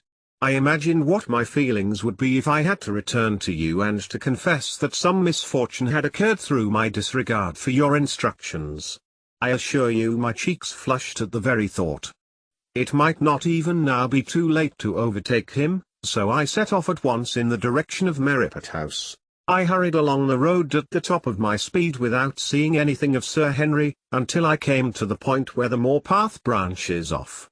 There, fearing that perhaps I had come in the wrong direction after all, I mounted a hill from which I could command a view, the same hill which is cut into the dark quarry. Thence I saw him at once. He was on the moor path about a quarter of a mile off, and a lady was by his side who could only be Miss Stapleton. It was clear that there was already an understanding between them and that they had met by appointment. They were walking slowly along in deep conversation, and I saw her making quick little movements of her hands as if she were very earnest in what she was saying, while he listened intently, and once or twice shook his head in strong dissent. I stood among the rocks watching them, very much puzzled as to what I should do next. To follow them and break into their intimate conversation seemed to be an outrage, and yet my clear duty was never for an instant to let him out of my sight. To act the spy upon a friend was a hateful task. Still, I could see no better course than to observe him from the hill, and to clear my conscience by confessing to him afterwards what I had done. It is true that if any sudden danger had threatened him I was too far away to be of use. And yet I am sure that you will agree with me that the position was very difficult, and that there was nothing more which I could do. Our friend, Sir Henry, and the lady had halted on the path and were standing deeply absorbed in their conversation, when I was suddenly aware that I was not the only witness of their interview. A wisp of green floating in the air caught my eye, and another glance showed me that it was carried on a stick by a man who was moving among the broken ground. It was Stapleton with his butterfly net. He was very much closer to the pair than I was, and he appeared to be moving in their direction. At this instant Sir Henry suddenly drew Miss Stapleton to his side. His arm was round her, but it seemed to me that she was straining away from him with her face averted. He stooped his head to hers, and she raised one hand as if in protest. Next moment I saw them spring apart and turn hurriedly round. Stapleton was the cause of the interruption. He was running wildly towards them, his absurd net dangling behind him. He gesticulated and almost danced with excitement in front of the lovers. What the scene meant I could not imagine, but it seemed to me that Stapleton was abusing Sir Henry, who offered explanations, which became more angry as the other refused to accept them. The lady stood by in haughty silence. Finally Stapleton turned upon his heel and beckoned in a peremptory way to his sister, who, after an irresolute glance at Sir Henry, walked off by the side of her brother. The naturalist's angry gestures showed that the lady was included in his displeasure. The baronet stood for a minute looking after them, and then he walked slowly back the way that he had come, his head hanging, the very picture of dejection. What all this meant I could not imagine, but I was deeply ashamed to have witnessed so intimate a scene without my friend's knowledge. I ran down the hill therefore and met the baronet at the bottom. His face was flushed with anger and his brows were wrinkled, like one who is at his wits' ends what to do. "Hulloa, Watson. Where have you dropped from?" said he. "You don't mean to say that you came after me in spite of all?" I explained everything to him, how I had found it impossible to remain behind, how I had followed him, and how I had witnessed all that had occurred. For an instant his eyes blazed at me, but my frankness disarmed his anger, and he broke at last into a rather rueful laugh. "You would have thought the middle of that prairie a fairly safe place for a man to be private," said he, "but, by thunder, the whole countryside seems to have been out to see me do my wooing, and a mighty poor wooing at that. Where had you engaged a seat?" "I was on that hill." "Quite in the back row, eh?" But her brother was well up to the front. "Did you see him come out on us?" "Yes, I did." "Did he ever strike you as being crazy, this brother of hers?" "I can't say that he ever did." "I dare say not. I always thought him sane enough until today, but you can take it from me that either he or I ought to be in a straitjacket. What's the matter with me, anyhow? You've lived near me for some weeks, Watson. Tell me straight, now. Is there anything that would prevent me from making a good husband to a woman that I loved?" "I should say not." "He can't object to my worldly position, so it must be myself that he has this down on. What has he against me? I never hurt man or woman in my life that I know of. And yet he would not so much as let me touch the tips of her fingers." "Did he say so?" "That, and a deal more. I tell you, Watson, I've only known her these few weeks, but from the first I just felt that she was made for me, and she, too, she was happy when she was with me, and that I'll swear. There's a light in a woman's eyes that speaks louder than words. But he has never let us get together, and it was only today for the first time that I saw a chance of having a few words with her alone. She was glad to meet me, but when she did it was not love that she would talk about, and she wouldn't have let me talk about it either if she could have stopped it. She kept coming back to it that this was a place of danger, and that she would never be happy until I had left it. I told her that since I had seen her I was in no hurry to leave it, and that if she really wanted me to go, the only way to work it was for her to arrange to go with me. With that I offered in as many words to marry her, but before she could answer, down came this brother of hers, running at us with a face on him like a madman. He was just white with rage, and those light eyes of his were blazing with fury. What was I doing with the lady? How dared I offer her attentions which were distasteful to her? Did I think that because I was a baronet I could do what I liked? If he had not been her brother I should have known better how to answer him. As it was I told him that my feelings towards his sister were such as I was not ashamed of, and that I hoped that she might honor me by becoming my wife. That seemed to make the matter no better, so then I lost my temper too, and I answered him rather more hotly than I should perhaps, considering that she was standing by.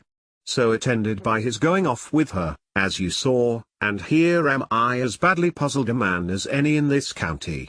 Just tell me what it all means, Watson, and I'll owe you more than ever I can hope to pay." I tried one or two explanations, but, indeed, I was completely puzzled myself. Our friend's title, his fortune, his age, his character, and his appearance are all in his favor, and I know nothing against him unless it be this dark fate which runs in his family.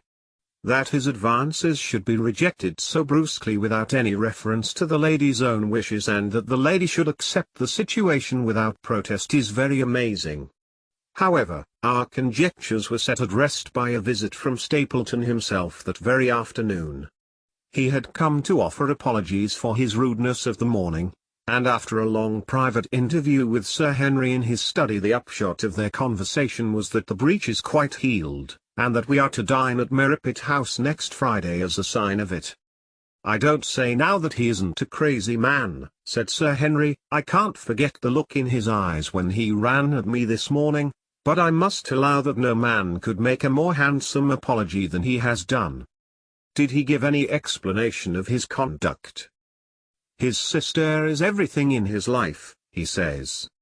That is natural enough, and I am glad that he should understand her value. They have always been together, and according to his account he has been a very lonely man with only her as a companion, so that the thought of losing her was really terrible to him. He had not understood, he said, that I was becoming attached to her, but when he saw with his own eyes that it was really so, and that she might be taken away from him, it gave him such a shock that for a time he was not responsible for what he said or did. He was very sorry for all that had passed, and he recognized how foolish and how selfish it was that he should imagine that he could hold a beautiful woman like his sister to himself for her whole life. If she had to leave him, he had rather it was to a neighbor like myself than to anyone else. But in any case it was a blow to him, and it would take him some time before he could prepare himself to meet it.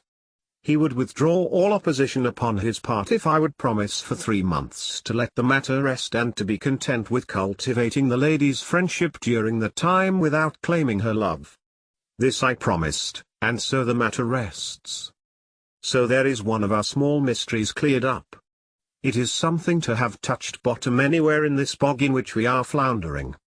We know now why Stapleton looked with disfavour upon his sister's suitor, even when that suitor was so eligible a one as Sir Henry. And now I pass on to another thread which I have extricated out of the tangled skein, the mystery of the sobs in the night, of the tear-stained face of Mrs. Barrymore, of the secret journey of the butler to the western lattice window. Congratulate me, my dear Holmes, and tell me that I have not disappointed you as an agent, that you do not regret the confidence which you showed in me when you sent me down. All these things have by one night's work been thoroughly cleared. I have said by one night's work, but, in truth, it was by 2 nights' work, for on the first we drew entirely blank. I sat up with Sir Henry in his rooms until nearly 3 o'clock in the morning, but no sound of any sort did we hear except the chiming clock upon the stairs. It was a most melancholy vigil, and ended by each of us falling asleep in our chairs. Fortunately we were not discouraged, and we determined to try again. The next night we lowered the lamp and sat smoking cigarettes without making the least sound. It was incredible how slowly the hours crawled by, and yet we were helped through it by the same sort of patient interest which the hunter must feel as he watches the trap into which he hopes the game may wander. 1 struck, and 2, and we had almost for the second time given it up in despair, when in an instant we both sat bolt upright in our chairs with all our weary senses keenly on the alert once more. We had heard the creak of a step in the passage. Very stealthily we heard it pass along until it died away in the distance. Then the baronet gently opened his door and we set out in pursuit. Already our man had gone round the gallery and the corridor was all in darkness. Softly we stole along until we had come into the other wing. We were just in time to catch a glimpse of the tall, black-bearded figure, his shoulders rounded as he tiptoed down the passage. Then he passed through the same door as before, and the light of the candle framed it in the darkness and shot one single yellow beam across the gloom of the corridor. We shuffled cautiously towards it, trying every plank before we dared to put our whole weight upon it. We had taken the precaution of leaving our boots behind us, but, even so, the old boards snapped and creaked beneath our tread. Sometimes it seemed impossible that he should fail to hear our approach. However, the man is fortunately rather deaf, and he was entirely preoccupied in that which he was doing. When at last we reached the door and peeped through, we found him crouching at the window, candle in hand, his white, intent face pressed against the pane, exactly as I had seen him 2 nights before. We had arranged no plan of campaign, but the baronet is a man to whom the most direct way is always the most natural. He walked into the room, and as he did so Barrymore sprang up from the window with a sharp hiss of his breath and stood, livid and trembling, before us. His dark eyes, glaring out of the white mask of his face, were full of horror and astonishment as he gazed from Sir Henry to me. "What are you doing here, Barrymore?" "Nothing, sir." His agitation was so great that he could hardly speak, and the shadows sprang up and down from the shaking of his candle. "It was the window, sir. I go round at night to see that they are fastened." "On the 2nd floor?" "Yes, sir, all the windows." "Look here, Barrymore," said Sir Henry sternly, "we have made up our minds to have the truth out of you, so it will save you trouble to tell it sooner rather than later. Come, now. No lies. What were you doing at that window?" The fellow looked at us in a helpless way, and he wrung his hands together like one who is in the last extremity of doubt and misery. "I was doing no harm, sir. I was holding a candle to the window." "And why were you holding a candle to the window?" "Don't ask me, Sir Henry, don't ask me. I give you my word, sir, that it is not my secret, and that I cannot tell it. If it concerned no one but myself I would not try to keep it from you." A sudden idea occurred to me, and I took the candle from the trembling hand of the butler. "He must have been holding it as a signal," said I. "Let us see if there is any answer." I held it as he had done, and stared out into the darkness of the night. Vaguely I could discern the black bank of the trees and the lighter expanse of the moor, for the moon was behind the clouds. And then I gave a cry of exultation, for a tiny pinpoint of yellow light had suddenly transfixed the dark veil, and glowed steadily in the center of the black square framed by the window. "There it is!" I cried. "No, no, sir, it is nothing, nothing at all," the butler broke in, "I assure you, sir." "Move your light across the window, Watson," cried the baronet. "See, the other moves also. Now, you rascal, do you deny that it is a signal? Come, speak up. Who is your confederate out yonder, and what is this conspiracy that is going on?" The man's face became openly defiant. "It is my business, and not yours. I will not tell." "Then you leave my employment right away." "Very good, sir. If I must, I must." "And you go in disgrace. By thunder, you may well be ashamed of yourself. Your family has lived with mine for over 100 years under this roof, and here I find you deep in some dark plot against me." "No, no, sir, no, not against you." It was a woman's voice, and Mrs. Barrymore, paler and more horror-struck than her husband, was standing at the door. Her bulky figure in a shawl and skirt might have been comic were it not for the intensity of feeling upon her face. "We have to go, Eliza. This is the end of it." "You can pack our things," said the butler. "Oh, John, John, have I brought you to this?" "It is my doing, Sir Henry, all mine. He has done nothing except for my sake and because I asked him." "Speak out, then. What does it mean?" "My unhappy brother is starving on the moor. We cannot let him perish at our very gates. The light is a signal to him that food is ready for him, and his light out yonder is to show the spot to which to bring it." "Then your brother is—" "The escaped convict, Sir, Selden, the criminal." "That's the truth, sir," said Barrymore. "I said that it was not my secret and that I could not tell it to you. But now you have heard it, and you will see that if there was a plot it was not against you." This, then, was the explanation of the stealthy expeditions at night and the light at the window? Sir Henry and I both stared at the woman in amazement. Was it possible that this stolidly respectable person was of the same blood as one of the most notorious criminals in the country? Yes, sir. My name was Selden, and he is my younger brother. We humored him too much when he was a lad and gave him his own way in everything until he came to think that the world was made for his pleasure, and that he could do what he liked in it. Then as he grew older he met wicked companions, and the devil entered into him until he broke my mother's heart and dragged our name in the dirt. From crime to crime he sank lower and lower until it is only the mercy of God which has snatched him from the scaffold. But to me, sir, he was always the little curly-headed boy that I had nursed and played with as an elder sister would. That was why he broke prison, sir. He knew that I was here and that we could not refuse to help him. When he dragged himself here one night, weary and starving, with the warders hard at his heels, what could we do? We took him in and fed him and cared for him.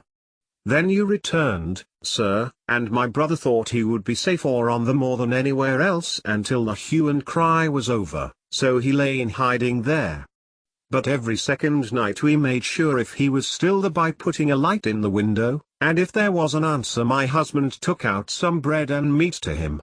Every day we hoped that he was gone, but as long as he was there we could not desert him.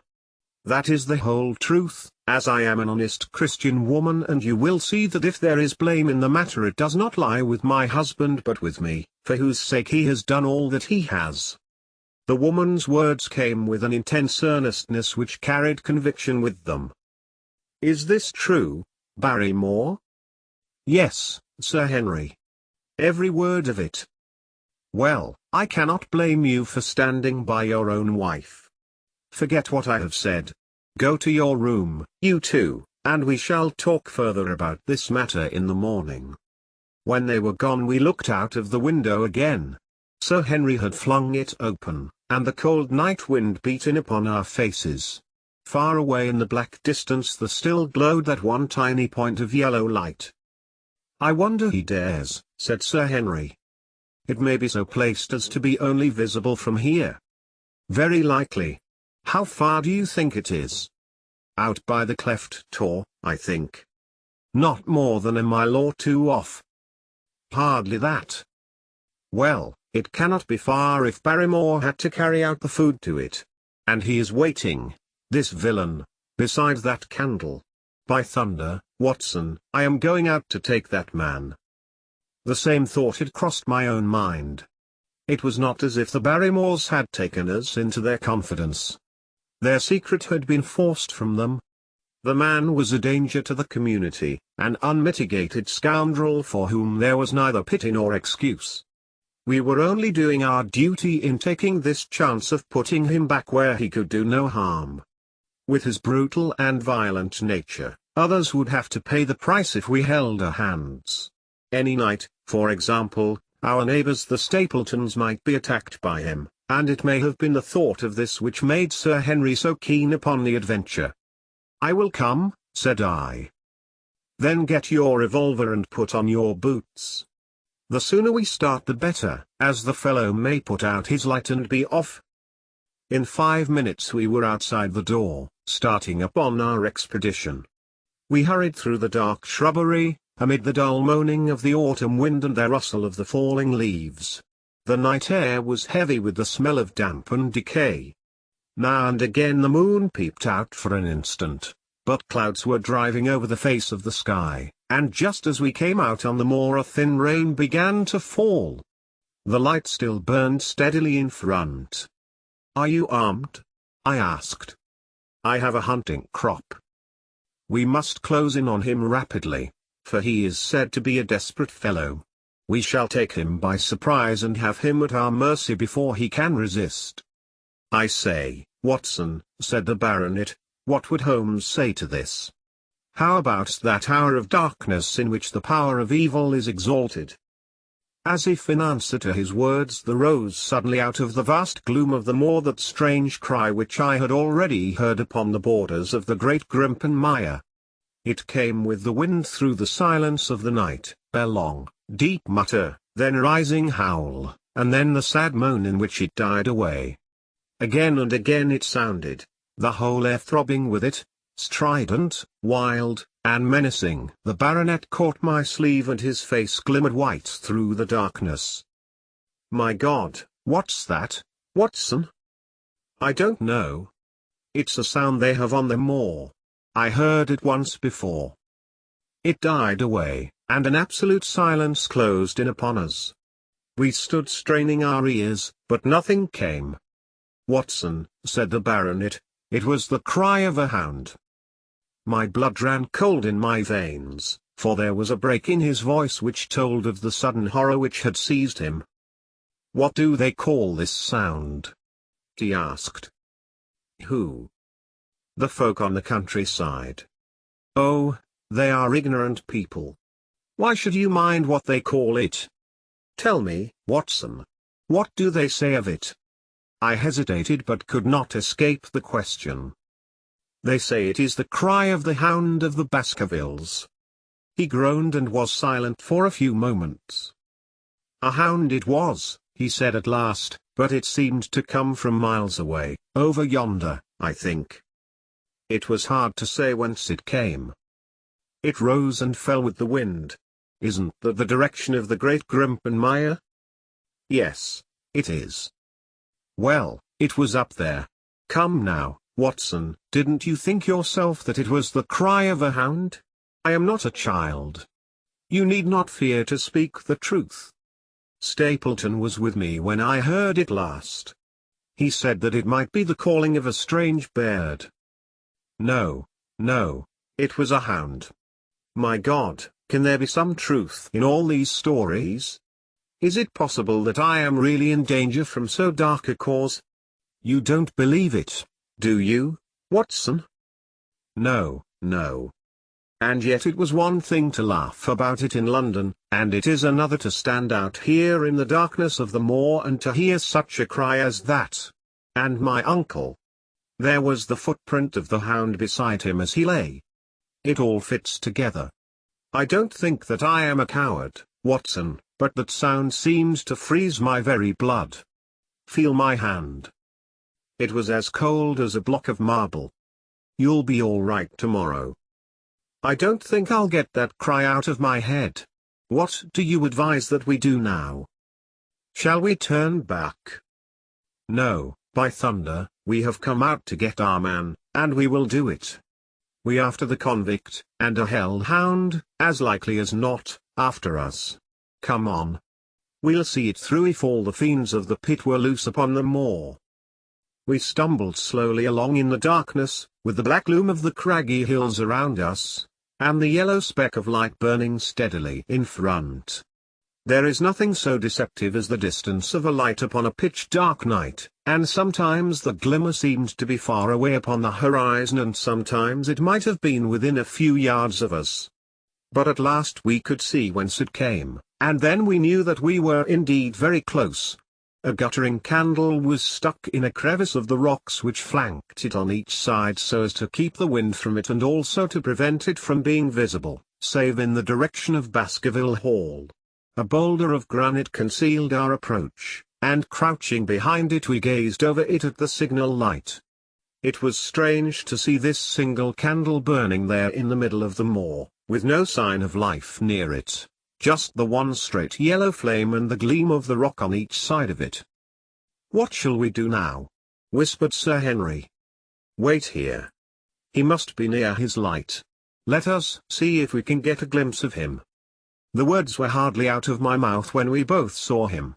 Over the rocks, in the crevice of which the candle burned, there was thrust out an evil yellow face, a terrible animal face, all seamed and scored with vile passions. Foul with mire, with a bristling beard, and hung with matted hair, it might well have belonged to one of those old savages who dwelt in the burrows on the hillsides. The light beneath him was reflected in his small, cunning eyes which peered fiercely to right and left through the darkness like a crafty and savage animal who has heard the steps of the hunters. Something had evidently aroused his suspicions. It may have been that Barrymore had some private signal which we had neglected to give, or the fellow may have had some other reason for thinking that all was not well, but I could read his fears upon his wicked face. Any instant he might dash out the light and vanish in the darkness. I sprang forward therefore, and Sir Henry did the same. At the same moment the convict screamed out a curse at us and hurled a rock which splintered up against the boulder which had sheltered us. I caught one glimpse of his short, squat, strongly built figure as he sprang to his feet and turned to run. At the same moment by a lucky chance the moon broke through the clouds. We rushed over the brow of the hill, and there was our man running with great speed down the other side, springing over the stones in his way with the activity of a mountain goat. A lucky long shot of my revolver might have crippled him, but I had brought it only to defend myself if attacked and not to shoot an unarmed man who was running away. We were both swift runners and in fairly good training, but we soon found that we had no chance of overtaking him. We saw him for a long time in the moonlight until he was only a small speck moving swiftly among the boulders upon the side of a distant hill. We ran and ran until we were completely blown, but the space between us grew ever wider. Finally we stopped and sat panting on two rocks, while we watched him disappearing in the distance.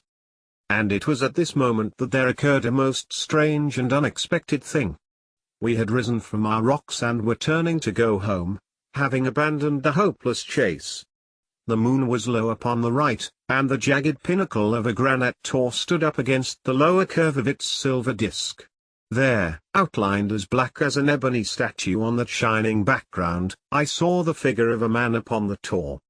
Do not think that it was a delusion, Holmes. I assure you that I have never in my life seen anything more clearly. As far as I could judge, the figure was that of a tall, thin man.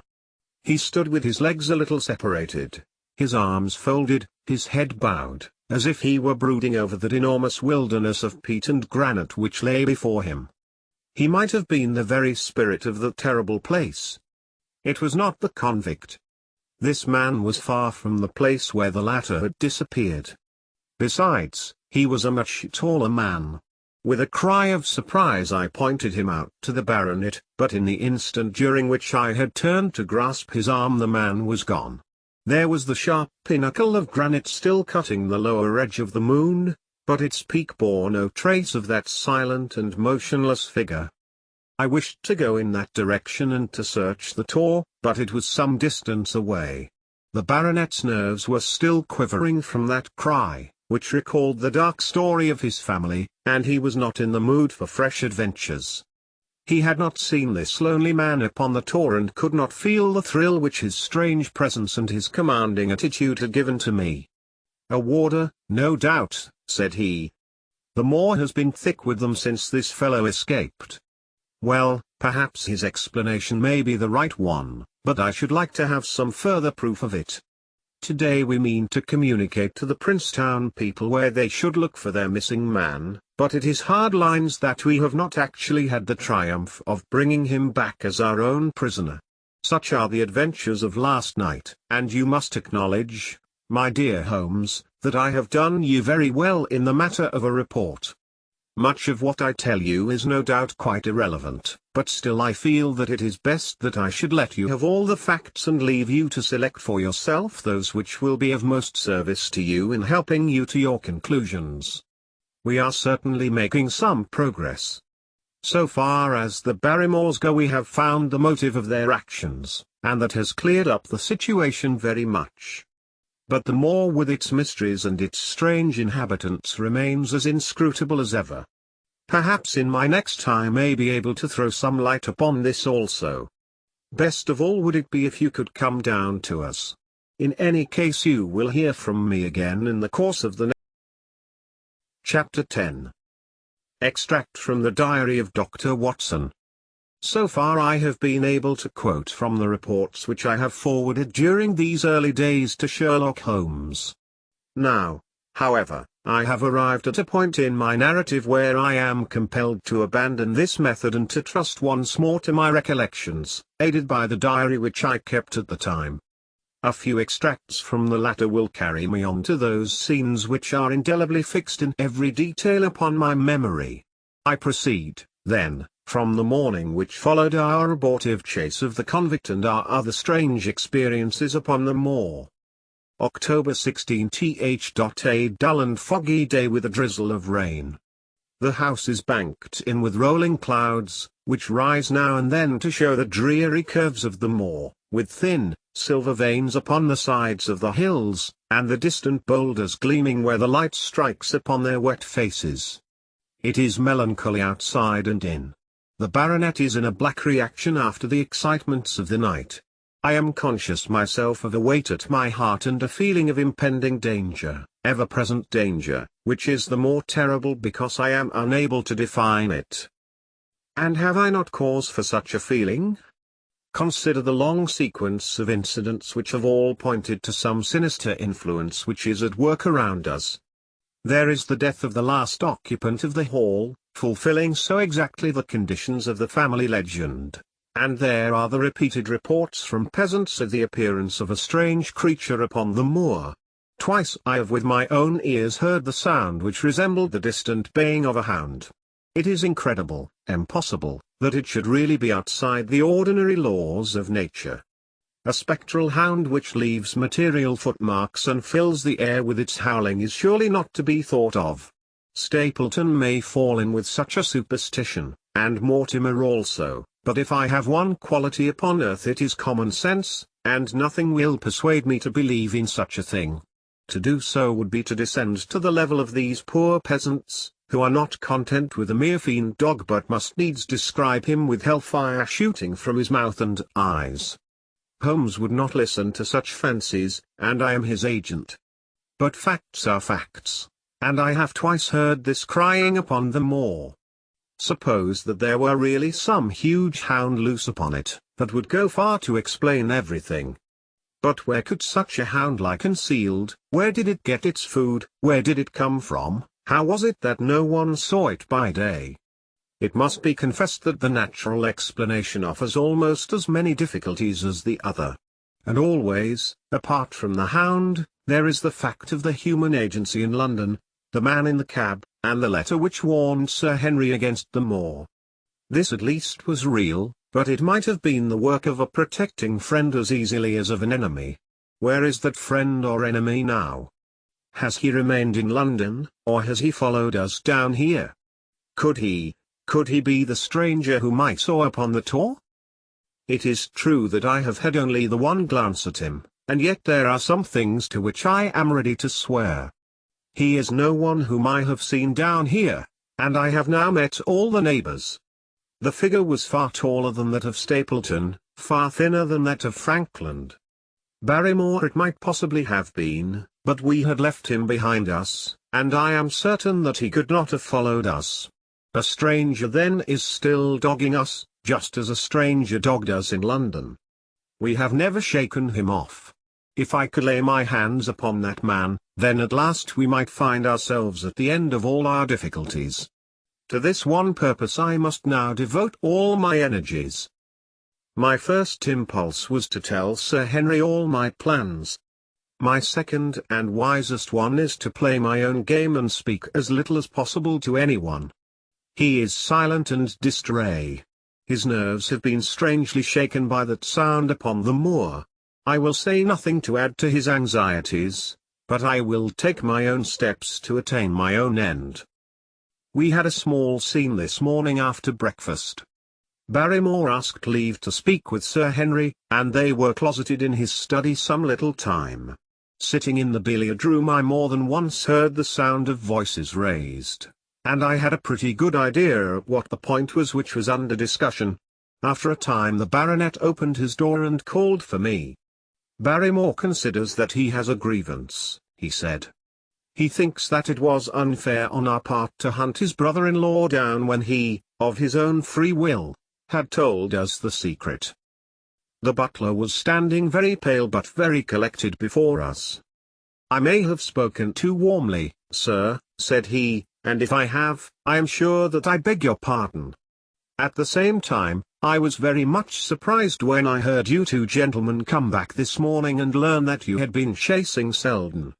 The poor fellow has enough to fight against without my putting more upon his track. If you had told us of your own free will it would have been a different thing, said the baronet. You only told us, or rather your wife only told us, when it was forced from you and you could not help yourself. I didn't think you would have taken advantage of it, Sir Henry, indeed I didn't. The man is a public danger. There are lonely houses scattered over the moor, and he is a fellow who would stick at nothing. You only want to get a glimpse of his face to see that. Look at Mr. Stapleton's house, for example, with no one but himself to defend it. There's no safety for anyone until he is under lock and key. He'll break into no house, sir. I give you my solemn word upon that. But he will never trouble anyone in this country again. I assure you, Sir Henry, that in a very few days the necessary arrangements will have been made and he will be on his way to South America. For God's sake, sir, I beg of you not to let the police know that he is still on the moor. They have given up the chase there, and he can lie quiet until the ship is ready for him. You can't tell on him without getting my wife and me into trouble. I beg you, sir, to say nothing to the police. What do you say, Watson? I shrugged my shoulders. If he were safely out of the country it would relieve the taxpayer of a burden. But how about the chance of his holding someone up before he goes? He would not do anything so mad, sir. We have provided him with all that he can want. To commit a crime would be to show where he was hiding. That is true, said Sir Henry. Well, Barrymore.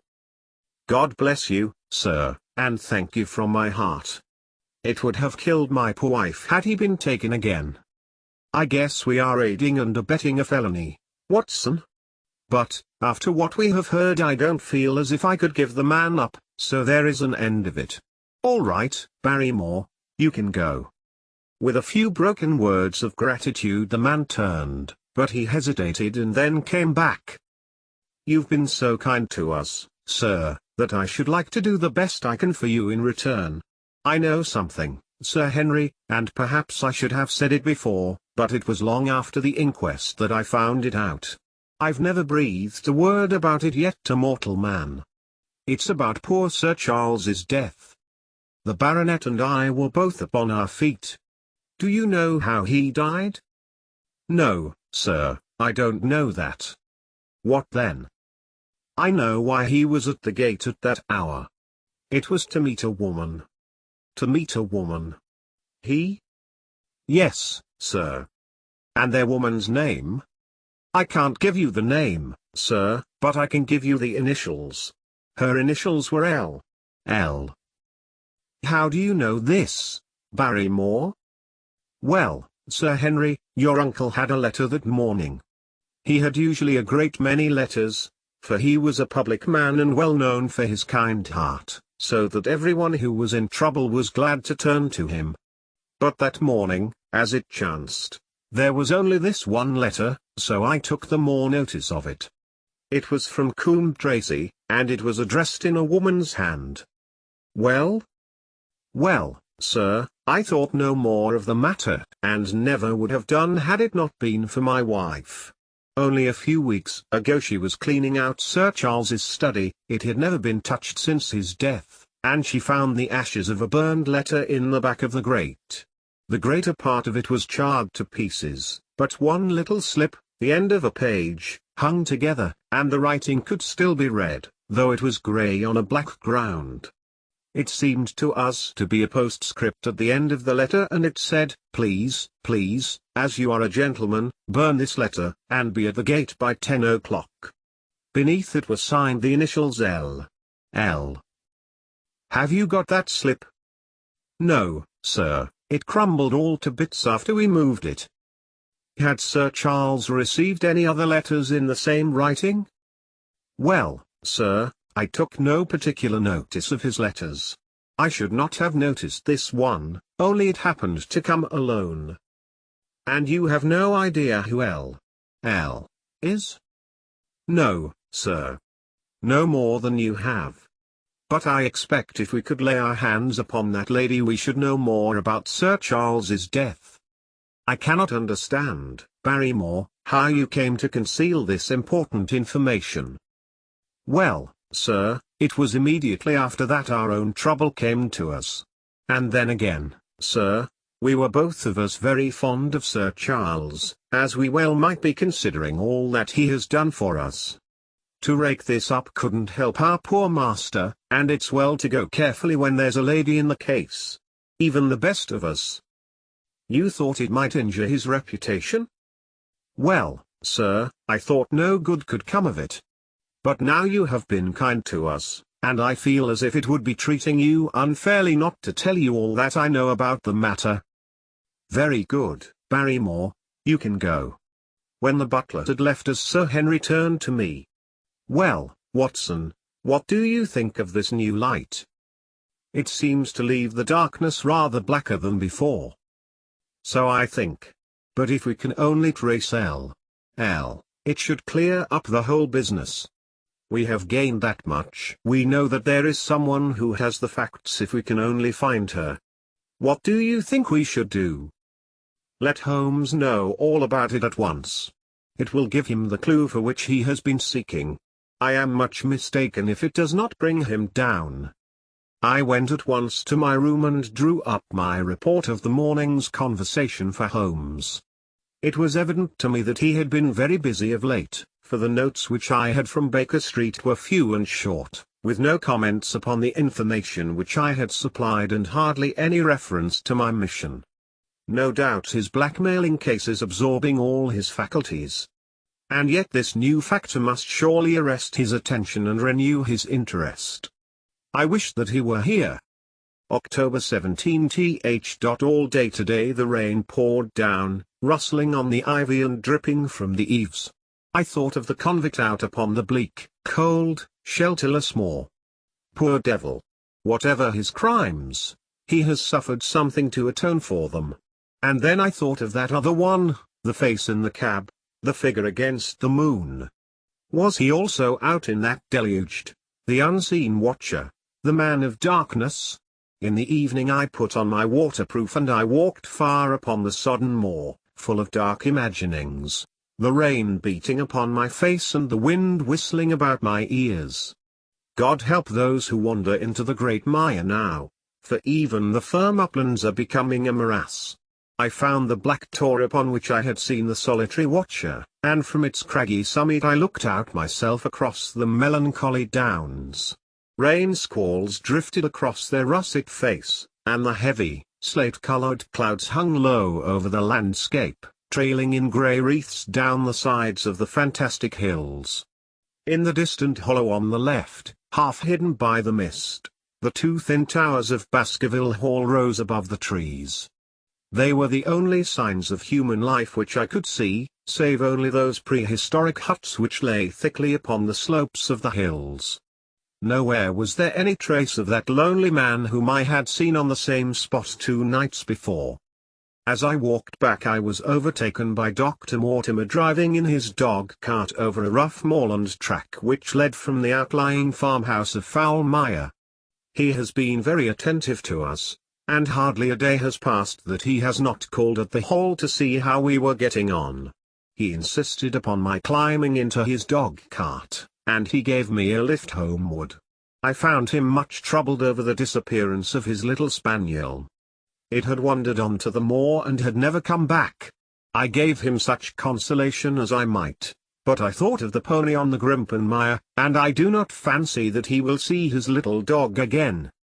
By the way, Mortimer, said I as we jolted along the rough road, I suppose there are few people living within driving distance of this whom you do not know?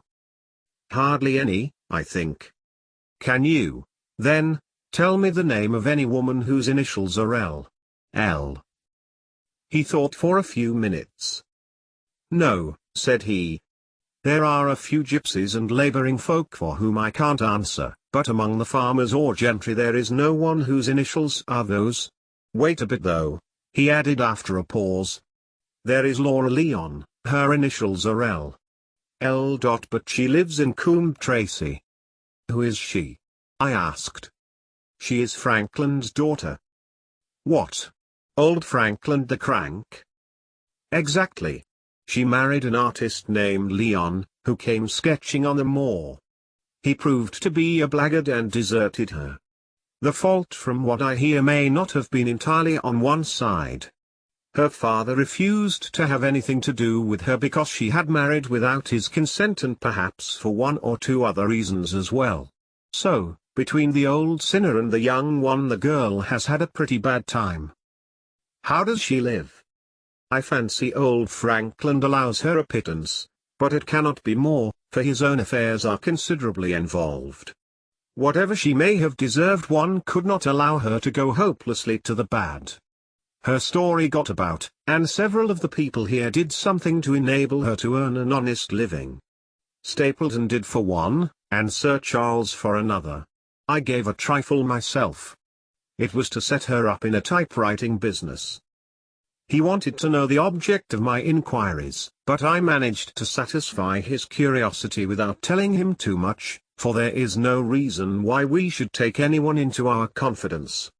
Tomorrow morning I shall find my way to Coombe Tracey, and if I can see this Mrs. Laura Leon, of equivocal reputation, a long step will have been made towards clearing one incident in this chain of mysteries.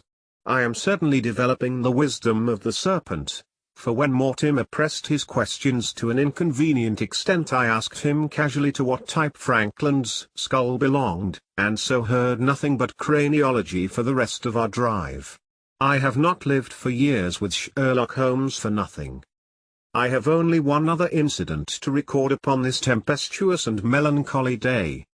This was my conversation with Barrymore just now, which gives me one more strong card which I can play in due time.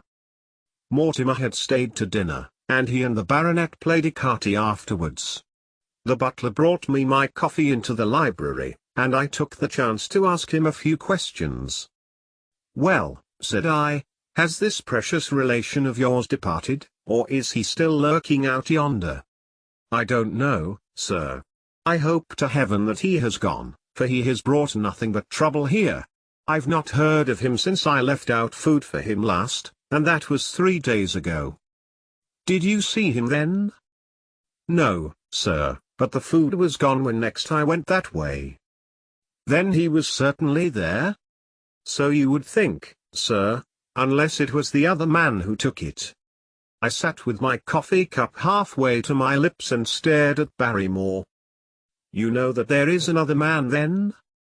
"Yes, sir, there is another man upon the moor." "Have you seen him?" "No, sir." "How do you know of him then?" "Selden told me of him, sir, a week ago or more.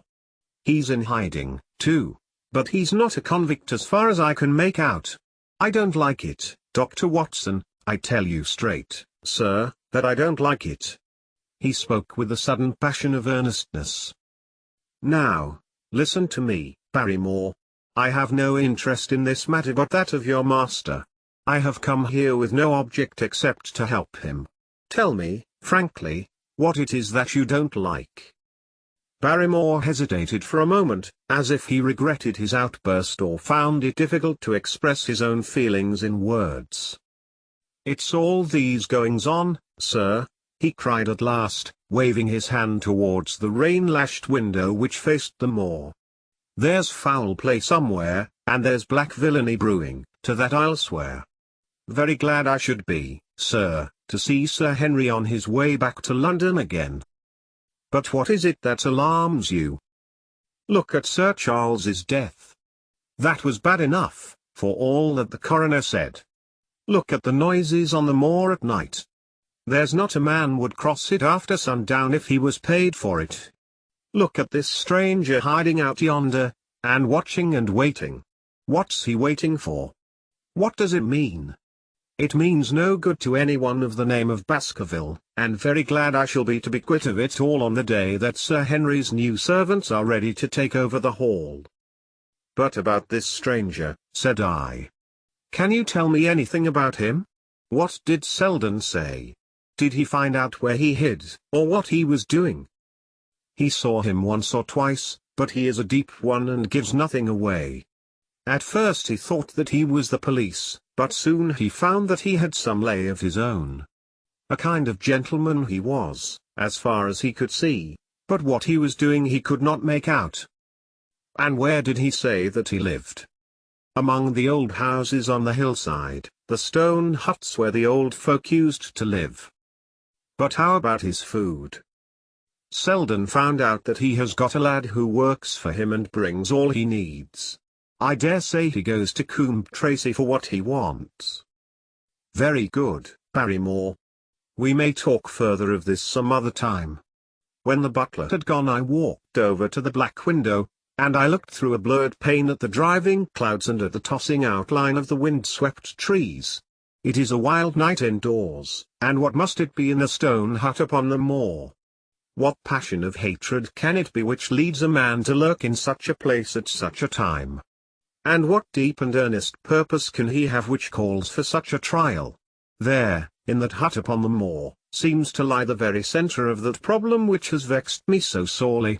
I swear that another day shall not have passed before I have done all that man can do to reach the heart of the mystery. Chapter 11. The Man on the Tor. The extract from my private diary which forms the last chapter has brought my narrative up to the 18th of October, a time when these strange events began to move swiftly towards their terrible conclusion.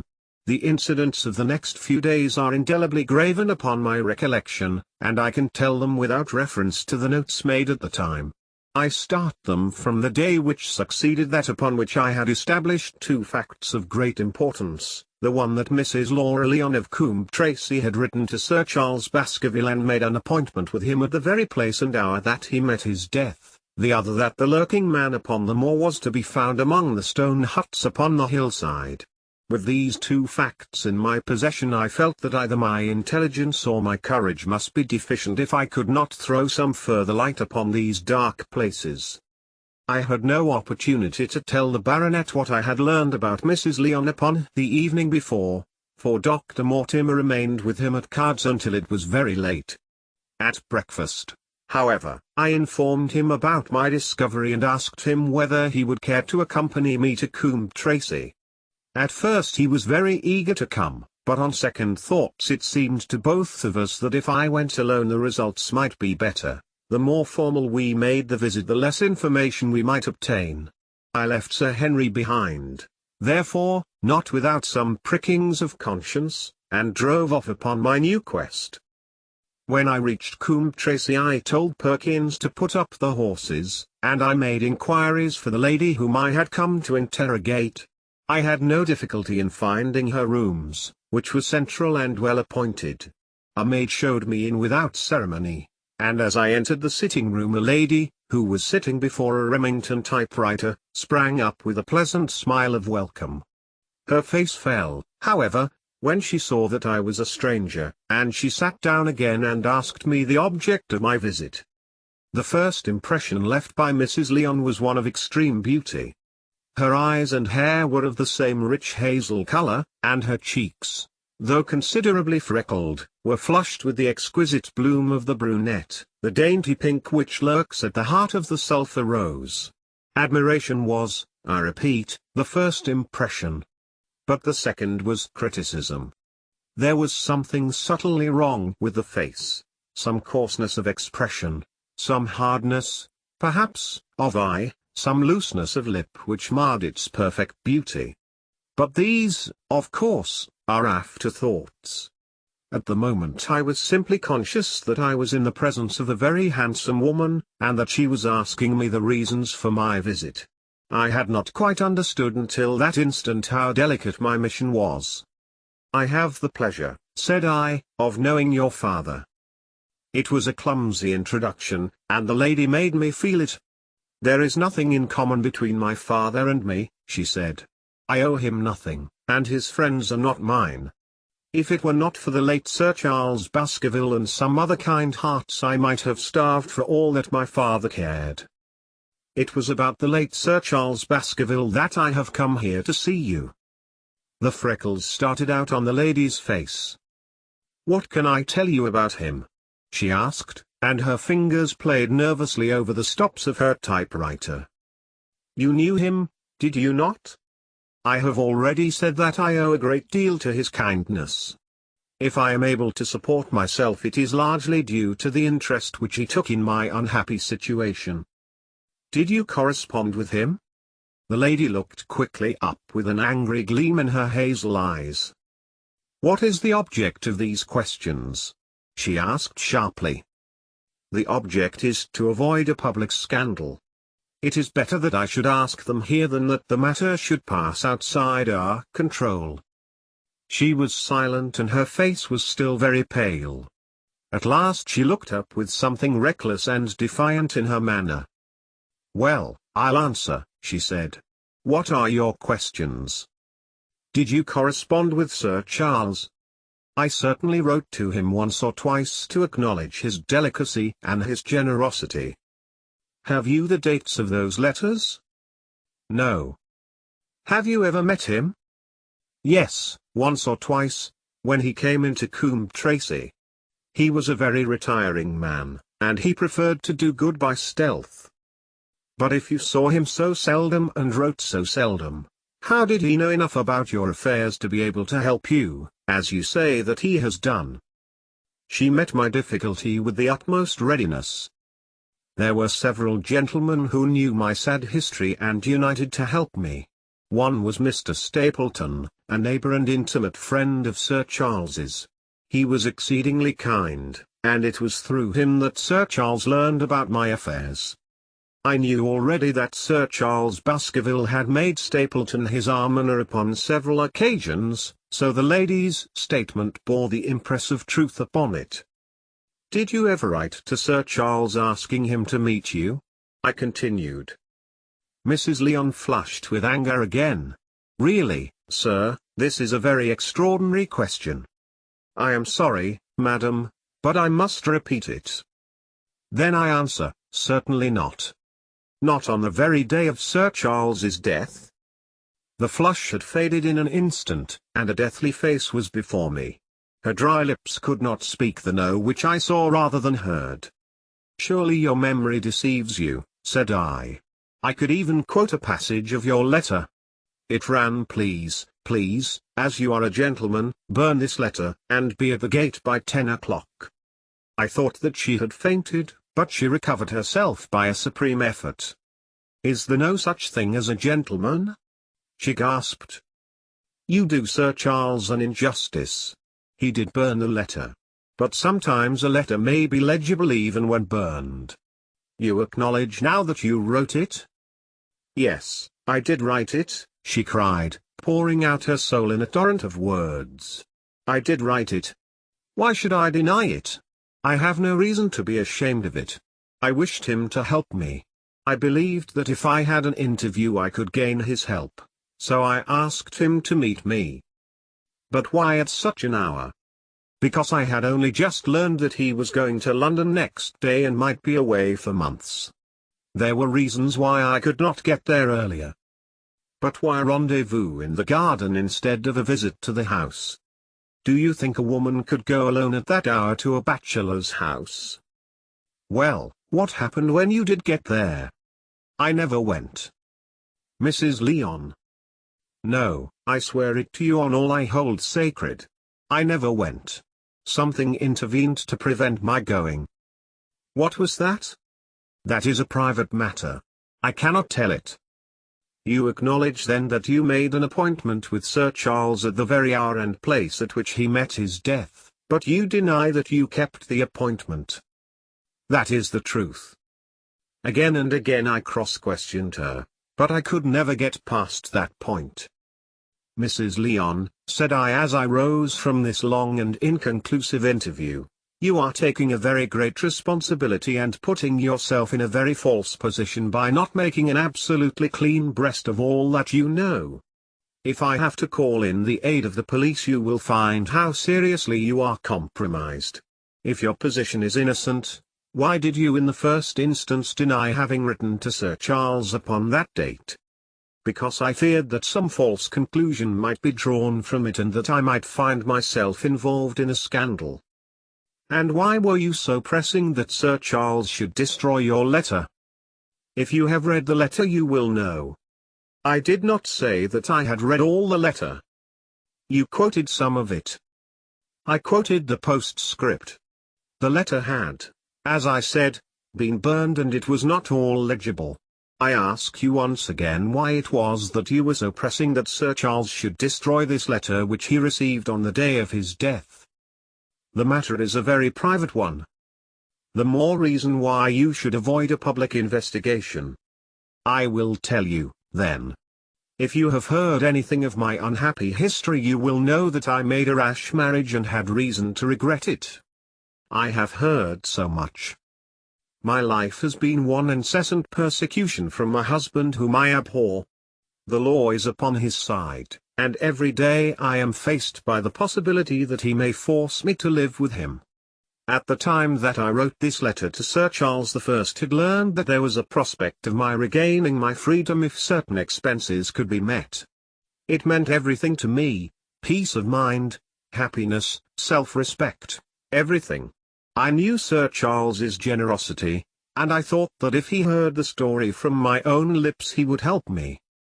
Then how is it that you did not go? Because I received help in the interval from another source. Why then, did you not write to Sir Charles and explain this? So I should have done had I not seen his death in the paper next morning. The woman's story hung coherently together, and all my questions were unable to shake it. I could only check it by finding if she had, indeed, instituted divorce proceedings against her husband at or about the time of the tragedy. It was unlikely that she would dare to say that she had not been to Baskerville Hall if she really had been, for a trap would be necessary to take her there, and could not have returned to Coombe Tracey until the early hours of the morning. Such an excursion could not be kept secret.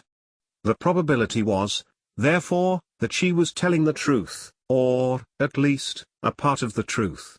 I came away baffled and disheartened. Once again I had reached that dead wall which seemed to be built across every path by which I tried to get at the object of my mission.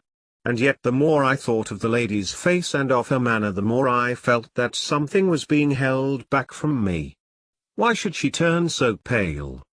Why should she fight against every admission until it was forced from her? Why should she have been so reticent at the time of the tragedy? Surely the explanation of all this could not be as innocent as she would have me believe. For the moment I could proceed no farther in that direction, but must turn back to that other clue which was to be sought for among the stone huts upon the moor. And that was a most vague direction. I realized it as I drove back and noted how hill after hill showed traces of the ancient people. Barrymore's only indication had been that the stranger lived in one of these abandoned huts, and many hundreds of them are scattered throughout the length and breadth of the moor. But I had my own experience for a guide, since it had shown me the man himself standing upon the summit of the Black Tor. That, then, should be the center of my search. From there I should explore every hut upon the moor until I lighted upon the right one. If this man were inside it, I should find out from his own lips, at the point of my revolver if necessary, who he was and why he had dogged us so long. He might slip away from us in the crowd of Regent Street, but it would puzzle him to do so upon the lonely moor. On the other hand, if I should find the hut and its tenant should not be within it, I must remain there, however long the vigil, until he returned. Holmes had missed him in London. It would indeed be a triumph for me if I could run him to earth where my master had failed.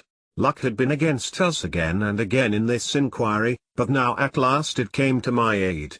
And the messenger of good fortune was none other than Mr. Frankland, who was standing, grey-whiskered and red-faced, outside the gate of his garden, which opened onto the high road along which I travelled.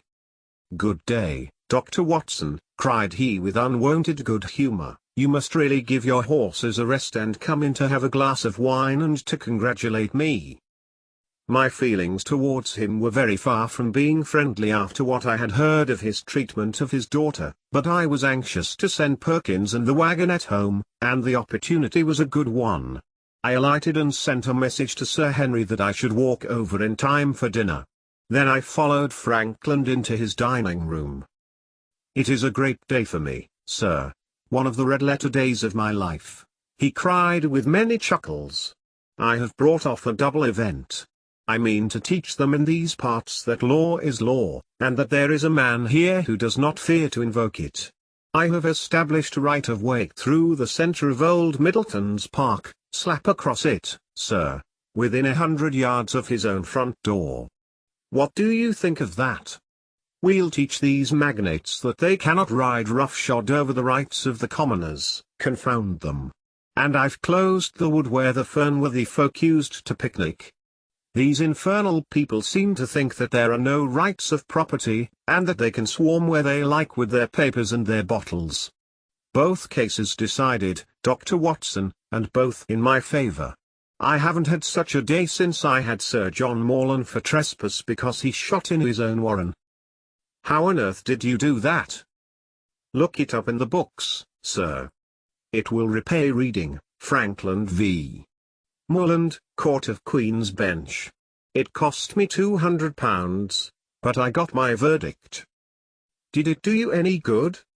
"None, sir, none. I am proud to say that I had no interest in the matter.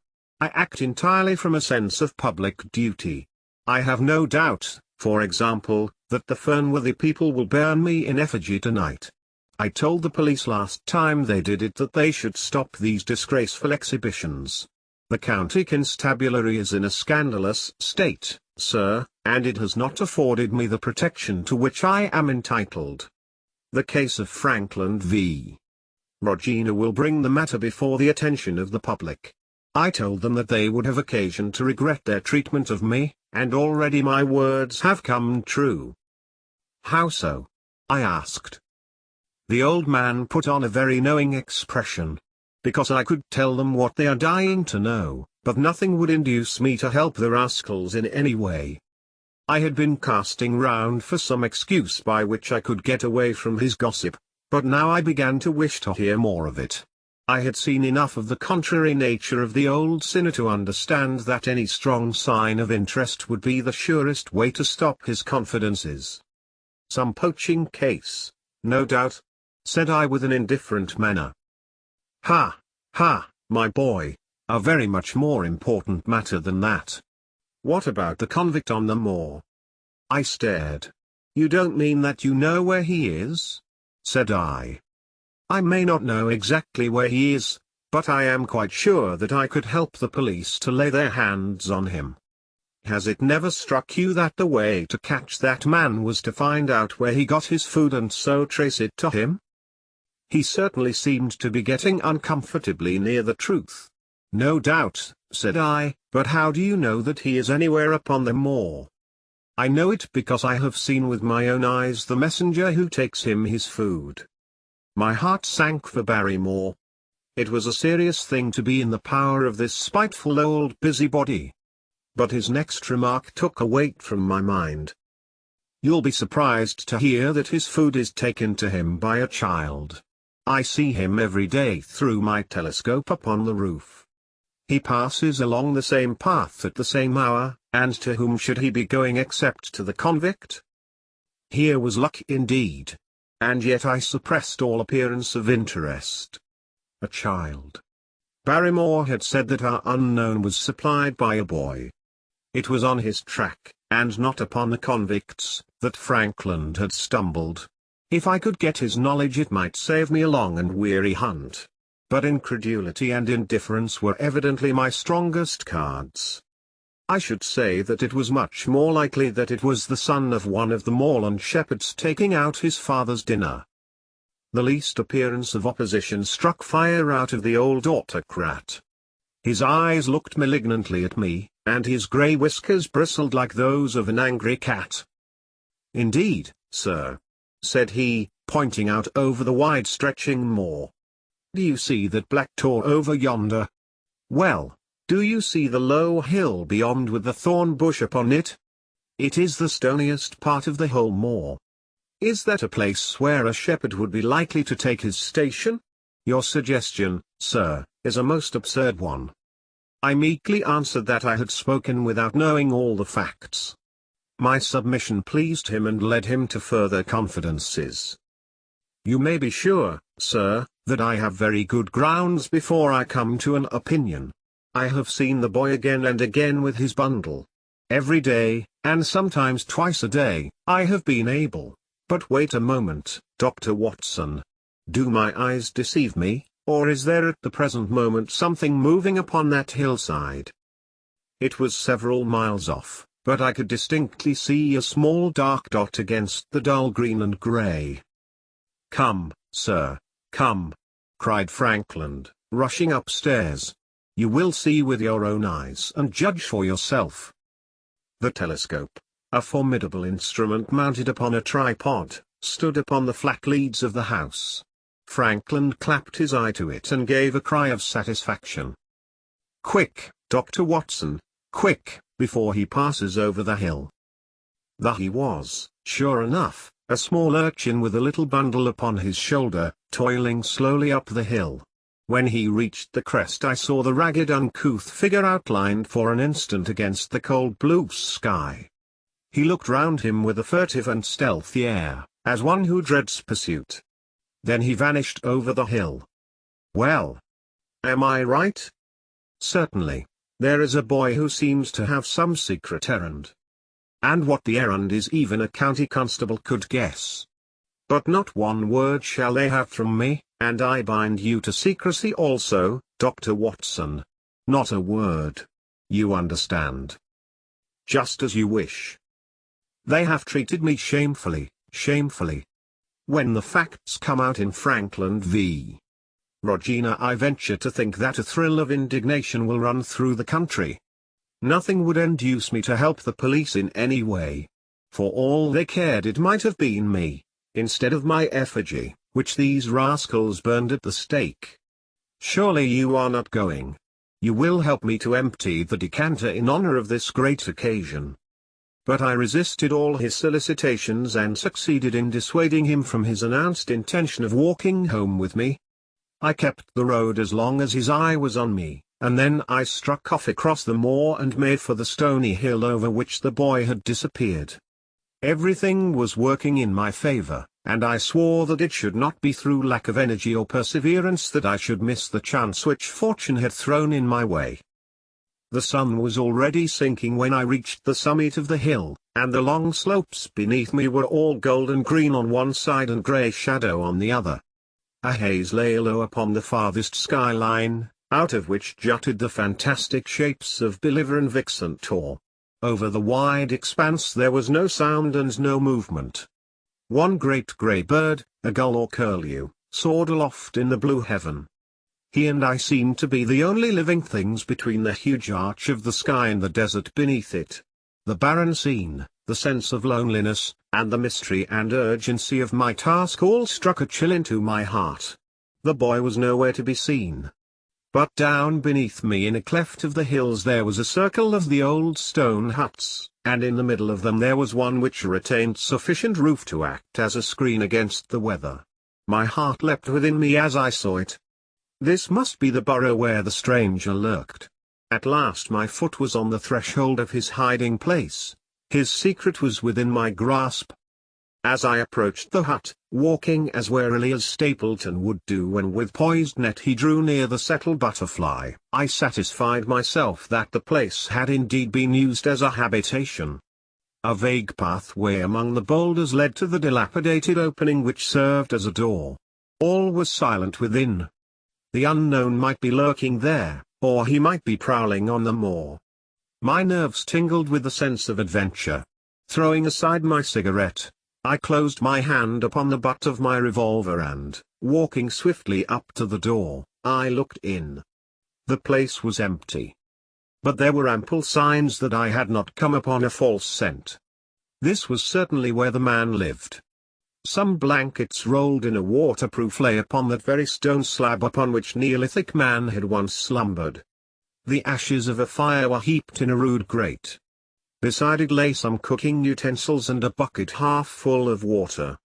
A litter of empty tins showed that the place had been occupied for some time, and I saw, as my eyes became accustomed to the checkered light, a pannikin and a half-full bottle of spirits standing in the corner. In the middle of the hut a flat stone served the purpose of a table, and upon this stood a small cloth bundle, the same, no doubt, which I had seen through the telescope upon the shoulder of the boy. It contained a loaf of bread, a tinned tongue, and 2 tins of preserved peaches. As I set it down again, after having examined it, my heart leapt to see that beneath it there lay a sheet of paper with writing upon it. I raised it, and this was what I read, roughly scrawled in pencil: "Dr. Watson has gone to Coombe Tracey." For a minute I stood there with the paper in my hands thinking out the meaning of this curt message. It was I, then, and not Sir Henry, who was being dogged by this secret man. He had not followed me himself, but he had set an agent, the boy, perhaps, upon my track, and this was his report. Possibly I had taken no step since I had been upon the moor which had not been observed and reported.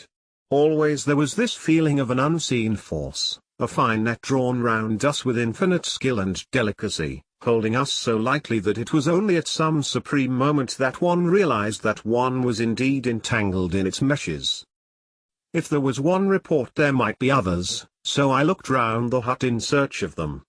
There was no trace, however, of anything of the kind, nor could I discover any sign which might indicate the character or intentions of the man who lived in this singular place, save that he must be of Spartan habits and cared little for the comforts of life. When I thought of the heavy rains and looked at the gaping roof, I understood how strong and immutable must be the purpose which had kept him in that inhospitable abode. Was he our malignant enemy, or was he by chance our guardian angel? I swore that I would not leave the hut until I knew. Outside the sun was sinking low and the west was blazing with scarlet and gold. Its reflection was shot back in ruddy patches by the distant pools which lay amid the great Grimpen mire. There were the 2 towers of Baskerville Hall, and there a distant blur of smoke which marked the village of Grimpen. Between the two, behind the hill, was the house of the Stapletons. All was sweet and mellow and peaceful in the golden evening light, and yet as I looked at them my soul shared none of the peace of nature but quivered at the vagueness and the terror of that interview which every instant was bringing nearer. With tingling nerves but a fixed purpose, I sat in the dark recess of the hut and waited with somber patience for the coming of its tenant. And then at last I heard him.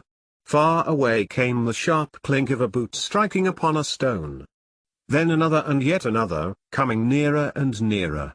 I shrank back into the darkest corner and cocked the pistol in my pocket, determined not to discover myself until I had an opportunity of seeing something of the stranger. There was a long pause which showed that he had stopped. Then once more the footsteps approached and a shadow fell across the opening of the hut. "It is a lovely evening, my dear Watson," said a well-known voice. "I really think that you will be more comfortable out." Chapter 12. Death on the Moor. For a moment or two I sat breathless, hardly able to believe my ears. Then my senses and my voice came back to me, while a crushing weight of responsibility seemed in an instant to be lifted from my soul. That cold, incisive, ironical voice could belong to but one man in all the world. "Holmes!" I cried. "Holmes!" "Come out," said he, "and please be careful with the revolver." I stooped under the rude lintel, and there he sat upon a stone outside, his grey eyes dancing with amusement as they fell upon my astonished features. He was thin and worn, but clear and alert, his keen face bronzed by the sun and roughened by the wind. In his tweed suit and cloth cap he looked like any other tourist upon the moor, and he had contrived, with that cat-like love of personal cleanliness which was one of his characteristics, that his chin should be as smooth and his linen as perfect as if he were in Baker Street. "I never was more glad to see anyone in my life," said I as I wrung him by the hand. "Or more astonished, eh?" "Well, I must confess to it. The surprise was not all on one side, I assure you. I had no idea that you had found my occasional retreat, still less that you were inside it, until I was within 20 paces of the door." "My footprint, I presume?" "No, Watson, I fear that I could not undertake to recognize your footprint amid all the footprints of the world. If you seriously desire to deceive me, you must change your tobacconist, for when I see the stub of a cigarette marked Bradley, Oxford Street, I know that my friend Watson is in the neighborhood. You will see it beside the path. You threw it down, no doubt, at that supreme moment when you charged into the empty hut. Exactly. I thought as much, and knowing your admirable tenacity, I was convinced that you were sitting in ambush, a weapon within reach, waiting for the tenant to return. So you actually thought that I was the criminal? I did not know who you were, but I was determined to find out. Excellent, Watson. And how did you localize me? You saw me, perhaps, on the night of the convict hunt, when I was so imprudent as to allow the moon to rise behind me. Yes, I saw you then. And have no doubt searched all the huts until you came to this one? No, your boy had been observed, and that gave me a guide where to look. The old gentleman with the telescope, no doubt. I could not make it out when first I saw the light flashing upon the lens. He rose and peeped into the hut. Ha, I see that Cartwright has brought up some supplies. What's this paper? So you have been to Coombe Tracey, have you? Yes. To see Mrs. Laura Leon? Exactly. Well done. Our researches have evidently been running on parallel lines, and when we unite our results I expect we shall have a fairly full knowledge of the case. Well, I am glad from my heart that you are here, for indeed the responsibility and the mystery were both becoming too much for my nerves. But how in the name of wonder did you come here, and what have you been doing? I thought that you were in Baker Street working out that case of blackmailing. That was what I wished you to think. Then you use me, and yet do not trust me. I cried with some bitterness.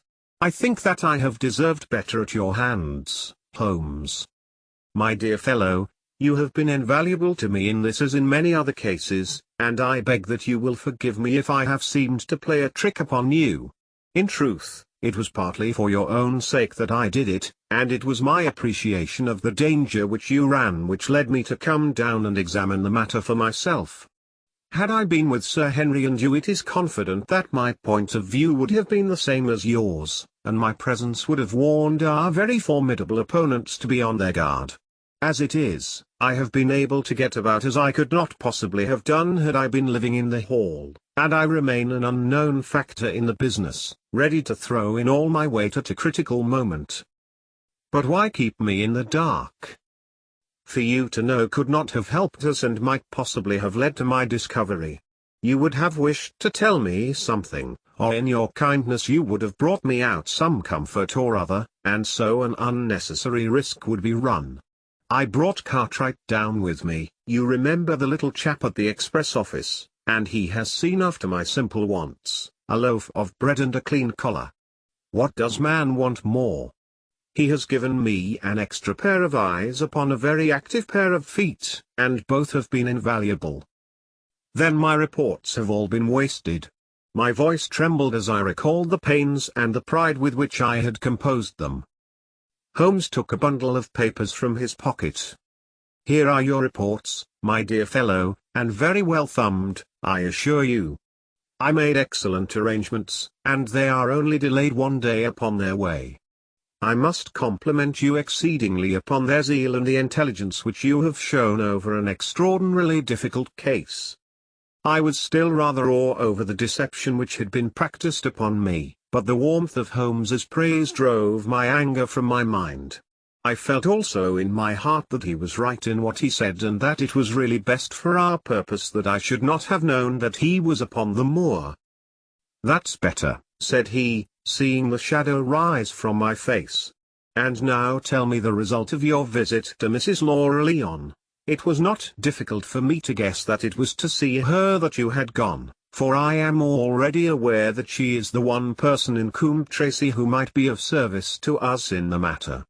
In fact, if you had not gone today, it is exceedingly probable that I should have gone tomorrow." The sun had set and dusk was settling over the moor. The air had turned chill and we withdrew into the hut for warmth. There, sitting together in the twilight, I told Holmes of my conversation with the lady. So interested was he that I had to repeat some of it twice before he was satisfied. "This is most important," said he when I had concluded. "It fills up a gap which I had been unable to bridge in this most complex affair. You are aware, perhaps, that a close intimacy exists between this lady and the man Stapleton?" I did not know of a close intimacy. "There can be no doubt about the matter. They meet, they write, there is a complete understanding between them. Now, this puts a very powerful weapon into our hands. If I could only use it to detach his wife." "His wife?" "I am giving you some information now, in return for all that you have given me. The lady who has passed here as Miss Stapleton is in reality his wife." "Good heavens, Holmes! Are you sure of what you say? How could he have permitted Sir Henry to fall in love with her?" "Sir Henry's falling in love could do no harm to anyone except Sir Henry. He took particular care that Sir Henry did not make love to her, as you have yourself observed.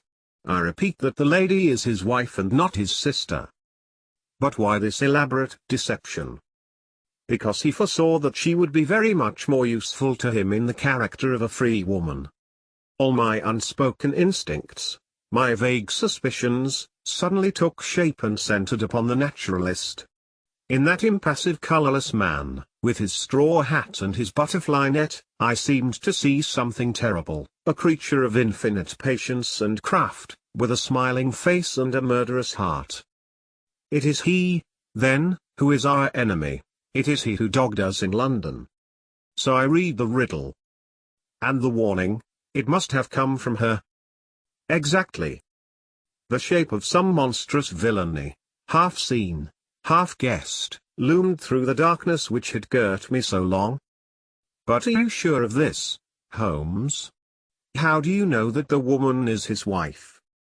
Because he so far forgot himself as to tell you a true piece of autobiography upon the occasion when he first met you, and I dare say he has many a time regretted it since.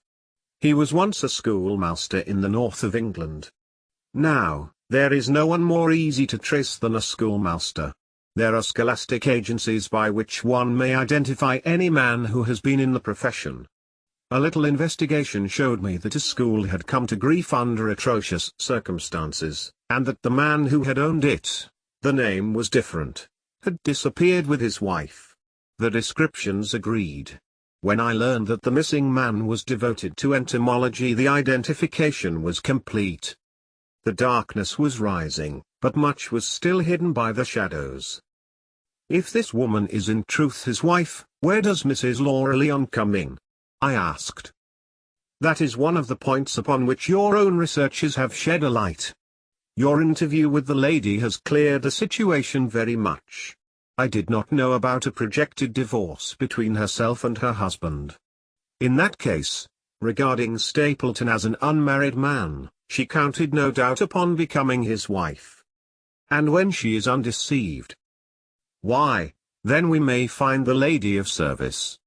It must be our first duty to see her, both of us, tomorrow. Don't you think, Watson, that you are away from your charge rather long? Your place should be at Baskerville Hall. The last red streaks had faded away in the west and night had settled upon the moor. A few faint stars were gleaming in the violet sky. One last question, Holmes, I said as I rose. Surely there is no need of secrecy between you and me. What is the meaning of it all? What is he after? Holmes's voice sank as he answered.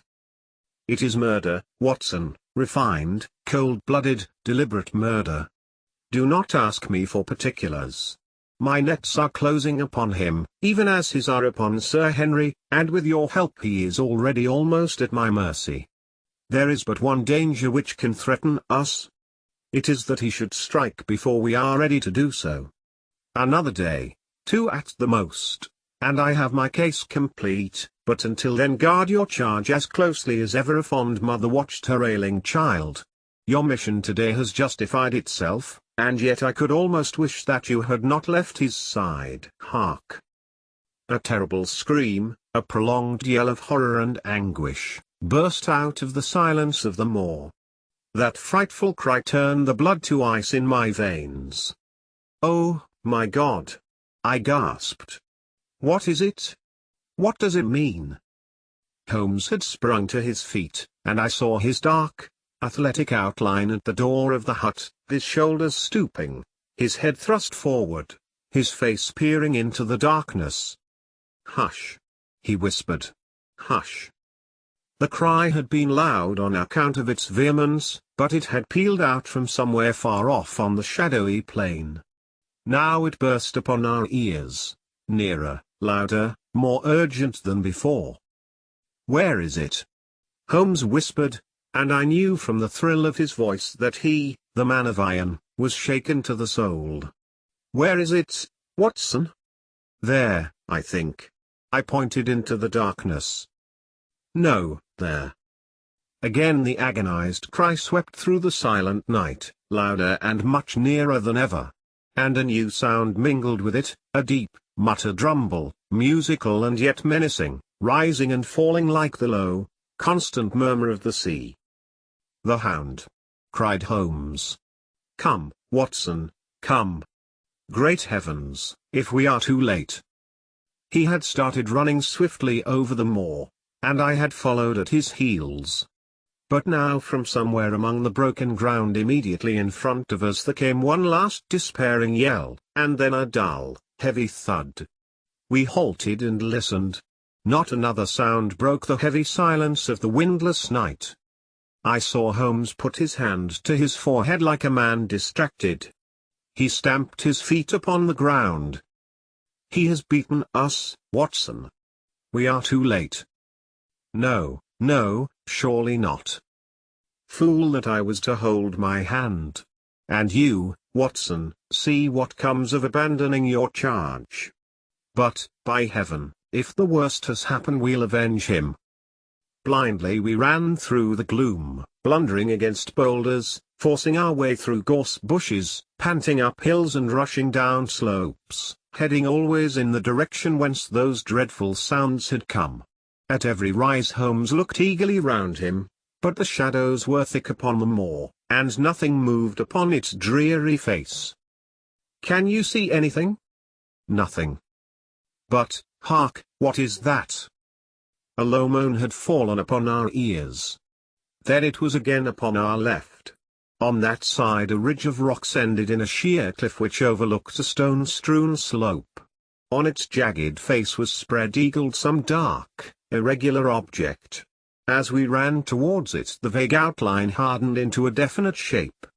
It was a prostrate man face downward upon the ground, the head doubled under him at a horrible angle, the shoulders rounded and the body hunched together as if in the act of throwing a somersault.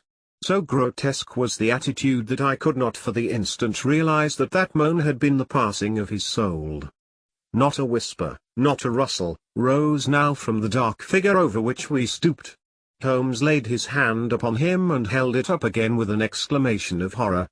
The gleam of the match which he struck shone upon his clotted fingers and upon the ghastly pool which widened slowly from the crushed skull of the victim. And it shone upon something else which turned our hearts sick and faint within us, the body of Sir Henry Baskerville. There was no chance of either of us forgetting that peculiar ruddy tweed suit, the very one which he had worn on the first morning that we had seen him in Baker Street. We caught the one clear glimpse of it, and then the match flickered and went out, even as the hope had gone out of our souls. Holmes groaned, and his face glimmered white through the darkness. "The brute! The brute!" I cried with clenched hands. "Oh Holmes, I shall never forgive myself for having left him to his fate. I am more to blame than you, Watson. In order to have my case well rounded and complete, I have thrown away the life of my client. It is the greatest blow which has befallen me in my career. But how could I know that he would risk his life alone upon the moor in the face of all my warnings? That we should have heard his screams, my God, those screams ! And yet have been unable to save him. Where is this brute of a hound which drove him to his death? It may be lurking among these rocks at this instant. And Stapleton, where is he? He shall answer for this deed. He shall. I will see to that. Uncle and nephew have been murdered, the one frightened to death by the very sight of a beast which he thought to be supernatural, the other driven to his end in his wild flight to escape from it. But now we have to prove the connection between the man and the beast. Save from what we heard, we cannot even swear to the existence of the latter, since Sir Henry has evidently died from the fall. But, by heavens, cunning as he is, the fellow shall be in my power before another day is past. We stood with bitter hearts on either side of the mangled body, overwhelmed by this sudden and irrevocable disaster which had brought all our long and weary labours to so piteous an end. Then as the moon rose we climbed to the top of the rocks over which our poor friend had fallen, and from the summit we gazed out over the shadowy moor, half silver and half gloom. Far away, miles off, in the direction of Grimpen, a single steady yellow light was shining. It could only come from the lonely abode of the Stapletons. With a bitter curse I shook my fist at it as I gazed. Why should we not seize him at once? Our case is not complete. The fellow is wary and cunning to the last degree. It is not what we know, but what we can prove. If we make one false move the villain may escape us yet. What can we do? There will be plenty for us to do tomorrow. Tonight we can only perform the last offices to our poor friend. Together we made our way down the precipitous slope and approached the body, black and clear against the silvered stones. The agony of those contorted limbs struck me with a spasm of pain and blurred my eyes with tears. We must send for help, Holmes. We cannot carry him all the way to the hall. Good heavens, are you mad? He had uttered a cry and bent over the body. Now he was dancing and laughing and wringing my hand. Could this be my stern, self-contained friend? These were hidden fires, indeed. A beard. A beard. The man has a beard. A beard? It is not the baronet, it is. Why, it is my neighbour, the convict. With feverish haste we had turned the body over, and that dripping beard was pointing up to the cold, clear moon. There could be no doubt about the beetling forehead, the sunken animal eyes. It was indeed the same face which had glared upon me in the light of the candle from over the rock, the face of Selden, the criminal. Then in an instant it was all clear to me. I remembered how the baronet had told me that he had handed his old wardrobe to Barrymore. Barrymore had passed it on in order to help Selden in his escape. Boots, shirt, cap, it was all Sir Henry's. The tragedy was still black enough, but this man had at least deserved death by the laws of his country. I told Holmes how the matter stood, my heart bubbling over with thankfulness and joy. Then the clothes have been the poor devil's death, said he. It is clear enough that the Hound has been laid on from some article of Sir Henry's, the boot which was abstracted in the hotel, in all probability, and so ran this man down. There is one very singular thing, however. How came Selden, in the darkness, to know that the Hound was on his trail? He heard him. To hear a hound upon the moor would not work a hard man like this convict into such a paroxysm of terror that he would risk recapture by screaming wildly for help. By his cries he must have run a long way after he knew the animal was on his track. How did he know? A greater mystery to me is why this hound, presuming that our conjectures are correct. I presume nothing. Well, then, why this hound should be loose tonight. I suppose that it does not always run loose upon the moor. Stapleton would not let it go unless he had reason to think that Sir Henry would be there. My difficulty is the more formidable of the two, for I think that we shall very shortly get an explanation of yours, while mine may remain forever a mystery. The question now is, what shall we do with this poor wretch's body? We cannot leave it here to the foxes and the ravens. I suggest that we put it in one of the huts until we can communicate with the police. Exactly. I have no doubt that you and I could carry it so far. Hulloa, Watson, what's this? It's the man himself, by all that's wonderful and audacious. Not a word to show your suspicions, not a word, or my plans crumble to the ground. A figure was approaching us over the moor, and I saw the dull red glow of a cigar. The moon shone upon him, and I could distinguish the dapper shape and jaunty walk of the naturalist. He stopped when he saw us, and then came on again. "Why, Dr. Watson, that's not you, is it? You are the last man that I should have expected to see out on the moor at this time of night. But, dear me, what's this? Somebody hurt? Don't tell me that it is our friend Sir Henry." He hurried past me and stooped over the dead man. I heard a sharp intake of his breath and the cigar fell from his fingers. Who's this?" he stammered. "It is Selden, the man who escaped from Princetown." Stapleton turned a ghastly face upon us, but by a supreme effort he had overcome his amazement and his disappointment. He looked sharply from Holmes to me. "Dear me! What a very shocking affair! How did he die?" "He appears to have broken his neck by falling over these rocks. My friend and I were strolling on the moor when we heard a cry. I heard a cry also. That was what brought me out. I was uneasy about Sir Henry." "Why about Sir Henry in particular?" I could not help asking. "Because I had suggested that he should come over. When he did not come I was surprised, and I naturally became alarmed for his safety when I heard cries upon the moor. By the way," his eyes darted again from my face to Holmes's, "did you hear anything else besides a cry?" "No," said Holmes. "Did you?" "No." "What do you mean, then?" "Oh, you know the stories that the peasants tell about a phantom hound, and so on. It is said to be heard at night upon the moor. I was wondering if there were any evidence of such a sound tonight." "We heard nothing of the kind," said I. "And what is your theory of this poor fellow's death?" "I have no doubt that anxiety and exposure have driven him off his head. He has rushed about the moor in a crazy state and eventually fallen over here and broken his neck." "That seems the most reasonable theory," said Stapleton, and he gave a sigh which I took to indicate his relief.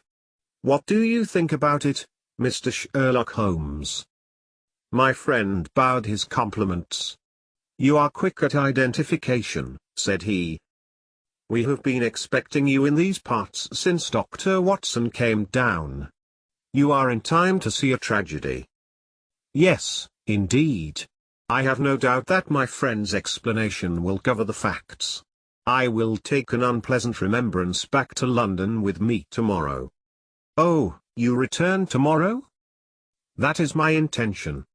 "I hope your visit has cast some light upon those occurrences which have puzzled us." Holmes shrugged his shoulders. "One cannot always have the success for which one hopes. An investigator needs facts and not legends or rumors. It has not been a satisfactory case." My friend spoke in his frankest and most unconcerned manner. Stapleton still looked hard at him. Then he turned to me. "I would suggest carrying this poor fellow to my house, but it would give my sister such a fright that I do not feel justified in doing it. I think that if we put something over his face he will be safe until morning." And so it was arranged. Resisting Stapleton's offer of hospitality, Holmes and I set off to Baskerville Hall, leaving the naturalist to return alone. Looking back we saw the figure moving slowly away over the broad moor, and behind him that one black smudge on the silvered slope which showed where the man was lying who had come so horribly to his end. "We're at close grips at last," said Holmes as we walked together across the moor. "What a nerve the fellow has! How he pulled himself together in the face of what must have been a paralyzing shock when he found that the wrong man had fallen a victim to his plot. I told you in London, Watson, and I tell you now again, that we have never had a man more worthy of our steel. I am sorry that he has seen you. And so was I at first. But there was no getting out of it. What effect do you think it will have upon his plans now that he knows you are here?" It may cause him to be more cautious, or it may drive him to desperate measures at once. Like most clever criminals, he may be too confident in his own cleverness and imagine that he has completely deceived us. Why should we not arrest him at once? My dear Watson, you were born to be a man of action. Your instinct is always to do something energetic. But supposing, for argument's sake, that we had him arrested tonight, what on earth the better off should we be for that? We could prove nothing against him. There's the devilish cunning of it. If he were acting through a human agent we could get some evidence, but if we were to drag this great dog to the light of day it would not help us in putting a rope round the neck of its master. Surely we have a case. Not a shadow of one, only surmise and conjecture. We should be laughed out of court if we came with such a story and such evidence. There is Sir Charles's death. Found dead without a mark upon him. You and I know that he died of sheer fright, and we know also what frightened him, but how are we to get 12 stolid jurymen to know it? What signs are there of a hound? Where are the marks of its fangs? Of course we know that a hound does not bite a dead body and that Sir Charles was dead before ever the brute overtook him. But we have to prove all this, and we are not in a position to do it. Well, then, tonight? We are not much better off tonight. Again, there was no direct connection between the hound and the man's death. We never saw the hound. We heard it, but we could not prove that it was running upon this man's trail. There is a complete absence of motive. No, my dear fellow, we must reconcile ourselves to the fact that we have no case at present, and that it is worth our while to run any risk in order to establish one. And how do you propose to do so? I have great hopes of what Mrs. Laura Leon may do for us when the position of affairs is made clear to her. And I have my own plan as well. Sufficient for tomorrow is the evil thereof, but I hope before the day is past to have the upper hand at last. I could draw nothing further from him, and he walked, lost in thought, as far as the Baskerville gates. Are you coming up? Yes, I see no reason for further concealment. But one last word, Watson. Say nothing of the hound to Sir Henry. Let him think that Selden's death was as Stapleton would have us believe. He will have a better nerve for the ordeal which he will have to undergo tomorrow, when he is engaged, if I remember your report aright, to dine with these people. And so am I. Then you must excuse yourself and he must go alone. That will be easily arranged. And now, if we are too late for dinner, I think that we are both ready for our suppers. Chapter 13. Fixing the nets. Sir Henry was more pleased than surprised to see Sherlock Holmes, for he had for some days been expecting that recent events would bring him down from London. He did raise his eyebrows, however, when he found that my friend had neither any luggage nor any explanations for its absence. Between us we soon supplied his wants, and then over a belated supper we explained to the baronet as much of our experience as it seemed desirable that he should know. But first I had the unpleasant duty of breaking the news to Barrymore and his wife. To him it may have been an unmitigated relief, but she wept bitterly in her apron. To all the world he was the man of violence, half animal and half demon, but to her he always remained the little wilful boy of her own girlhood, the child who had clung to her hand. Evil indeed is the man who has not one woman to mourn him. I've been moping in the house all day since Watson went off in the morning, said the baronet. I guess I should have some credit, for I have kept my promise. If I hadn't sworn not to go about alone I might have had a more lively evening, for I had a message from Stapleton asking me over there. I have no doubt that you would have had a more lively evening, said Holmes dryly. By the way, I don't suppose you appreciate that we have been mourning over you as having broken your neck? Sir Henry opened his eyes. How was that? This poor wretch was dressed in your clothes. I fear your servant who gave them to him may get into trouble with the police. That is unlikely. There was no mark on any of them, as far as I know. That's lucky for him. In fact, it's lucky for all of you, since you are all on the wrong side of the law in this matter. I am not sure that as a conscientious detective my first duty is not to arrest the whole household. Watson's reports are most incriminating documents. But how about the case? Asked the baronet. Have you made anything out of the tangle? I don't know that Watson and I are much the wiser since we came down. I think that I shall be in a position to make the situation rather more clear to you before long. It has been an exceedingly difficult and most complicated business. There are several points upon which we still want light, but it is coming all the same. We've had one experience, as Watson has no doubt told you. We heard the hound on the moor, so I can swear that it is not all empty superstition. I had something to do with dogs when I was out west, and I know one when I hear one. If you can muzzle that one and put him on a chain, I'll be ready to swear you are the greatest detective of all time. I think I will muzzle him and chain him all right if you will give me your help. Whatever you tell me to do I will do. Very good, and I will ask you also to do it blindly, without always asking the reason. Just as you like. If you will do this, I think the chances are that our little problem will soon be solved. I have no doubt. He stopped suddenly and stared fixedly up over my head into the air. The lamp beat upon his face, and so intent was it and so still that it might have been that of a clear-cut classical statue, a personification of alertness and expectation. What is it? We both cried. I could see as he looked down that he was repressing some internal emotion. His features were still composed, but his eyes shone with amused exultation. Excuse the admiration of a connoisseur, said he as he waved his hand towards the line of portraits which covered the opposite wall. Watson won't allow that I know anything of art, but that is mere jealousy because our views upon the subject differ. Now, these are a really very fine series of portraits. Well, I'm glad to hear you say so, said Sir Henry, glancing with some surprise at my friend. I don't pretend to know much about these things, and I'd be a better judge of a horse or a steer than of a picture. I didn't know that you found time for such things. I know what is good when I see it, and I see it now.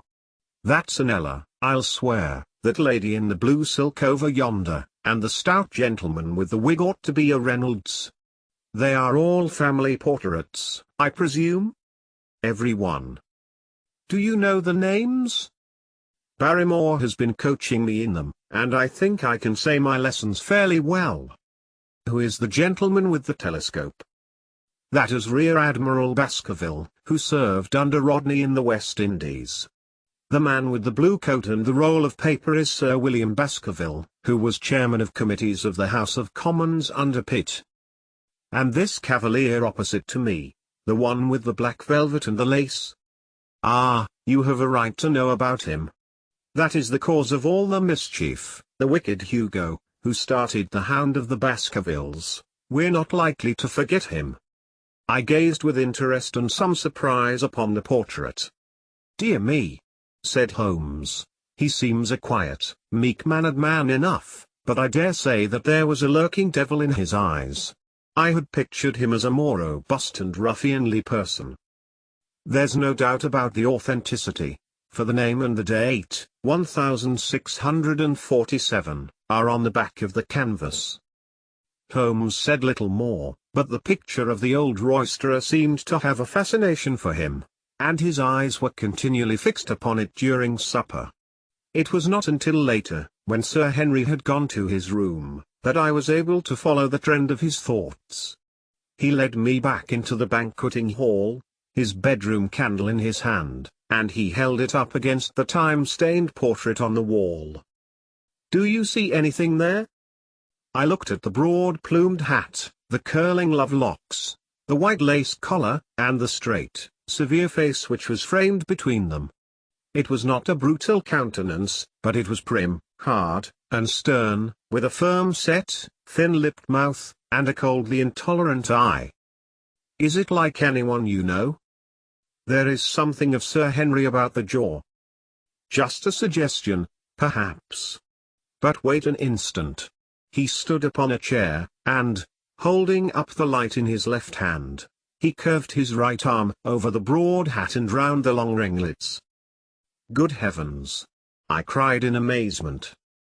The face of Stapleton had sprung out of the canvas.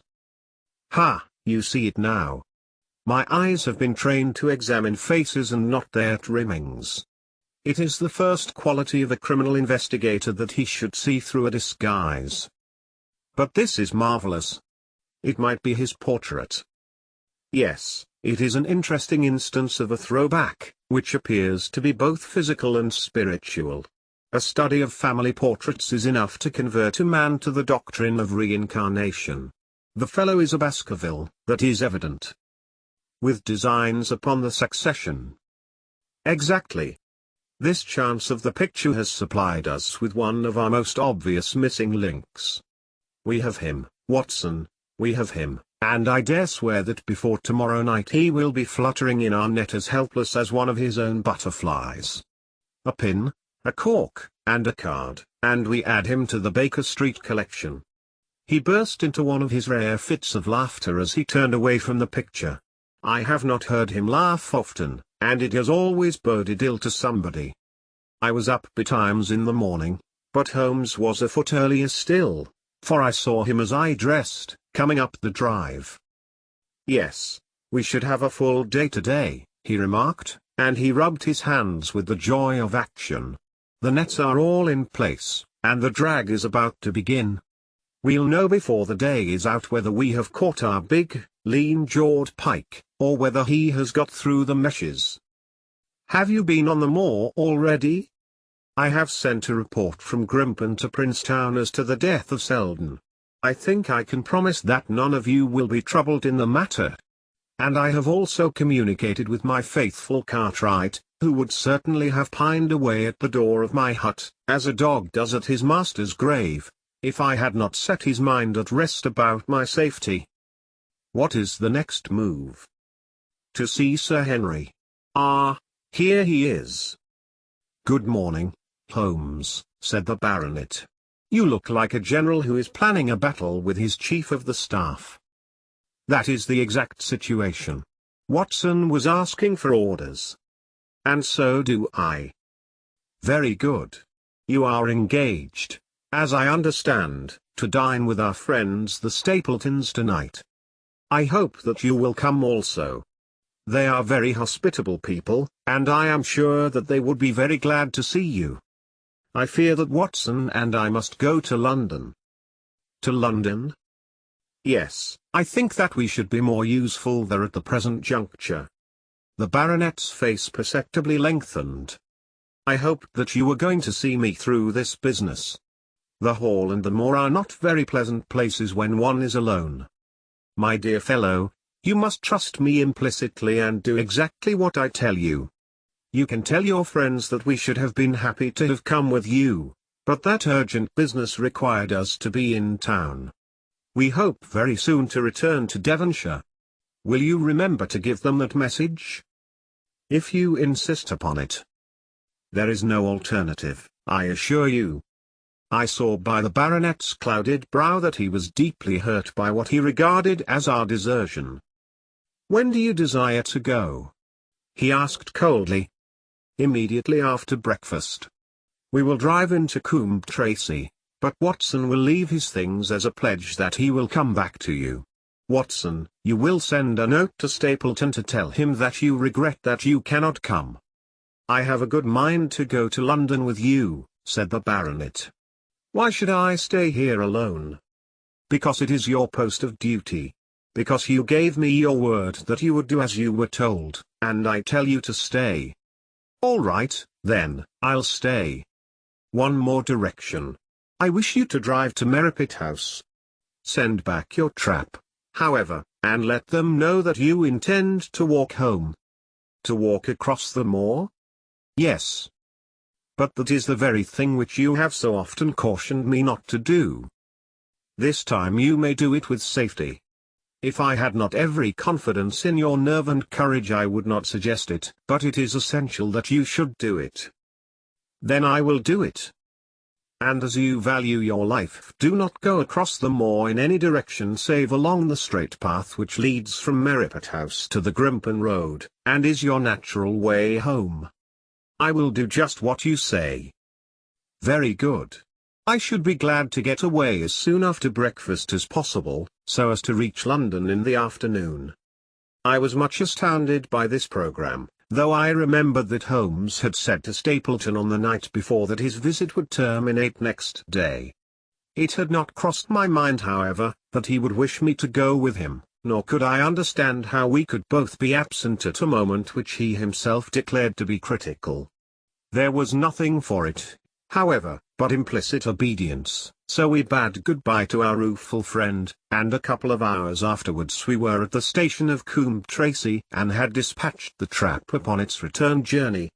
A small boy was waiting upon the platform. "Any orders, sir?"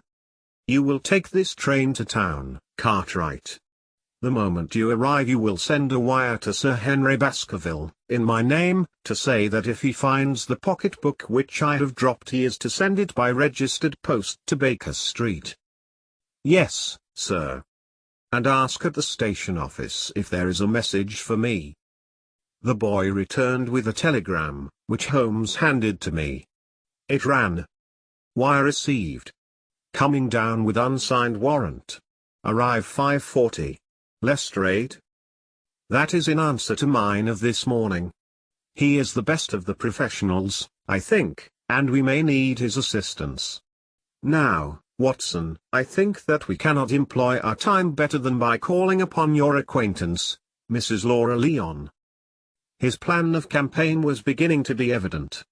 He would use the baronet in order to convince the Stapletons that we were really gone, while we should actually return at the instant when we were likely to be needed. That telegram from London, if mentioned by Sir Henry to the Stapletons, must remove the last suspicions from their minds. Already I seemed to see our nets drawing closer around that lean-jawed pike. Mrs. Laura Leon was in her office, and Sherlock Holmes opened his interview with a frankness and directness which considerably amazed her. "I am investigating the circumstances which attended the death of the late Sir Charles Baskerville," said he. "My friend here, Dr. Watson, has informed me of what you have communicated, and also of what you have withheld in connection with that matter." "What have I withheld?" she asked defiantly. "You have confessed that you asked Sir Charles to be at the gate at 10 o'clock. We know that that was the place and hour of his death. You have withheld what the connection is between these events." "There is no connection." "In that case the coincidence must indeed be an extraordinary one. But I think that we shall succeed in establishing a connection, after all. I wish to be perfectly frank with you, Mrs. Leon. We regard this case as one of murder, and the evidence may implicate not only your friend Mr. Stapleton but his wife as well." The lady sprang from her chair. "His wife!" she cried. "The fact is no longer a secret. The person who has passed for his sister is really his wife."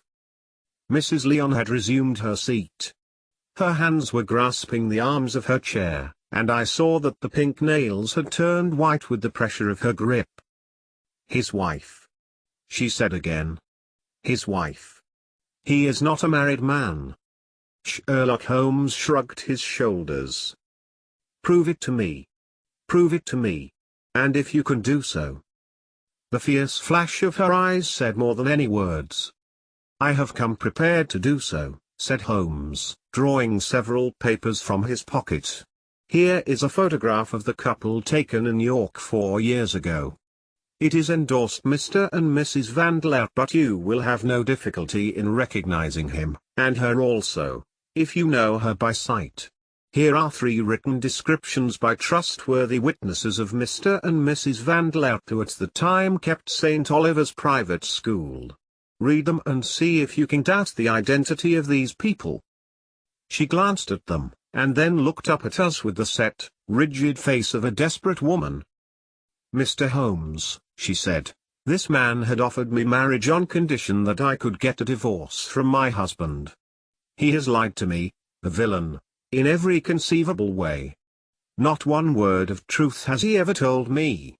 And why? I imagined that all was for my own sake.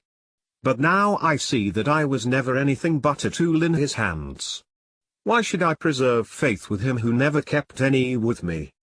Why should I try to shield him from the consequences of his own wicked acts? Ask me what you like, and there is nothing which I shall hold back. One thing I swear to you, and that is that when I wrote the letter I never dreamed of any harm to the old gentleman, who had been my kindest friend. I entirely believe you, madam, said Sherlock Holmes. The recital of these events must be very painful to you, and perhaps it will make it easier if I tell you what occurred, and you can check me if I make any material mistake. The sending of this letter was suggested to you by Stapleton? He dictated it. I presume that the reason he gave was that you would receive help from Sir Charles for the legal expenses connected with your divorce. Exactly. And then after you had sent the letter he dissuaded you from keeping the appointment? He told me that it would hurt his self-respect that any other man should find the money for such an object, and that though he was a poor man himself he would devote his last penny to removing the obstacles which divided us. He appears to be a very consistent character. And then you heard nothing until you read the reports of the death in the paper?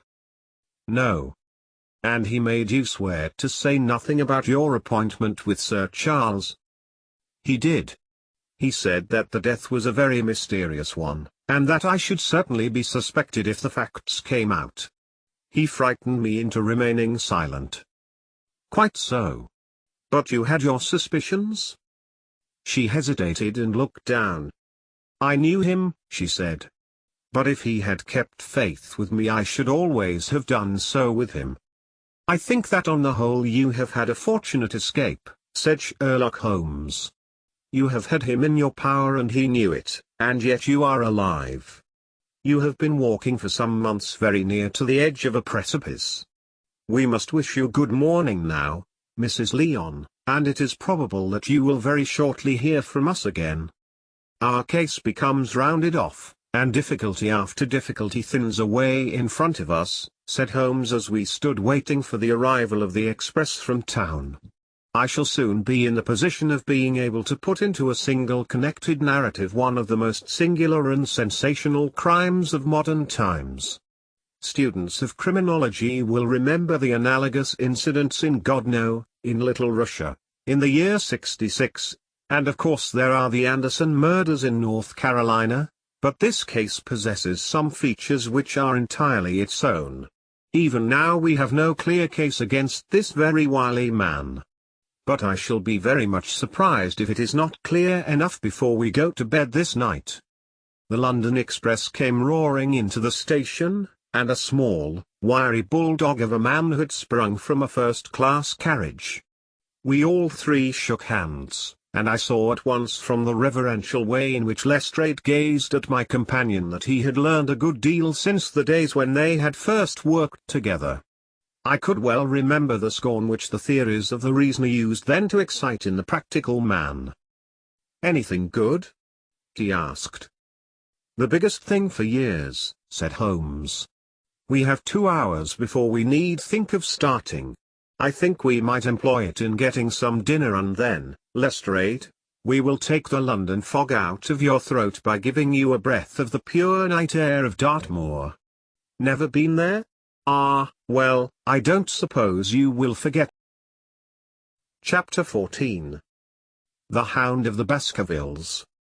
One of Sherlock Holmes's defects, if, indeed, one may call it a defect, was that he was exceedingly loath to communicate his full plans to any other person until the instant of their fulfillment. Partly it came no doubt from his own masterful nature, which loved to dominate and surprise those who were around him. Partly also from his professional caution, which urged him never to take any chances. The result, however, was very trying for those who were acting as his agents and assistants. I had often suffered under it, but never more so than during that long drive in the darkness. The great ordeal was in front of us. At last we were about to make our final effort, and yet Holmes had said nothing, and I could only surmise what his course of action would be. My nerves thrilled with anticipation when at last the cold wind upon our faces and the dark, void spaces on either side of the narrow road told me that we were back upon the moor once again. Every stride of the horses and every turn of the wheels was taking us nearer to our supreme adventure. Our conversation was hampered by the presence of the driver of the hired wagonette, so that we were forced to talk of trivial matters when our nerves were tense with emotion and anticipation. It was a relief to me, after that unnatural restraint, when we at last passed Franklin's house and knew that we were drawing near to the hall and to the scene of action. We did not drive up to the door but got down near the gate of the avenue. The wagonette was paid off and ordered to return to Coombe Tracey forthwith, while we started to walk to Merripit House. "Are you armed, Lestrade?" The little detective smiled. "As long as I have my trousers I have a hip pocket, and as long as I have my hip pocket I have something in it." "Good. My friend and I are also ready for emergencies." "You're mighty close about this affair, Mr. Holmes. What's the game now?" "A waiting game." "My word, it does not seem a very cheerful place," said the detective with a shiver, glancing round him at the gloomy slopes of the hill and at the huge lake of fog which lay over the Grimpen Mire. "I see the lights of a house ahead of us." "That is Merripit House and the end of our journey. I must request you to walk on tiptoe and not to talk above a whisper." We moved cautiously along the track as if we were bound for the house, but Holmes halted us when we were about 200 yards from it. "This will do," said he. "These rocks upon the right make an admirable screen." "We are to wait here?" "Yes, we shall make our little ambush here. Get into this hollow, Lestrade. You have been inside the house, have you not, Watson? Can you tell the position of the rooms? What are those latticed windows at this end?" "I think they are the kitchen windows." "And the one beyond, which shines so brightly?" "That is certainly the dining room." "The blinds are up. You know the lie of the land best. Creep forward quietly and see what they are doing, but for heaven's sake don't let them know that they are watched." I tiptoed down the path and stooped behind the low wall which surrounded the stunted orchard. Creeping in its shadow I reached a point whence I could look straight through the uncurtained window. There were only two men in the room, Sir Henry and Stapleton. They sat with their profiles towards me on either side of the round table. Both of them were smoking cigars, and coffee and wine were in front of them. Stapleton was talking with animation, but the baronet looked pale and distrait. Perhaps the thought of that lonely walk across the ill-omened moor was weighing heavily upon his mind. As I watched them, Stapleton rose and left the room, while Sir Henry filled his glass again and leaned back in his chair, puffing at his cigar. I heard the creak of a door and the crisp sound of boots upon gravel. The steps passed along the path on the other side of the wall under which I crouched. Looking over, I saw the naturalist pause at the door of an outhouse in the corner of the orchard. A key turned in a lock, and as he passed in there was a curious scuffling noise from within. He was only a minute or so inside, and then I heard the key turn once more and he passed me and re-entered the house. I saw him rejoin his guest, and I crept quietly back to where my companions were waiting to tell them what I had seen. "You say, Watson, that the lady is not there?" Holmes asked when I had finished my report. "No. Where can she be, then, since there is no light in any other room except the kitchen?" "I cannot think where she is. I have said that over the great Grimpen Mire there hung a dense, white fog. It was drifting slowly in our direction and banked itself up like a wall on that side of us, low but thick and well defined. The moon shone on it, and it looked like a great shimmering ice field, with the heads of the distant tors as rocks borne upon its surface. Holmes's face was turned towards it, and he muttered impatiently as he watched its sluggish drift. It's moving towards us, Watson." "Is that serious?" "Very serious, indeed, the one thing upon earth which could have disarranged my plans. He can't be very long, now. It is already 10 o'clock. Our success and even his life may depend upon his coming out before the fog is over the path." The night was clear and fine above us. The stars shone cold and bright, while a half-moon bathed the whole scene in a soft, uncertain light. Before us lay the dark bulk of the house, its serrated roof and bristling chimneys hard outlined against the silver-spangled sky. Broad bars of golden light from the lower windows stretched across the orchard and the moor. One of them was suddenly shut off. The servants had left the kitchen. There only remained the lamp in the dining room where the two men, the murderous host and the unconscious guest, still chatted over their cigars. Every minute that white woolly plain which covered one half of the moor was drifting closer and closer to the house. Already the first thin wisps of it were curling across the golden square of the lighted window. The farther wall of the orchard was already invisible, and the trees were standing out of a swirl of white vapor. As we watched it, the fog wreaths came crawling round both corners of the house and rolled slowly into one dense bank on which the upper floor and the roof floated like a strange ship upon a shadowy sea. Holmes struck his hand passionately upon the rock in front of us and stamped his feet in his impatience. "If he isn't out in a quarter of an hour, the path will be covered. In half an hour we won't be able to see a hand in front of us. Shall we move farther back upon higher ground?" "Yes, I think it would be as well." So as the fog bank flowed onward, we fell back before it until we were half a mile from the house, and still that dense white sea, with the moon silvering its upper edge, swept slowly and inexorably on. "We are going too far," said Holmes. "We dare not take the chance of his being overtaken before he can reach us. At all costs we must hold our ground where we are." He dropped on his knees and clapped his ear to the ground. "Thank God, I think that I hear him coming." A sound of quick steps broke the silence of the moor.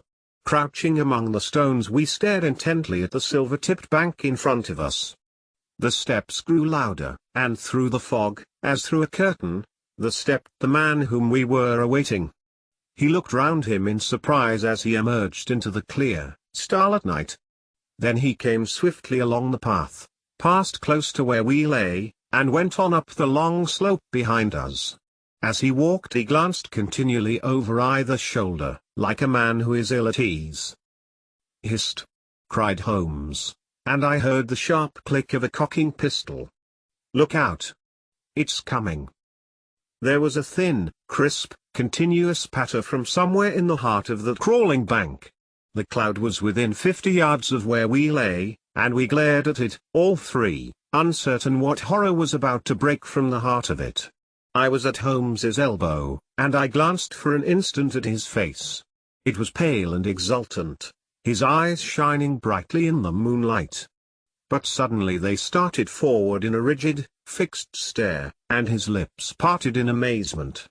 At the same instant Lestrade gave a yell of terror and threw himself face downward upon the ground.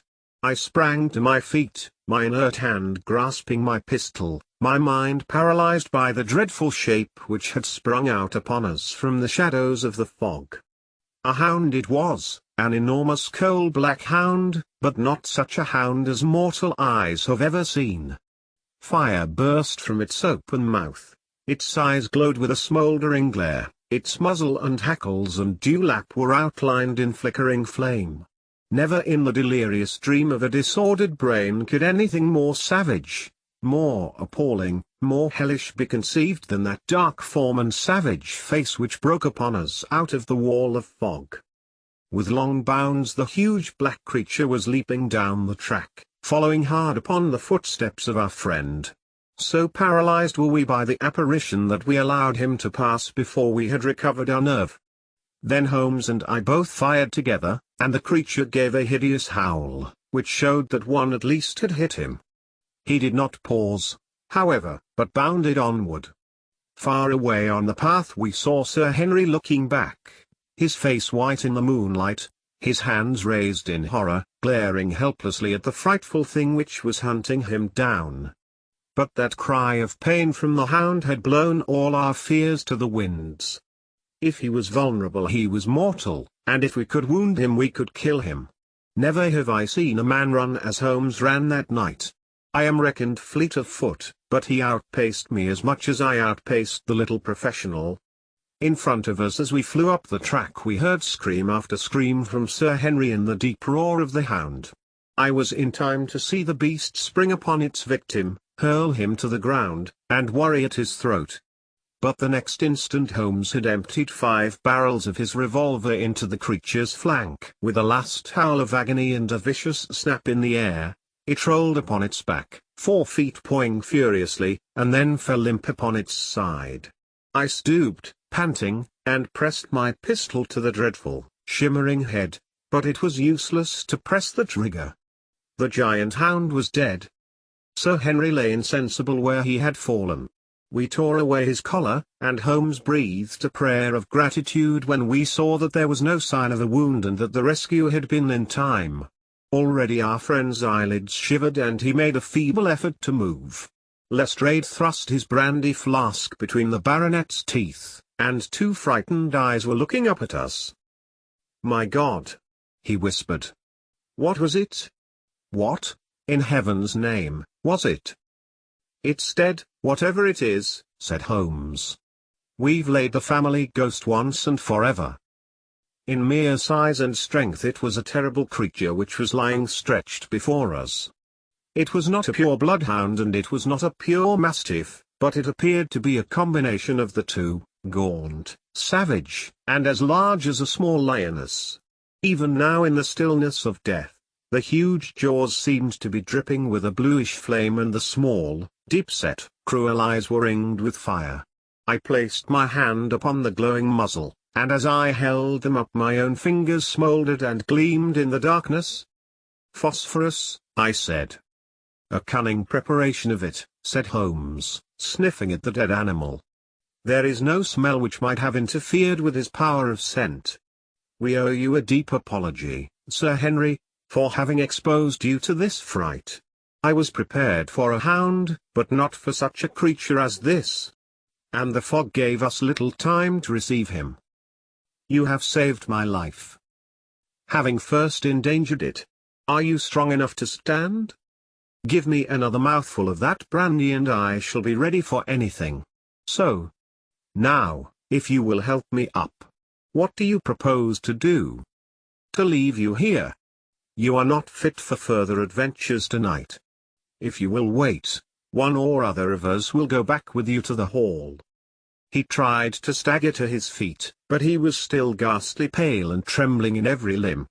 We helped him to a rock, where he sat shivering with his face buried in his hands. "We must leave you now," said Holmes. "The rest of our work must be done, and every moment is of importance.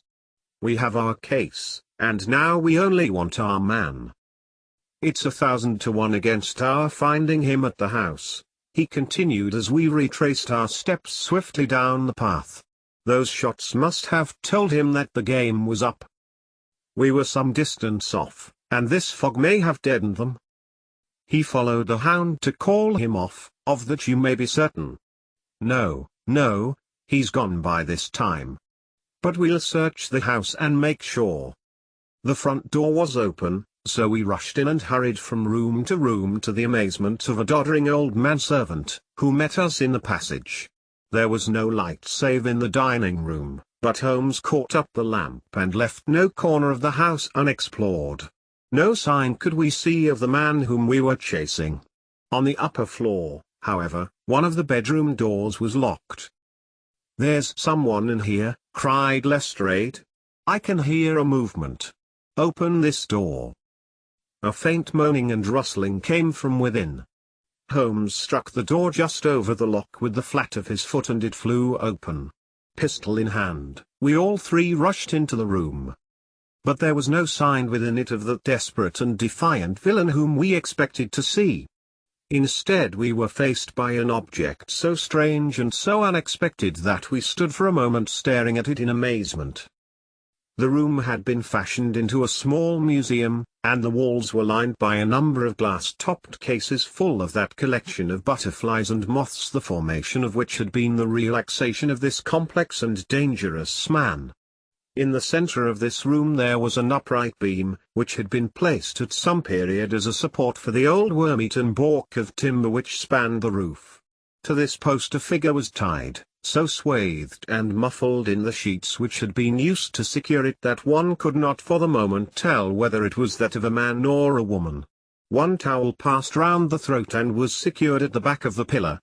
Another covered the lower part of the face, and over it two dark eyes, eyes full of grief and shame and a dreadful questioning, stared back at us. In a minute we had torn off the gag, unswathed the bonds, and Mrs. Stapleton sank upon the floor in front of us. As her beautiful head fell upon her chest I saw the clear red wheel of a whiplash across her neck. "The brute!" cried Holmes.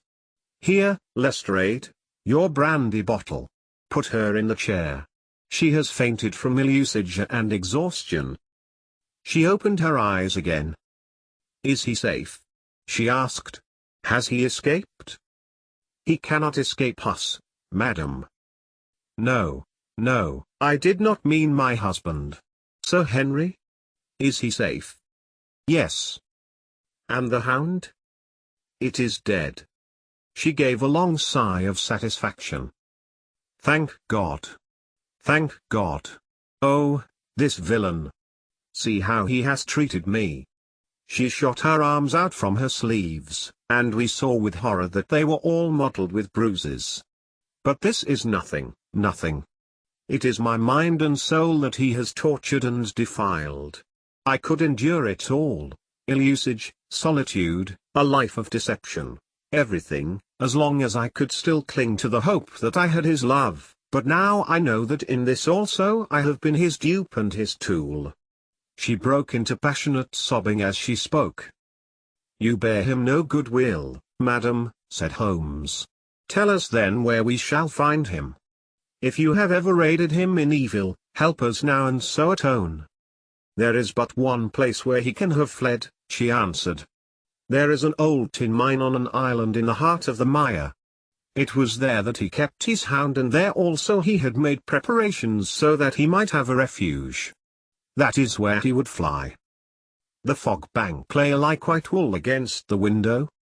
Holmes held the lamp towards it. "See," said he. "No one could find his way into the Grimpen mire tonight." She laughed and clapped her hands. Her eyes and teeth gleamed with fierce merriment. "He may find his way in, but never out," she cried. "How can he see the guiding wands tonight? We planted them together, he and I, to mark the pathway through the mire. Oh, if I could only have plucked them out today! Then indeed you would have had him at your mercy." It was evident to us that all pursuit was in vain until the fog had lifted. Meanwhile we left Lestrade in possession of the house while Holmes and I went back with the baronet to Baskerville Hall. The story of the Stapletons could no longer be withheld from him, but he took the blow bravely when he learned the truth about the woman whom he had loved. But the shock of the night's adventures had shattered his nerves, and before morning he lay delirious in a high fever under the care of Dr. Mortimer. The two of them were destined to travel together round the world before Sir Henry had become once more the hale, hearty man that he had been before he became master of that ill-omened estate. And now I come rapidly to the conclusion of this singular narrative, in which I have tried to make the reader share those dark fears and vague surmises which clouded our lives so long and ended in so tragic a manner. On the morning after the death of the hound the fog had lifted and we were guided by Mrs. Stapleton to the point where they had found a pathway through the bog.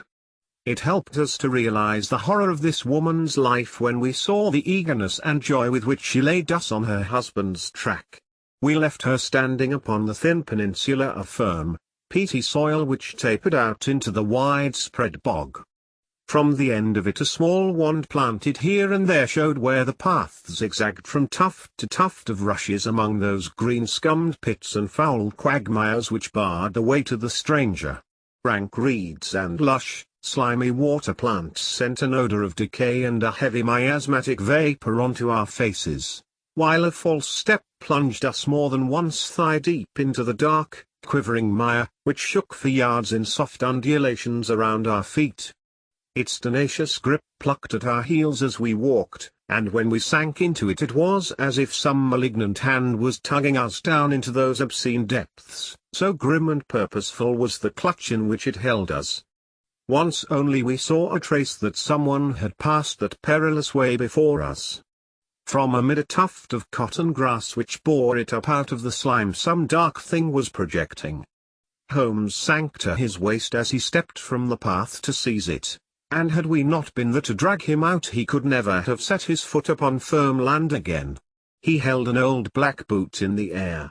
My Toronto, was printed on the leather inside. "It is worth a mud bath," said he. "It is our friend Sir Henry's missing boot. Thrown there by Stapleton in his flight." Exactly. He retained it in his hand after using it to set the Hound upon the track. He fled when he knew the game was up, still clutching it. And he hurled it away at this point of his flight. We know at least that he came so far in safety. But more than that we were never destined to know, though there was much which we might surmise. There was no chance of finding footsteps in the mire, for the rising mud oozed swiftly in upon them, but as we at last reached firmer ground beyond the morass, we all looked eagerly for them. But no slightest sign of them ever met our eyes. If the earth told a true story, then Stapleton never reached that island of refuge towards which he struggled through the fog upon that last night. Somewhere in the heart of the great Grimpen mire, down in the foul slime of the huge morass which had sucked him in, this cold and cruel-hearted man is forever buried. Many traces we found of him in the bog-girt island where he had hid his savage ally. A huge driving wheel and a shaft half filled with rubbish showed the position of an abandoned mine. Beside it were the crumbling remains of the cottages of the miners, driven away no doubt by the foul reek of the surrounding swamp. In one of these a staple and chain with a quantity of gnawed bones showed where the animal had been confined. A skeleton with a tangle of brown hair adhering to it lay among the debris. "A dog," said Holmes. "By Jove, a curly-haired spaniel. Poor Mortimer will never see his pet again. Well, I do not know that this place contains any secret which we have not already fathomed. He could hide his hound, but he could not hush its voice, and hence came those cries which even in daylight were not pleasant to hear. On an emergency he could keep the hound in the outhouse at Merripit, but it was always a risk, and it was only on the supreme day, which he regarded as the end of all his efforts, that he dared do it. This paste in the tin is no doubt the luminous mixture with which the creature was daubed. It was suggested, of course, by the story of the family hellhound, and by the desire to frighten old Sir Charles to death. No wonder the poor devil of a convict ran and screamed, even as our friend did, and as we ourselves might have done, when he saw such a creature bounding through the darkness of the moor upon his track. It was a cunning device, for, apart from the chance of driving your victim to his death, what peasant would venture to inquire too closely into such a creature should he get sight of it, as many have done, upon the moor? I said it in London, Watson, and I say it again now, that never yet have we helped to hunt down a more dangerous man than he who is lying yonder. He swept his long arm towards the huge mottled expanse of green splotched bog which stretched away until it merged into the russet slopes of the moor. Chapter 15. A Retrospection. It was the end of November, and Holmes and I sat, upon a raw and foggy night, on either side of a blazing fire in our sitting-room in Baker Street. Since the tragic upshot of our visit to Devonshire he had been engaged in two affairs of the utmost importance, in the first of which he had exposed the atrocious conduct of Colonel Upward in connection with the famous card scandal of the Nonpareil Club, while in the second he had defended the unfortunate Montpensier from the charge of murder which hung over her in connection with the death of her stepdaughter, K. the young lady who, as it will be remembered, was found 6 months later alive and married in New York. My friend was in excellent spirits over the success which had attended a succession of difficult and important cases, so that I was able to induce him to discuss the details of the Baskerville mystery. I had waited patiently for the opportunity, for I was aware that he would never permit cases to overlap, and that his clear and logical mind would not be drawn from its present work to dwell upon memories of the past. Sir Henry and Dr. Mortimer were, however, in London, on their way to that long voyage which had been recommended for the restoration of his shattered nerves. They had called upon us that very afternoon, so that it was natural that the subject should come up for discussion. "The whole course of events," said Holmes, "from the point of view of the man who called himself Stapleton, was simple and direct, although to us, who had no means in the beginning of knowing the motives of his actions and could only learn part of the facts, it all appeared exceedingly complex. I have had the advantage of 2 conversations with Mrs. Stapleton, and the case has now been so entirely cleared up that I am not aware that there is anything which has remained a secret to us. You will find a few notes upon the matter under the heading B in my indexed list of cases. Perhaps you would kindly give me a sketch of the course of events from memory." "Certainly, though I cannot guarantee that I carry all the facts in my mind. Intense mental concentration is a curious way of blotting out what has passed. The barrister who has his case at his fingers' ends and is able to argue with an expert upon his own subject finds that a week or 2 of the courts will drive it all out of his head once more. So each of my cases displaces the last, and K has blurred my recollection of Baskerville Hall. Tomorrow some other little problem may be submitted to my notice which will in turn dispossess the fair French lady and the infamous Upwood. So far as the case of the Hound goes, however, I will give you the course of events as nearly as I can, and you will suggest anything which I may have forgotten. My inquiries show beyond all question that the family portrait did not lie, and that this fellow was indeed a Baskerville. He was a son of that Roger Baskerville, the younger brother of Sir Charles, who fled with a sinister reputation to South America, where he was said to have died unmarried. He did, as a matter of fact, marry, and had 1 child, this fellow, whose real name is the same as his father's. He married Beryl Garcia, one of the beauties of Costa Rica, and, having purloined a considerable sum of public money, he changed his name to Vandler and fled to England, where he established a school in the east of Yorkshire. His reason for attempting this special line of business was that he had struck up an acquaintance with a consumptive tutor upon the voyage home, and that he had used this man's ability to make the undertaking a success. Fraser, the tutor, died however, and the school which had begun well sank from disrepute into infamy. The Vandlers found it convenient to change their name to Stapleton, and he brought the remains of his fortune, his schemes for the future, and his taste for entomology to the south of England. I learned at the British Museum that he was a recognized authority upon the subject, and that the name of Vandler has been permanently attached to a certain moth which he had, in his Yorkshire days, been the first to describe. We now come to that portion of his life which has proved to be of such intense interest to us. The fellow had evidently made inquiry and found that only 2 lives intervened between him and a valuable estate. When he went to Devonshire his plans were, I believe, exceedingly hazy, but that he meant mischief from the first is evident from the way in which he took his wife with him in the character of his sister.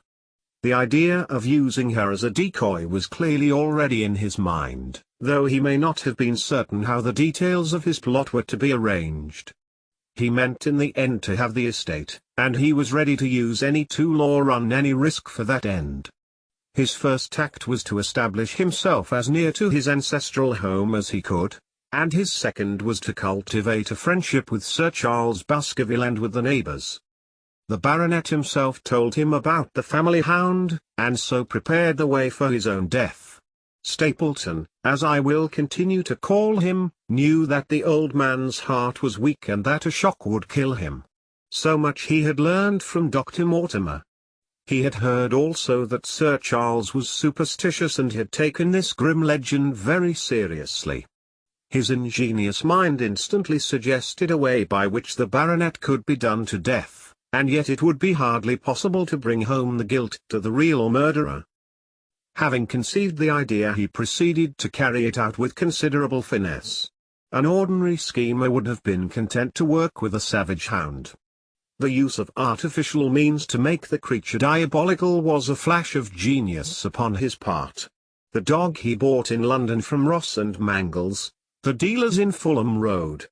It was the strongest and most savage in their possession. He brought it down by the North Devon line and walked a great distance over the moor so as to get it home without exciting any remarks. He had already on his insect hunts learned to penetrate the Grimpen mire, and so had found a safe hiding place for the creature. Here he kennelled it and waited his chance. But it was some time coming. The old gentleman could not be decoyed outside of his grounds at night. Several times Stapleton lurked about with his hound, but without avail. It was during these fruitless quests that he, or rather his ally, was seen by peasants, and that the legend of the demon dog received a new confirmation. He had hoped that his wife might lure Sir Charles to his ruin, but here she proved unexpectedly independent. She would not endeavour to entangle the old gentleman in a sentimental attachment which might deliver him over to his enemy. Threats and even, I am sorry to say, blows refused to move her. She would have nothing to do with it, and for a time Stapleton was at a deadlock. He found a way out of his difficulties through the chance that Sir Charles, who had conceived a friendship for him, made him the minister of his charity in the case of this unfortunate woman, Mrs. Laura Lyon. By representing himself as a single man he acquired complete influence over her, and he gave her to understand that in the event of her obtaining a divorce from her husband he would marry her. His plans were suddenly brought to a head by his knowledge that Sir Charles was about to leave the hall on the advice of Dr. Mortimer, with whose opinion he himself pretended to coincide. He must act at once, or his victim might get beyond his power. He therefore put pressure upon Mrs. Lyon to write this letter, imploring the old man to give her an interview on the evening before his departure for London. He then, by a specious argument, prevented her from going, and so had the chance for which he had waited. Driving back in the evening from Coombe Tracey he was in time to get his hound, to treat it with his infernal paint, and to bring the beast round to the gate at which he had reason to expect that he would find the old gentleman waiting. The dog, incited by its master, sprang over the wicket gate and pursued the unfortunate baronet, who fled screaming down the yew alley. In that gloomy tunnel it must indeed have been a dreadful sight to see that huge black creature, with its flaming jaws and blazing eyes, bounding after its victim. He fell dead at the end of the alley from heart disease and terror. The hound had kept upon the grassy border while the baronet had run down the path, so that no track but the man's was visible. On seeing him lying still the creature had probably approached to sniff at him, but finding him dead had turned away again. It was then that it left the print which was actually observed by Dr. Mortimer. The hound was called off and hurried away to its lair in the Grimpen mire, and a mystery was left which puzzled the authorities, alarmed the countryside, and finally brought the case within the scope of our observation. So much for the death of Sir Charles Baskerville. You perceive the devilish cunning of it, for really it would be almost impossible to make a case against the real murderer. His only accomplice was one who could never give him away, and the grotesque, inconceivable nature of the device only served to make it more effective. Both of the women concerned in the case, Mrs. Stapleton and Mrs. Laura Lyon, were left with a strong suspicion against Stapleton.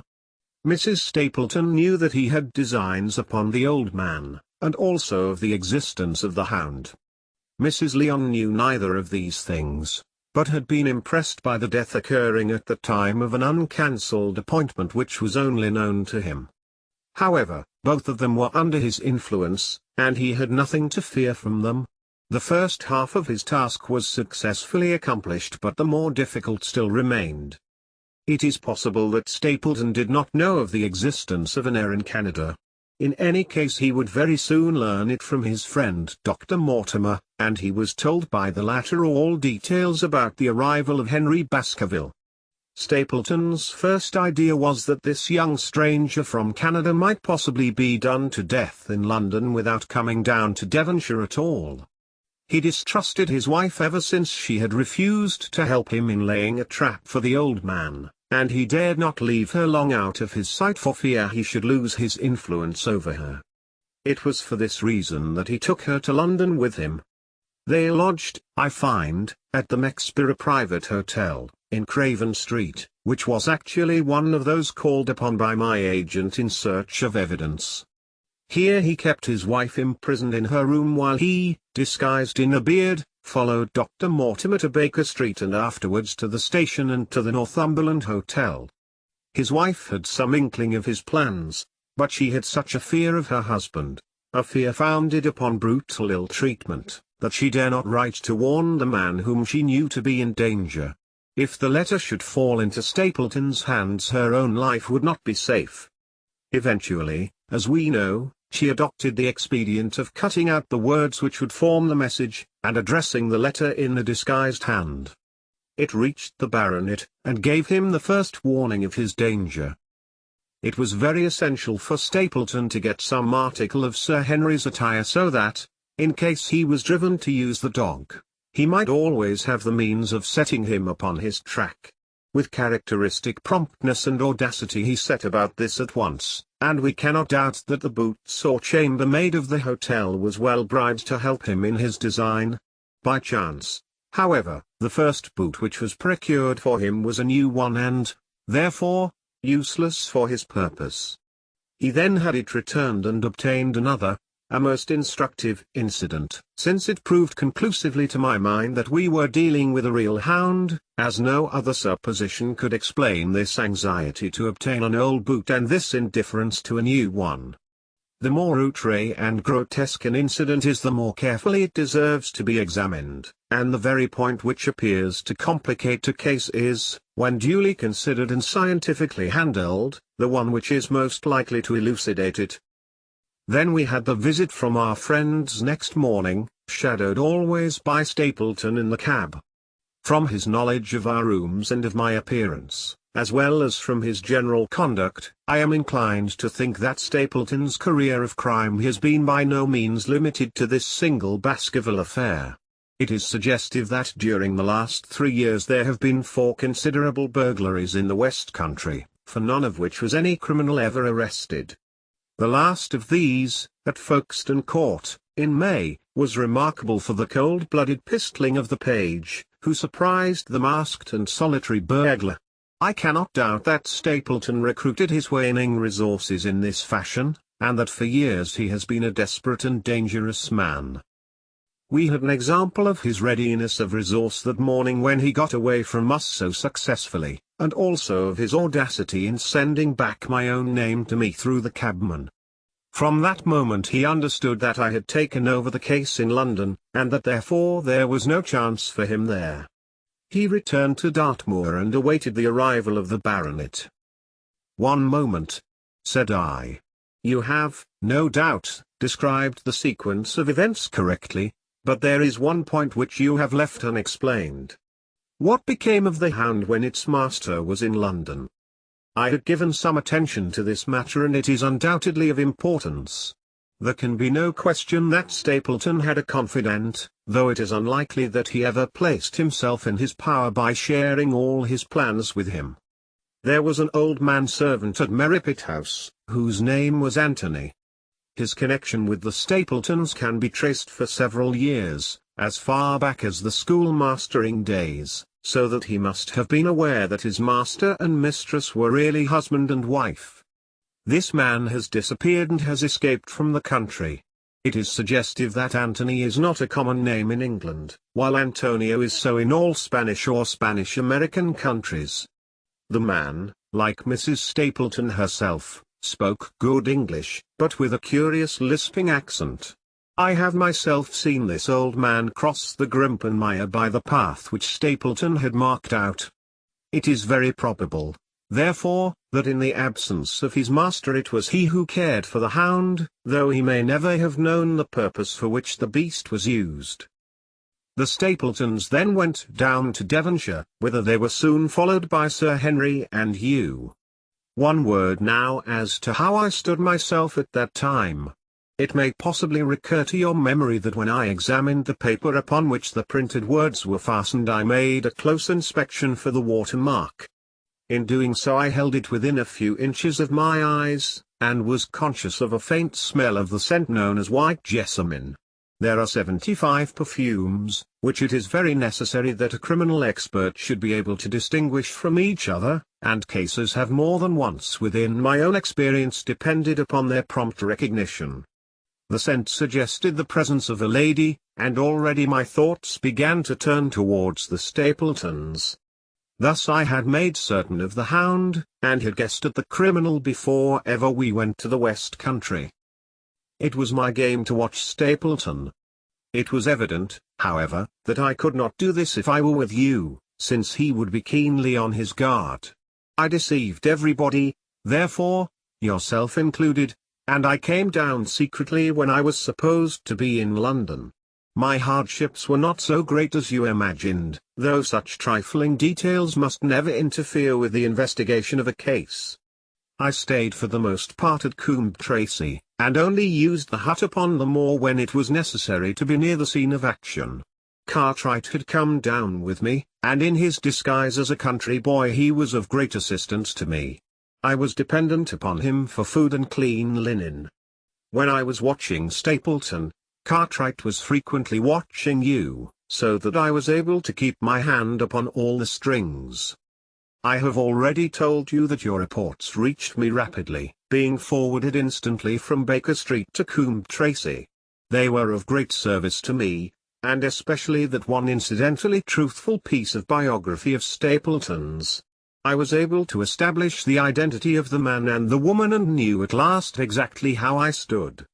The case had been considerably complicated through the incident of the escaped convict and the relations between him and the Barrymores. This also you cleared up in a very effective way, though I had already come to the same conclusions from my own observations. By the time that you discovered me upon the moor I had a complete knowledge of the whole business, but I had not a case which could go to a jury. Even Stapleton's attempt upon Sir Henry that night which ended in the death of the unfortunate convict did not help us much in proving murder against our man.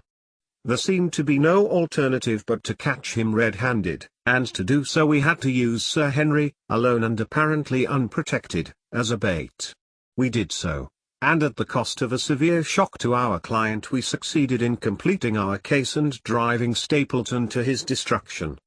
That Sir Henry should have been exposed to this is, I must confess, a reproach to my management of the case. But we had no means of foreseeing the terrible and paralyzing spectacle which the beast presented, nor could we predict the fog which enabled him to burst upon us at such short notice. We succeeded in our object at a cost which both the specialist and Dr. Mortimer assure me will be a temporary one. A long journey may enable our friend to recover not only from his shattered nerves but also from his wounded feelings. His love for the lady was deep and sincere, and to him the saddest part of all this black business was that he should have been deceived by her. It only remains to indicate the part which she had played throughout. There can be no doubt that Stapleton exercised an influence over her which may have been love or may have been fear, or very possibly both, since they are by no means incompatible emotions. It was, at least, absolutely effective. At his command she consented to pass as his sister, though he found the limits of his power over her when he endeavored to make her the direct accessory to murder.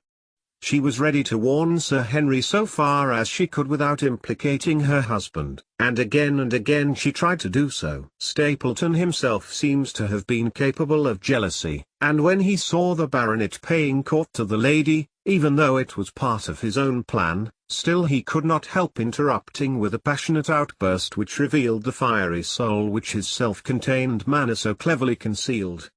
By encouraging the intimacy he made it certain that Sir Henry would frequently come to Merripit House and that he would sooner or later get the opportunity which he desired. On the day of the crisis, however, his wife turned suddenly against him. She had learned something of the death of the convict, and she knew that the Hound was being kept in the outhouse on the evening that Sir Henry was coming to dinner.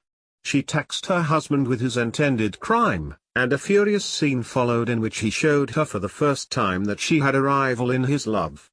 Her fidelity turned in an instant to bitter hatred, and he saw that she would betray him.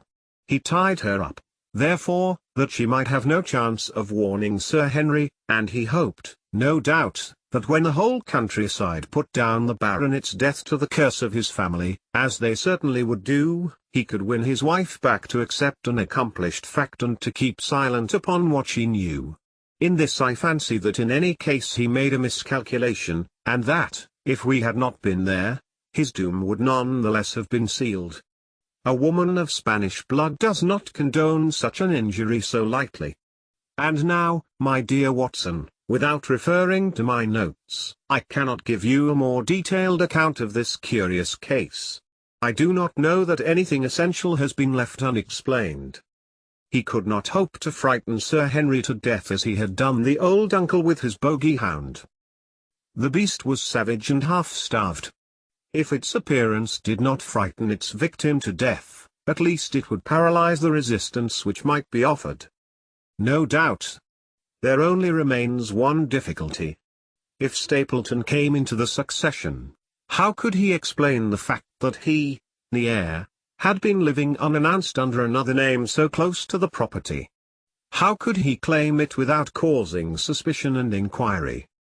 It is a formidable difficulty, and I fear that you ask too much when you expect me to solve it. The past and the present are within the field of my inquiry, but what a man may do in the future is a hard question to answer.